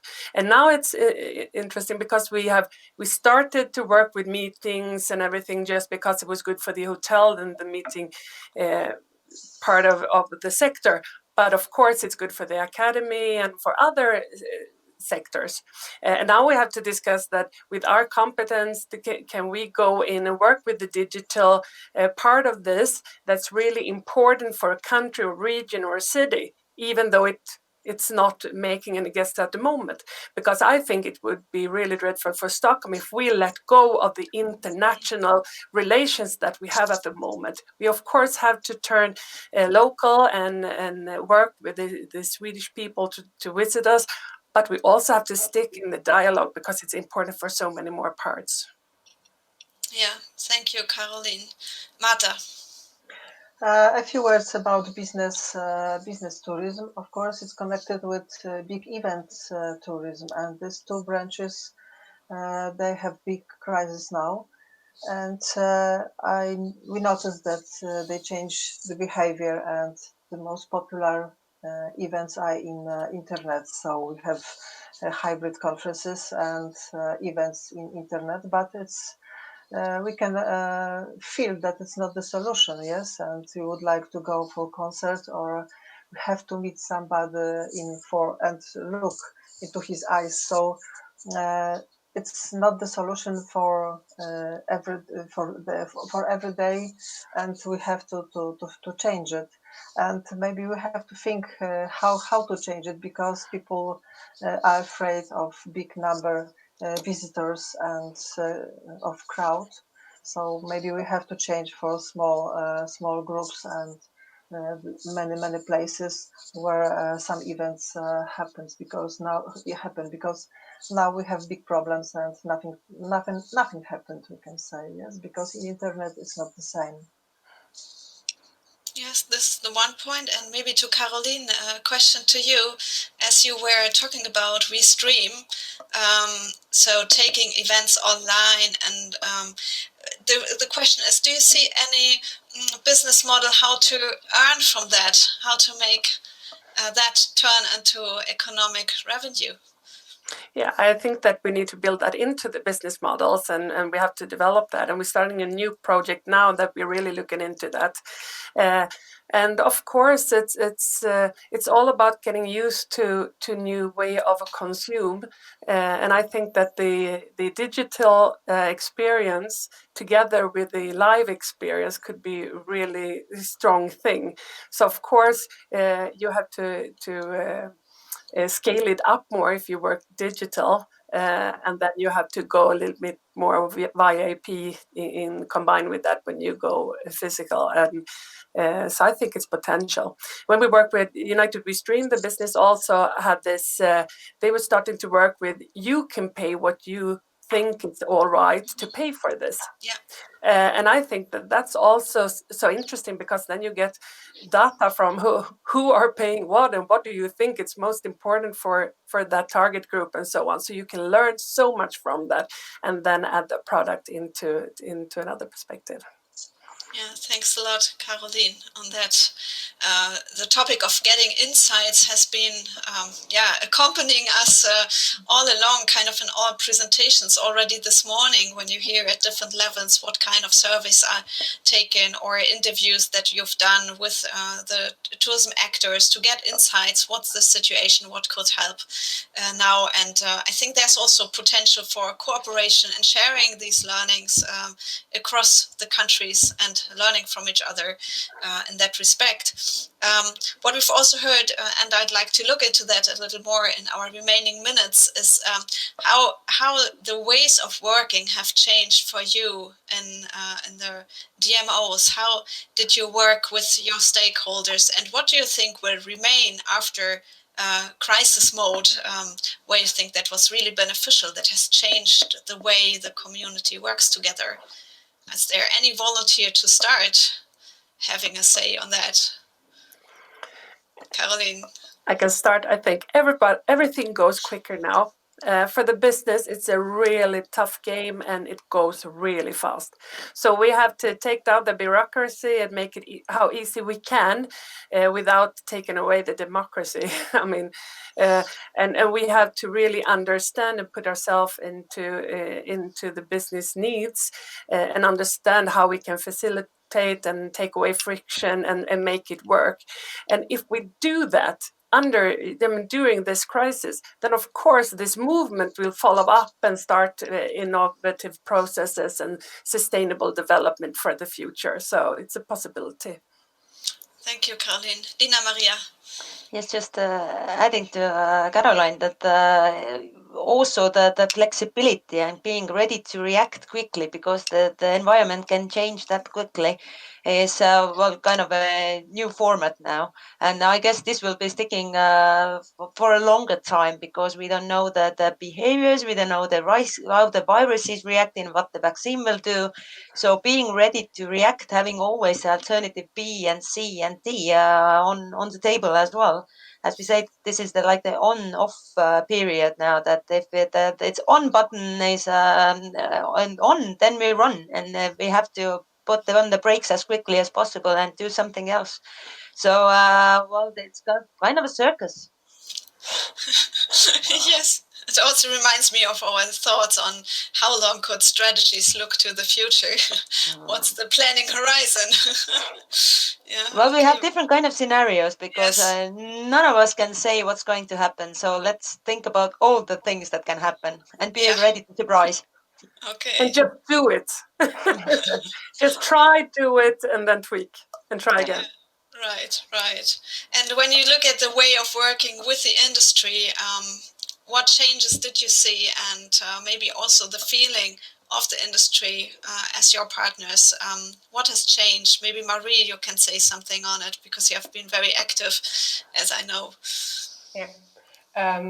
Yes, due to the really intensive exchange with all the stakeholders, all the companies and the politics, I think we kind of gained more confidence and more trust in our work. So I hope that also in future everything will be more easier to get decisions, to realize projects together. So that really gave us a lot of input and made the collaboration much stronger than before. I would say. Marta. I think industry is more closer to us, and we cooperate stronger. And they are really interested, and they want to know our activities, especially now when we create strategy Pomorskie 2030. They want to know, they want to understand, and all strategies, all these documents we are working hard on, I think they should be more general, because we need to have something like umbrella to hide this different options, like Lina told us that we have to be ready for everything, yes, for each scenario. So strategies should be very, very general, and we only should put only our main directions of developing, like ecological solutions, or other trends, or like silver tourism and other things which are very important for us. But the situation will show us such we can say films we can even can't expect, I think. Yeah, thank you, Marta. Maybe the solution lies in the ways of working, how to get a flexible way of exchange to develop all these different plants, BC and whatever, and then still something Z happens. So then you can pick from all your plants what suits situation Z. So this term of flexibility, I think this is something that accompanies us. Well, we are coming to the end of our panel discussion. It was a great pleasure to learn from all of you domestic travel as the new normal, and how our region, the Baltic Sea region, deals with this shift in travel behavior. I think we have learned a lot about new roles of DMOs, new campaigns, very creative ones to different target audiences. Also new ways of working in this situation. And we've seen a lot of creativity and really true dedication to the tourism industry by all of you. And we've seen enormous flexibility. We've learned about plans from A to Z, kind of, to be prepared for everything. And also this problem-solving attitude, like taking everyone on board and just keep on doing, and this sometimes also survival mode. Well, coming back to our question, domestic travel as the new normal, we've seen that domestic travel has played in many countries already a major role, although not in all of our countries. Well, can domestic travel compensate lacking international guests, especially Darius? I remember your comment here that this is very difficult, especially for those countries where international tourists are the majority. So we have to see how expectations develop, perceptions of visitors and the tourist as a source of income or a virus spreader. We've learned from Marie how to cope with that. And well, how do the expectations and perceptions change of tourism providers, of local inhabitants? And I think this is something we are continuously going to find out and in the coming months and maybe even years. And I see it as a huge field of international exchange and joint learning by exchanging experiences, exchanging data of our findings, creating bubbles, as I've learned today. And this is no matter if the tourists come from abroad or from national sources. International cooperations can still help us to deal with new situations, learn about a plan Z that another country may have that was not in my portfolio yet. So let me close with a quote from Theodore Levitt from 1963 in the Harvard Business Review, where he stated that ideas are useless unless used. The proof of their value is their implementation. And this strong will for implementation I've really experienced with all of your presentations. I find it really inspiring, and I wish you all the creativity needed for finding solutions for whatever situation that we are confronted with in the future, but also especially the helping hands needed to put these ideas into reality and put them, implement them. So thank you very much, dear panelists, to all of you for your contributions, for your discussions. Thank you, dear audience, for your questions and for listening to us and following us. And now there will be a small video towards the end, and please stay on, stay tuned, and for the rest of this afternoon. Thank you and goodbye.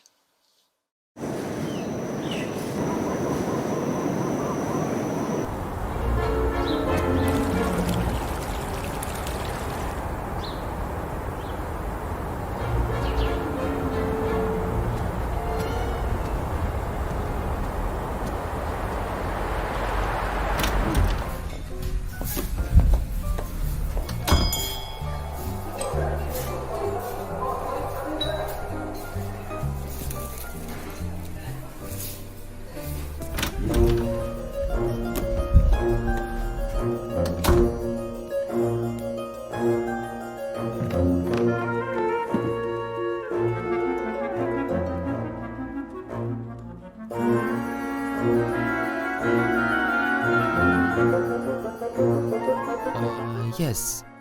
One coffee, please. Want it strong and memorable as the breaking waves of the Baltic Sea.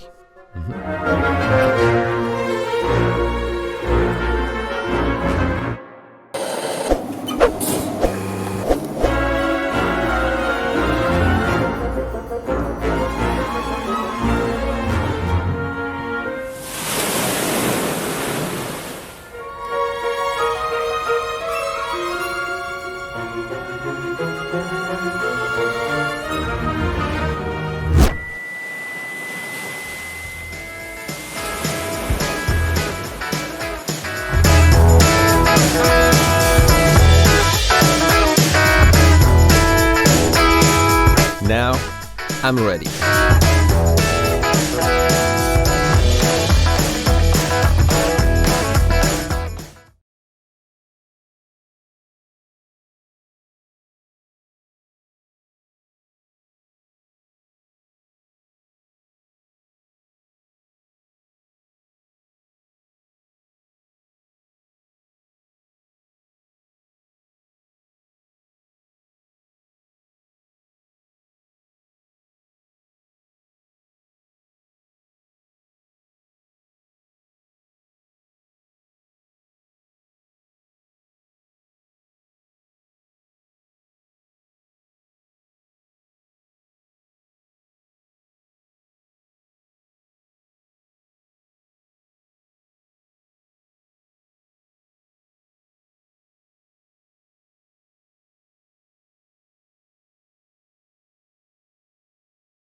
Hello again, and first of all I would like to thank Susan Marks for a wonderful panel discussion, and also everybody, all panelists, for enthusiasm and the bright visions for the future.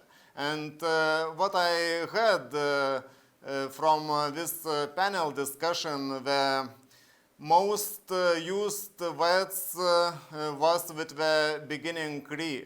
We discussed about rebuilding, reopening, rethinking, recreation, reboosting. So I think that our common vision and common goal is to live again like in 2019, and to see tourism indicators and tourism statistics like it was in 2019. And I think that our common wish will be come in the reality sooner or later, but hope it will be sooner.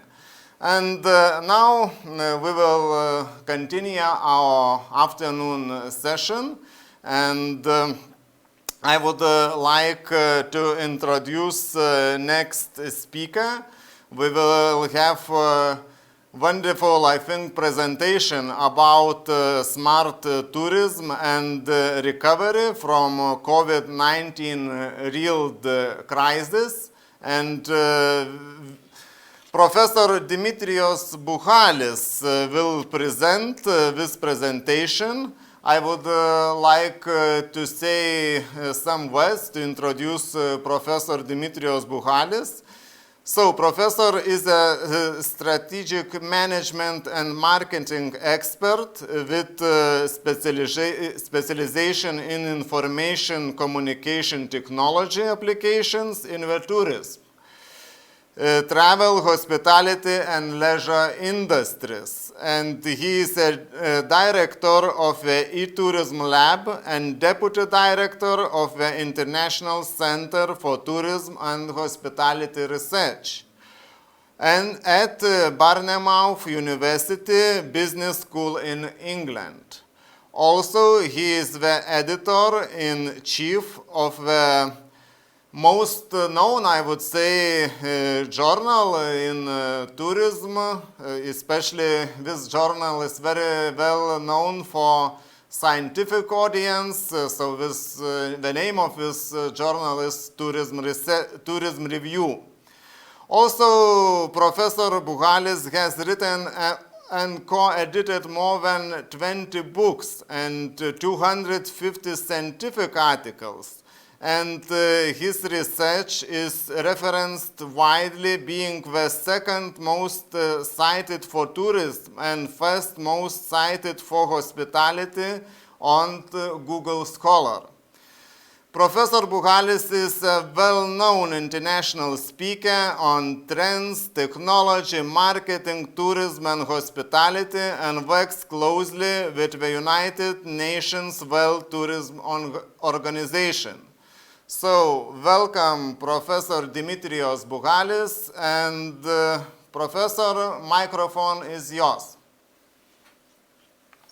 Thank you very much, Darius.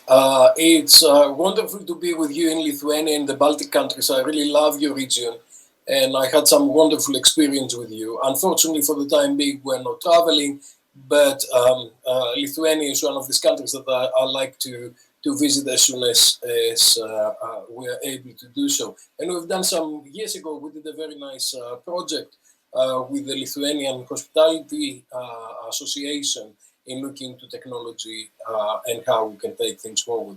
I'm going to take you through a lot of slides very quickly, and I'm going to share some of the conversations and some of the thinking that we're developing around the world. And I've been in the forum since very early this morning, listening to everything that was said and how things were going. I think I may actually be more pessimistic than a lot of our colleagues. And I can see a lot of colleagues that they are desperately trying to develop tourism and go back to 2019. And we're going to get there. I think increasingly we recognize that COVID is a crisis unlike any other. And the only way I can describe it's a war. It's a war against an invisible enemy. And with wars, you have got a lot of suffering, and you've got a lot of people killing. This was Bournemouth in April 2019, and this was Bournemouth in April 2020. You can see the difference, and you can see how many organizations have suffered out of that. And of course, we've heard from so many people that 2020 was supposed to be a record year, and we were about to almost double tourism growth, and COVID stopped all that. And many organizations around the world had to stop their activity and say, see you soon, please stay at home, please stay safe. This is Bournemouth Airport with a lot of planes from British Airways parked there.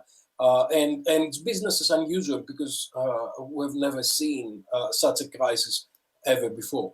So we got from this kind of situation, we all enjoy life, freedom, and going around and having fun, to this kind of situation where everything was restricted, everything was very, very careful, and everything was operating as very, very unusual. People will travel, normally domestic tourism or short distances, and they look after their health and their safety and the value. The first value that we need to provide is health and safety.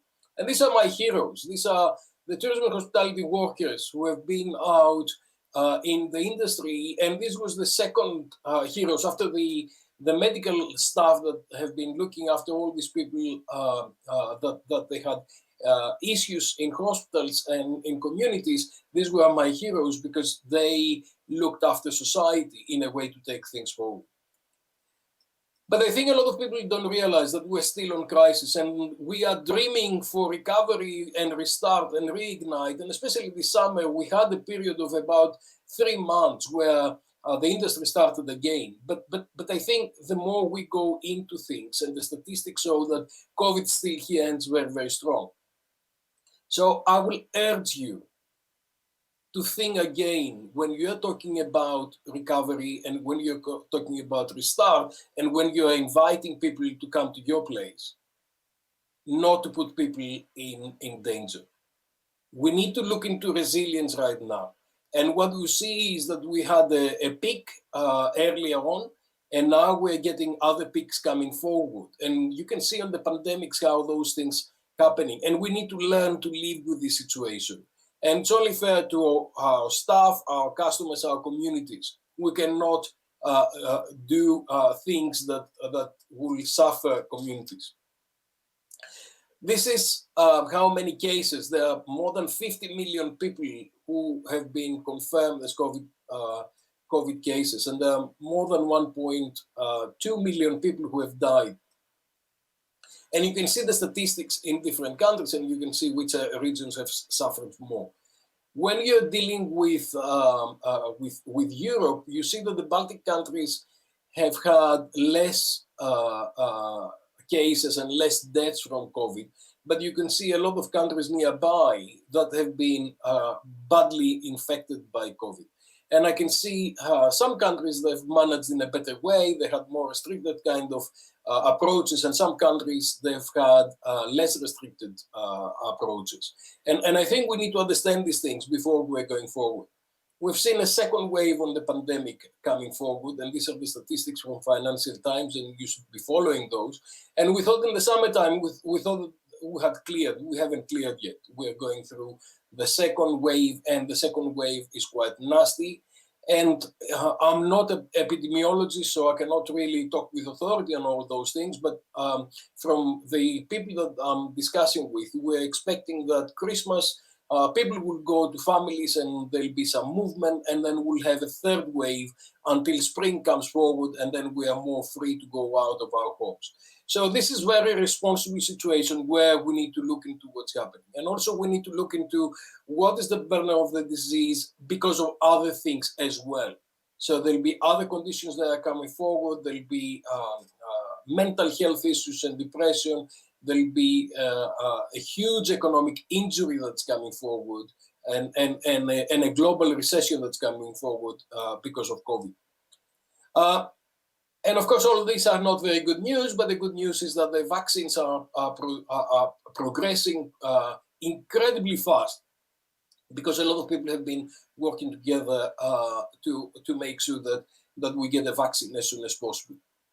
But I'd like you to stop for a minute, and before you start looking to how can we go to 2019, stop and count our blessings and think positive and think, how can we go forward with the situation that we've got at hand?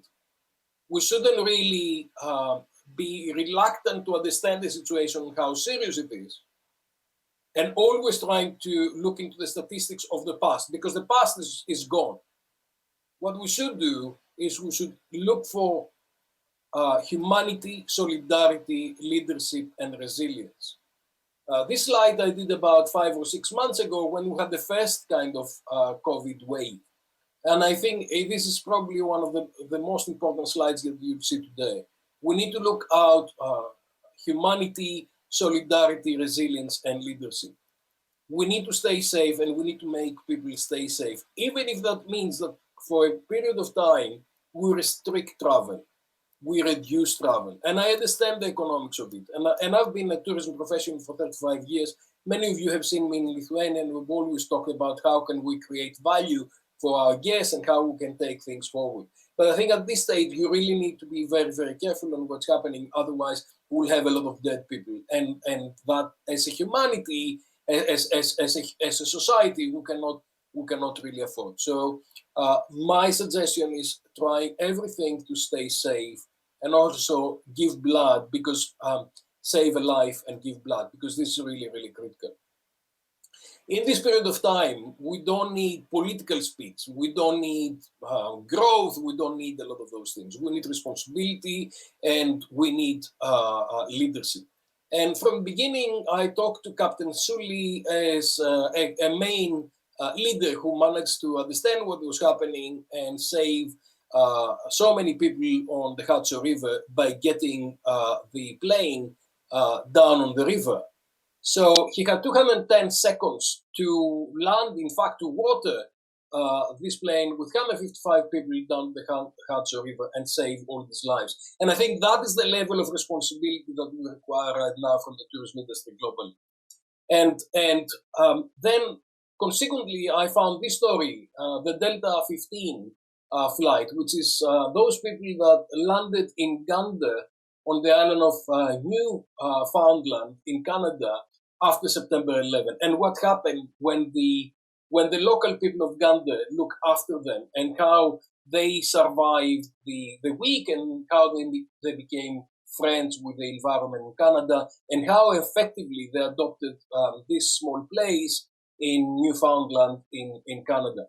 And then I was surprised that I found that this is a West End theater, because it's got so many positive messages. And I urge you all to have a look on the online resources about the Come From Away, and to learn from those lessons that we learn from this kind of thing. And normally I talk about these things, and a lot of my friends, they tell me, look, but my survival depends on tourism. And of course, all our survival depends on tourism. There's never been a situation before where governments and economics and investors have understood how important tourism is for all our activities. But after the storm, there is a rainbow. So we are going to go into a new reality, and we're going to take care of that. But in the meanwhile, I like to urge you to look after your communities. It's what tourism and hospitality can do for our communities, rather than communities can do for tourism and hospitality. And we need solidarity, commitment, and support from governments and from everybody, but we also need to get together. I started very early with COVID, and this on my blog, I started calling for brace, brace, brace, to inform the tourism industry globally, and in Greece in particular, because a lot of my Greek friends were running hotels and tourist businesses, on how to react with these things. And I think the most important lesson we learned is how we are going from me and my personal interest to how we go to we and how globally we learn how to work with each other. A lot of people from the tourism industry came forward with a lot of acts of solidarity and kindness. They provided accommodation, they provided food, they cooked for the people that they needed, they cooked for the NHS, the health systems around the world. And this is one of my favorite restaurants in Greece, in Rhodes. It's called Tomarouli, the lettuce. And I've never been to this restaurant. I don't know these guys, but what they've done is they realized how many people were struggling, and they start cooking about 250 portions of food every day and leave it outside their restaurant. So people who needed that can take some food with integrity and survive these difficult times. This is the level of solidarity I'm expecting from the tourism industry right now. And I think this is the only thing that we should be talking about during the crisis and when there are so many people who are dying every day. And what happened is that there's a community that came forward and brought all these kind of ingredients so they could cook the ingredients and they can provide to society. So it's about how can we get solidarity and how we can engage everything. And I can hear you saying, Professor, come on, tell us how we can go back to business and how we can take tourism forward. And I'd love to do that. And I'll share some of my thoughts. We will not return to the past. We will depart to a new future. And the new future will be different. And everything that we're doing in the past may be relevant, actually. We really need to question what we're doing in the past and how we can add value. We're very blessed. We've got excellent assets. We've got fantastic products. We've got all the marketing and the branding we need to do in order to co-create experience and engage local residents in differentiating the product and create some authentic kind of experiences. And I said this is a war, but normally wars destroy infrastructures, destroy facilities, they kill people. Coronavirus is killing people, but it's not touching our infrastructure. So we need to develop our resilience, and we need to have a strategic response. So in the strategic response, during the crisis, we need to bring the humanitarian aid and to support in the solidarity. And also, we need to look after our people, our employees, and also we need to work to look after our liquidity and our stock and our businesses. And we need to create, to understand how we can support all our relationships through communication and how we can support partners, suppliers, employees, distributors, consumers, everybody in this game. We need human strategies to make sure that our employees are provided for. We need money strategies for liquidity and debt. We need operation process to make sure that we've got the protocols to ensure the safety and the process are changed in a way that they can do that. We need to look into our product and perhaps re-engineer some of our processes and procedures.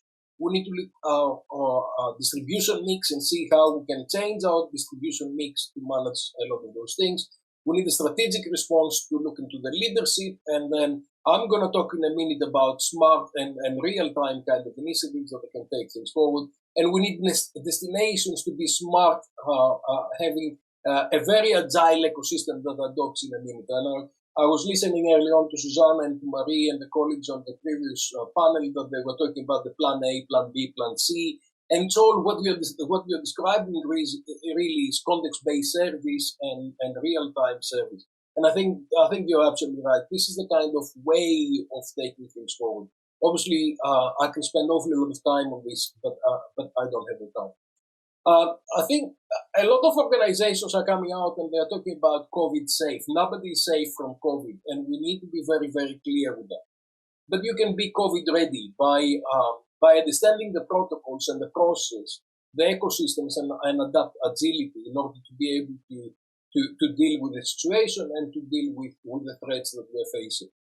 Now, in Europe, we've got many countries and we've got different ways of approaching COVID. And we've seen some of the countries have been very restrictive and they've looked after their people in a particular way, while other countries have adopted very different and perhaps dangerous strategies. When I talk with my colleagues in China, in Asia, in Hong Kong, in Taiwan, and Singapore, and Korea, quite a lot of these countries have handled the situation in a very different way. And partly this is because Asian cultures operate in a different way. But because they were restricted earlier, now their markets are increasing. So in China, we saw the celebrations last month. They got back to 80% of the normal kind of activity. Of course, with masks and with protective equipment and everything like that. But what that shows is that how people would like to travel and how engaged they are in doing these things. We need to understand real time the context, the location, the clientele, the space, the architecture, the service, the personnel, and all our process and our business models in order to blend the new reality and in order to create the new things.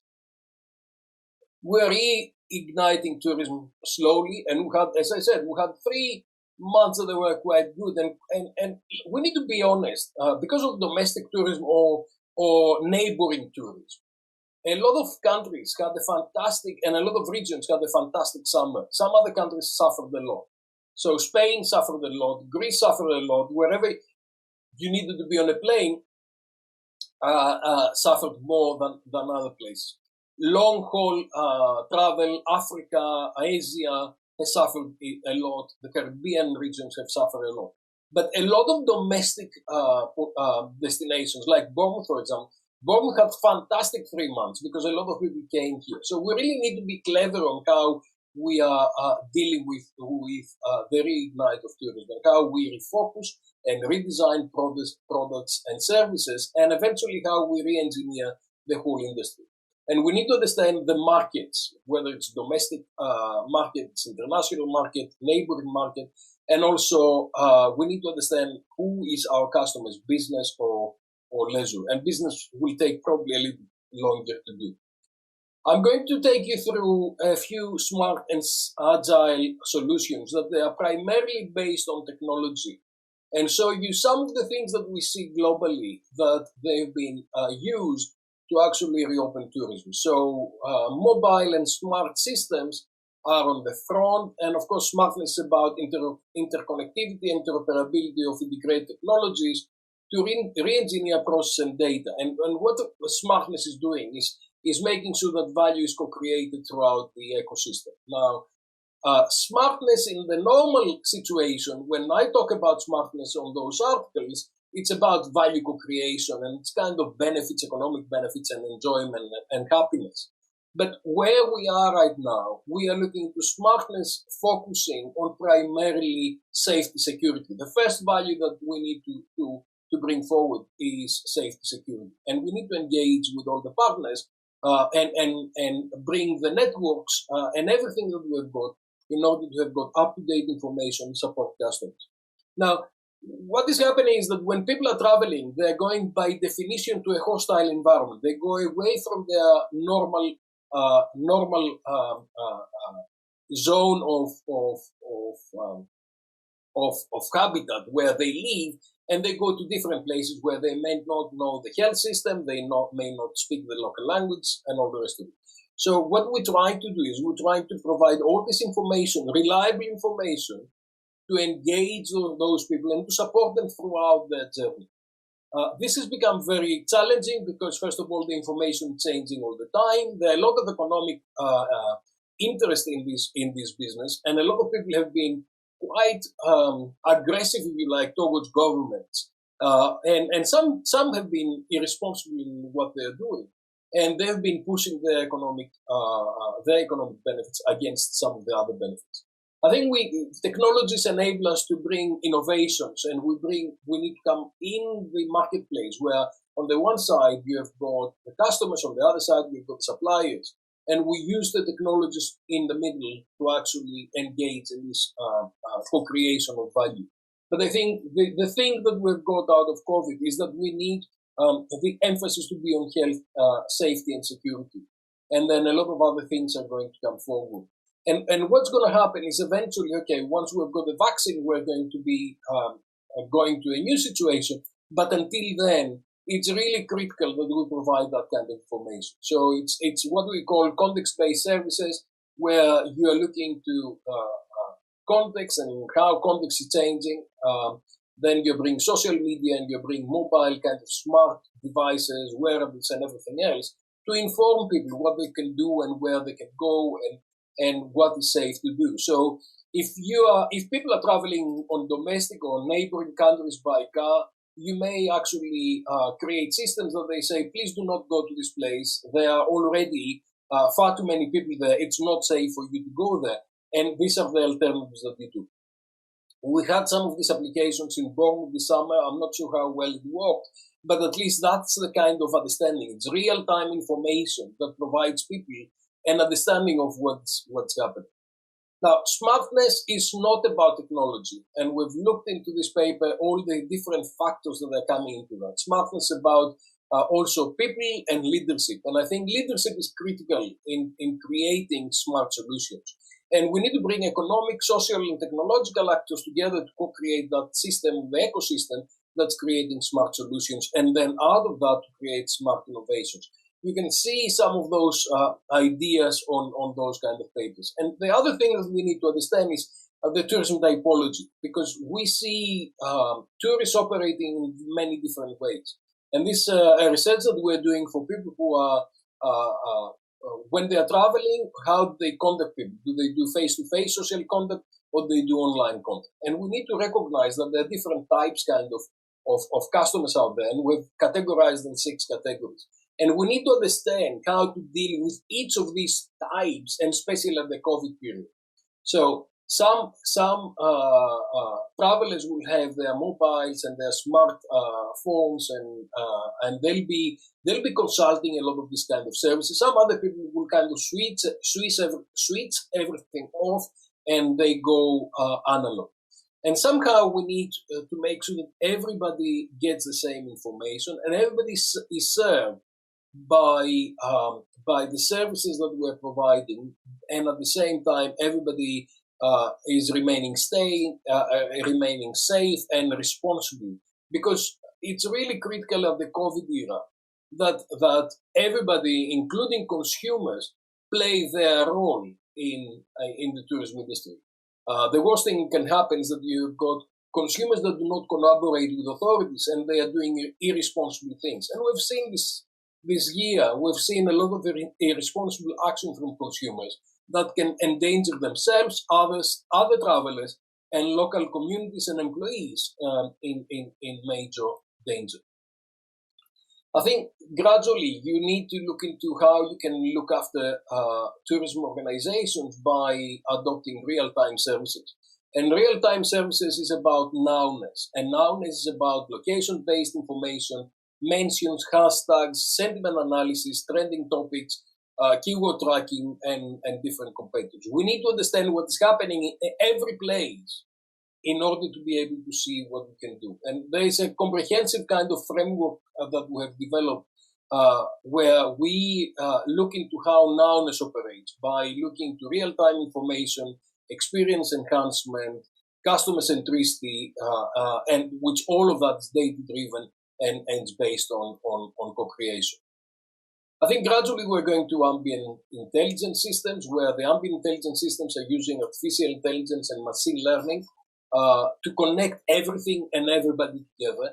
And those will be used, and I know that in the Baltic countries in particular, you're so much advanced in technological kind of developments that a lot of those things are happening already. So it's really about how can we learn from how people are moving within the space, how we can support real-time response to the local situation and context, and how we can take interactions between all the different actors in these platforms.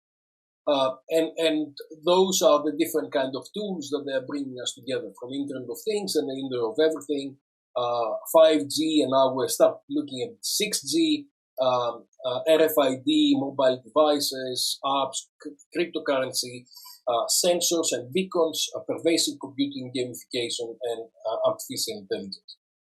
So I'll conclude with a few smart tourism and COVID solutions that we've seen around the world. This is Hotel Icon in Hong Kong, and they installed very early thermal scanner at the entrance so they could see what was happening.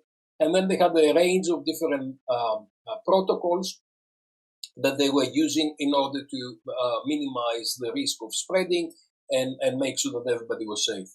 We see a lot of these cameras where people are taking their temperature when they're coming into airports, on shopping malls, and we're trying to identify people that they are in danger.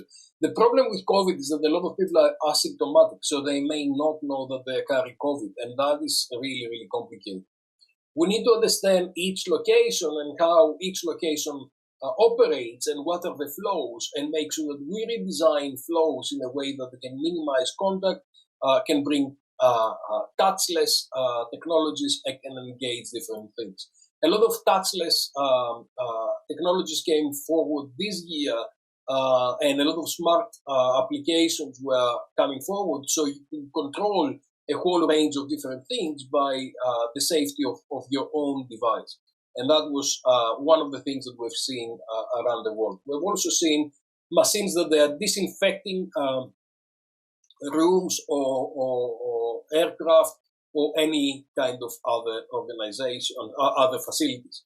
And we've also seen a lot of track and trace applications, where people are tracked where they're going, and then who are they in contact with for how long, and then we understand where they are versus where danger is, and we try to manage that kind of thing.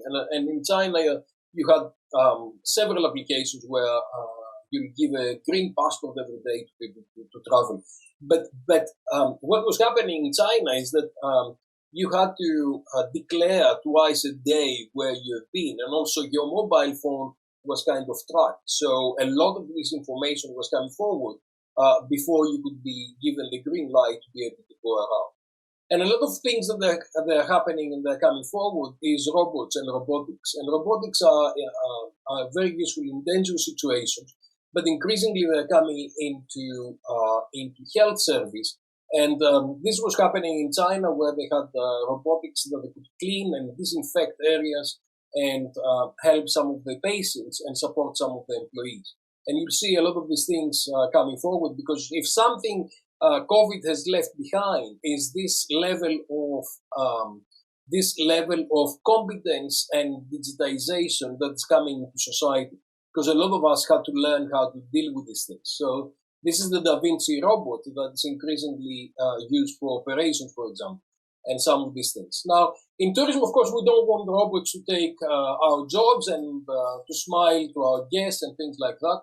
But already you find several applications out there, and some of them, this is the Hana Hotel in Japan, and some of them are kind of experimental, kind of attractions for the time being. But increasingly, we'll see some of those applications taking some of the functions that they do not really need the human element. They do not necessarily need the skill of human, and those functions are those that they do not necessarily need empathy, and you'll probably be seeing more of those things, and we need to redesign the tourism industry in a way that we will probably go towards a blended kind of situation, where you'll have, on the one side, you'll have humans serving and helping with different things,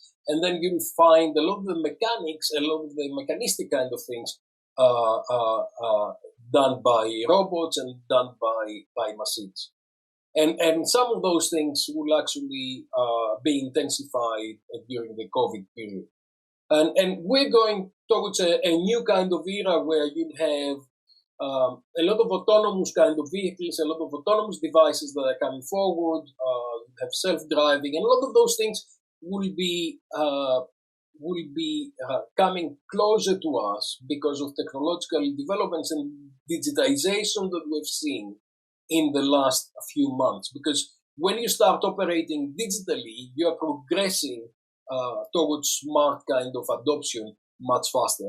And one of these things will be gamification. That's a new book that's coming out very soon, where we're going to engage with different people in gaming. Now, when I talk about these things, a lot of people think that this is something that's going to happen in the future. This is last year.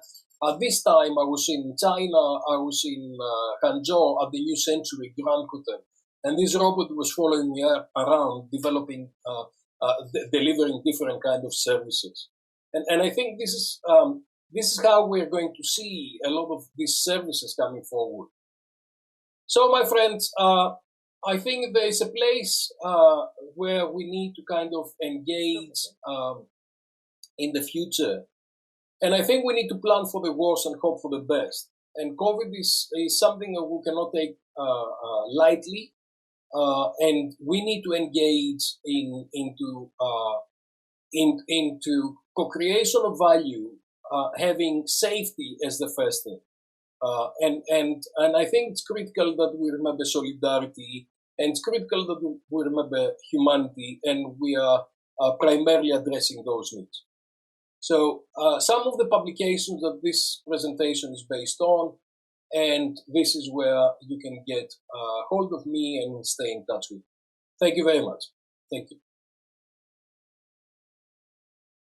Okay, thank you, Professor Dimitrios, for wonderful presentation, for your insights about future tourism. I would like to remind everyone to write questions in the system below the screen. So be active.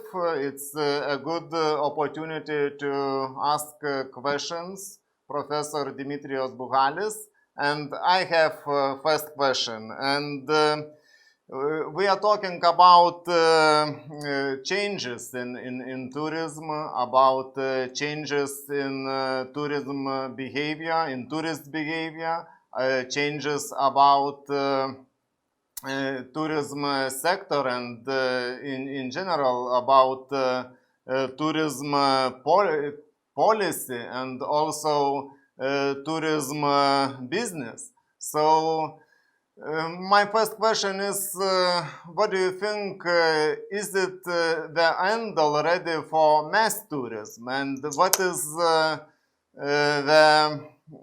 relationship of individual trips and mass tourism? I think that these possibilities more and more coming for individual trips. And what do you think about this relationship of mass tourism and individual trips? I very much hope that we are going to a situation where we'll have more individualization, personalization on trips.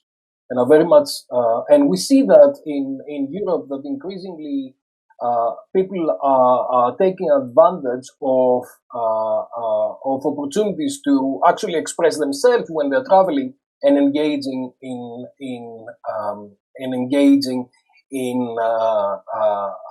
with local authentic resources.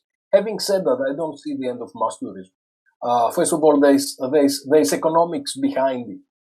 So if you can travel on your own versus being part of a group or being part of an industry, it will be much more expensive, and realistically, a lot of people were not going to be able to afford it.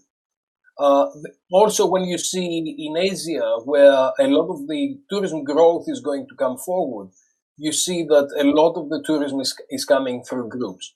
Now, there's a question also, what is mass tourism? It's a very complicated question. It's not very easy. And I think when you look into places like Benidorm, for example, where it's kind of, for me, it's the mecca of mass tourism, you find that it has got benefits, and has got a market, and has got economies of scale that can operate in a different way. So I hear a lot of people talking about sustainability versus mass tourism, and I hear a lot of those things happening, but I think it's a premature issue to discuss at this stage, because what is happening is that a lot of people will try to travel very, very soon. And I very much hope that people will be able to do their own individual thing and pursue their individual interests, and they'll engage with different organizations in order to do that. And we're working with technology towards personalization, but I don't see the end of mass tourism. I see blended models coming forward. I see those people who can afford and are able to actually pursue their own interests, that they'll be doing this. I see more special types of tourism coming forward, but I also see mass tourism continuing, but what we need to do is we need to look into how we operate mass tourism in a clever way. So sustainably and to create value for everybody who decides to be part of this blend. Okay, thank you, Professor. We have some more questions, and one more question is: how do you think technical progress could be friendly towards aging people, seniors? Actually, this is a project that I'm working right now, and it's really very interesting. That first of all, the stereotype that a lot of older people are not digitally aware and they are not operating digitally, it's wrong. And I know what has happened in the last lockdown. A lot of kids were providing laptops or tablets to their parents to be able to communicate with them when they were isolating in different places. I think gradually what's happening is that technology is becoming easier and becomes more aging friendly. And I think also aging organizations and societies and governments are providing incentives and are providing services, and they're developing platforms to address the aging market. Okay, thank you. One more question. It's of course this question related with tourism transformation, and the question is from Marius from Lithuania. But business invests large amounts of money into various safety measures, but people are not willing to travel. Is it possible that tourism sector companies will cease to exist despite or in spite of such investments? Yes, it is actually. It's sad that there will be some companies that they'll go out of business, and there'll be the companies that they were not necessarily in a very strong financial position in the past, and they will be struggling to develop those things. So I said earlier, we need to look into humanity and solidarity to look after people. The next thing, we need to look after our companies, and we really need to look into the liquidity of the company. So we need financial measures and we need political support to make sure that the banks understand the situation and everybody is addressing their business model in order to be able to go to the next stage. Having said that, there are also opportunities because there'll be a lot of facilities that will be for sale. There'll be a lot of space that will be available, and those people who would like to invest, that is the right time to invest, because what we know is that the tourism industry and the demand has kind of stopped for a period of time. And let's be fair, let's be honest with ourselves. It's very understandable. When consumers are afraid of traveling, it's very understandable that they do not travel and the demand goes down. Now, we are in a situation where we are waiting for the vaccines, and the news that we had this week showed some very positive and optimistic results. And what happened immediately was that the investment and the confidence in the tourism industry went up immediately. The experience from Asia, where they have kind of dealt with COVID in a much better way, shows that if there's anything we've learned out of this crisis, is that people would like to travel. People really want to travel, and they depend their mental health on their ability to travel, to be with their friends, to find different areas and express themselves by engaging in different activities. So those things are for granted. What's not for granted is when it will be safe for us to travel. And of course, a lot of media and IATA and many organizations say it's safe already, but a lot of the consumers do not feel safe yet. So what we need to do is we need to make sure that we are COVID ready. We have the protocols and we have got all the things that we do. We also need to explain to people what actually we do and why do we invite them to come to our destination and how are we going to protect them. So it's business as unusual. If you do your normal tourist marketing, it's not going to be effective because you really need to start from the situation that I'll look after you and don't worry. I understand your worry, your safety, and I'm supporting. And here's a range of smart technologies. This is what we do in terms of cleaning and and managing our facilities. And this is our guarantee to you that you're going to have a good experience. There is good practice around the world. You can see what's happening in different places. But I think I'd like to emphasize again, please do not be in denial. It's not going to be 2019 overnight. It's going to take some time, okay? But the minute we understand that, and the minute we treasure that, first of all, we are safe and we haven't suffered, hopefully, and the minute that we realize the main preoccupation is to make sure that not a single person more dies out of COVID, that is my concern right now. Because businesses and economics, we can fix them again. Life we cannot fix again. So we really need to take everything, to do everything possible to make sure that we are protecting ourselves, our societies, and our communities. It's a war. So we need to stop for a minute and not compare what we lost in comparison to 2019, but to look forward in how we can prepare for 2021. And to work towards 2021, we need to understand the protocol. We need to understand what will make people to be COVID ready. We need to understand what technologies and what smart systems we need in order to operate, and to adjust and redesign our systems within the constraints we've got. Once the vaccine is out, and once we have managed to actually vaccinate enough people, I think then we're going to have some fantastic years, because a lot of people will try to recover a lot of the activities that they haven't done. So a lot of people will be going out to engage in tourism activities. And I think this is the opportunity now for everybody to show solidarity and maintain or develop their image, because they'll understand, people will understand who look after them at the time of need and how they can support them when they return back to the new normality.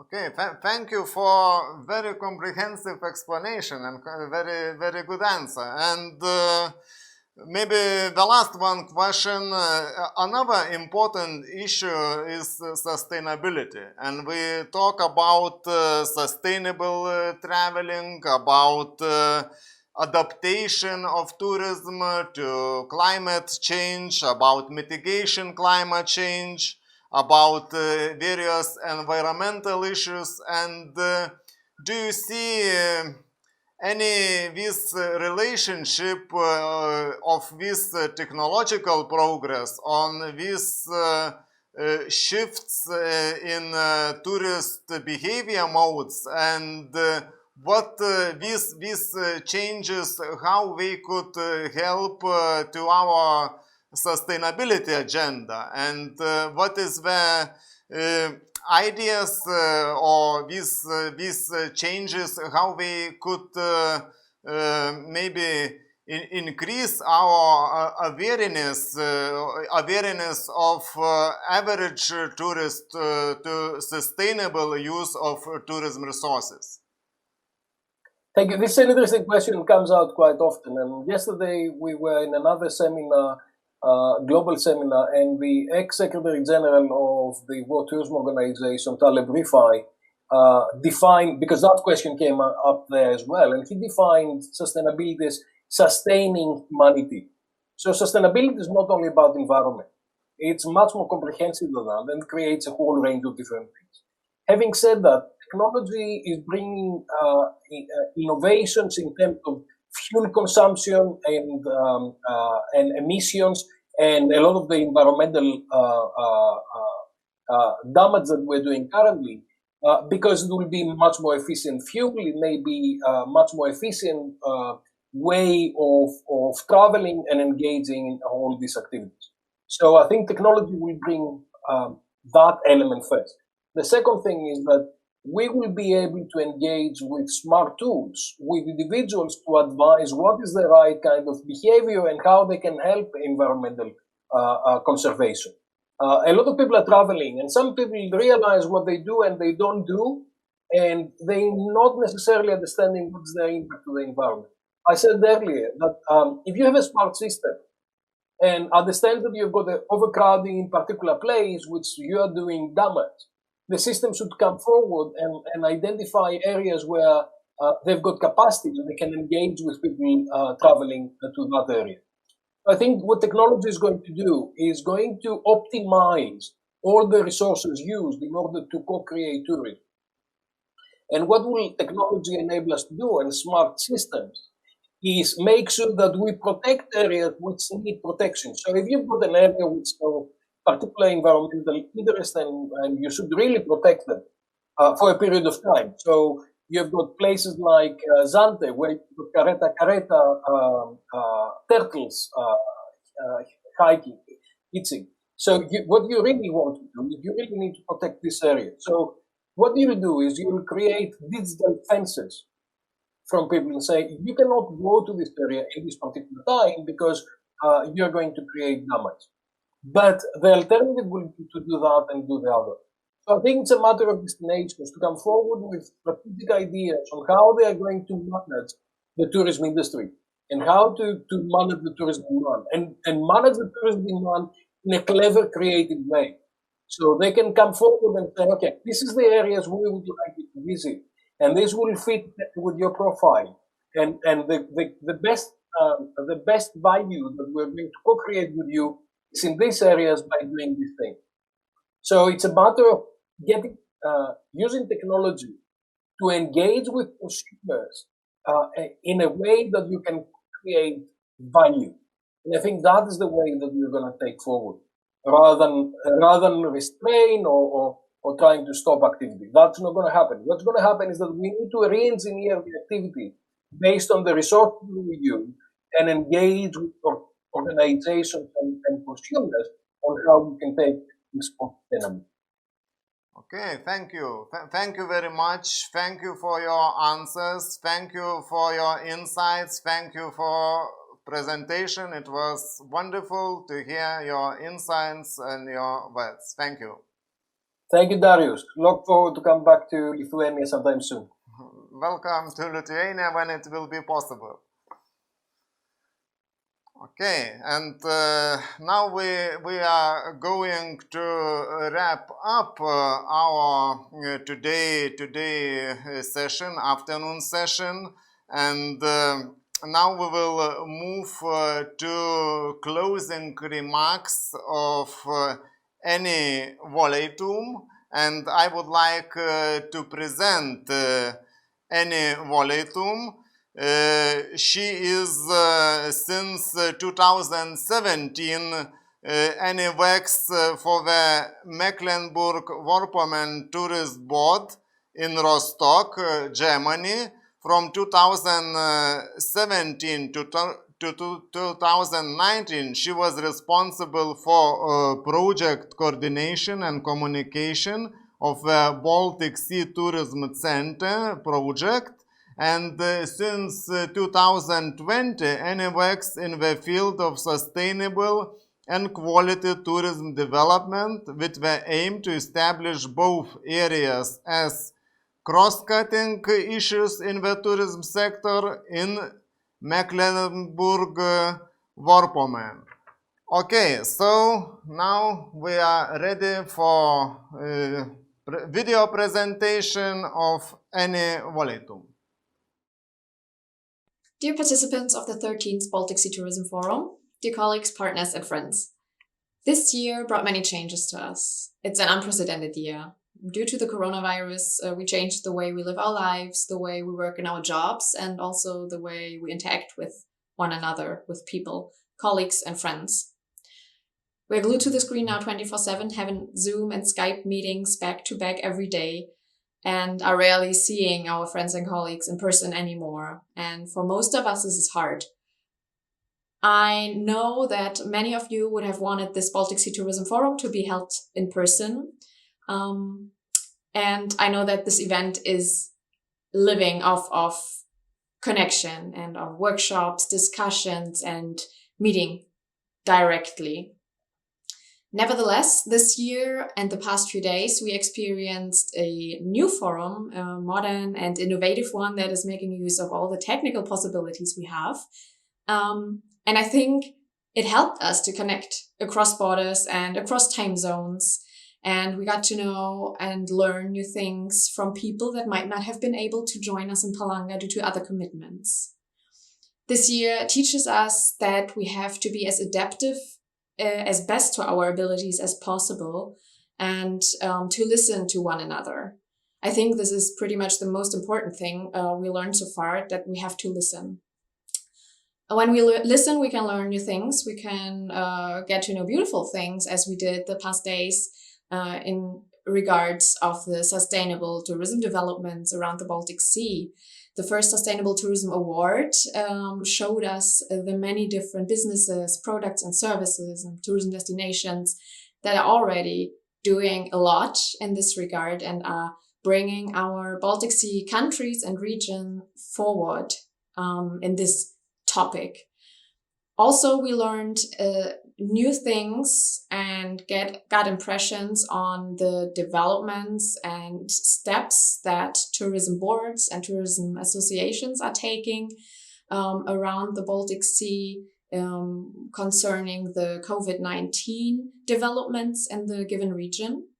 And we got impressions on the trends and maybe future directions of the tourism sector in general. I want to say thank you to the Ministry of the Economy and Innovation of the Republic of Lithuania, because they really have been adaptive in this situation and directed this whole Baltic Sea Tourism Forum and found new ways to host it online this year. I know that their plans have been different as well. The plan was to hold it in Palanga, in Lithuania, in person.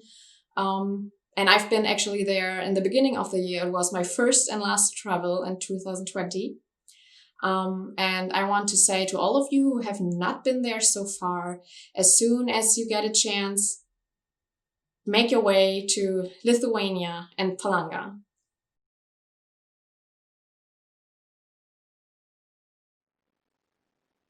Thank you, Annie. Thank you. And Annie also was the co-organizer of the 13th Baltic Sea Tourism Forum.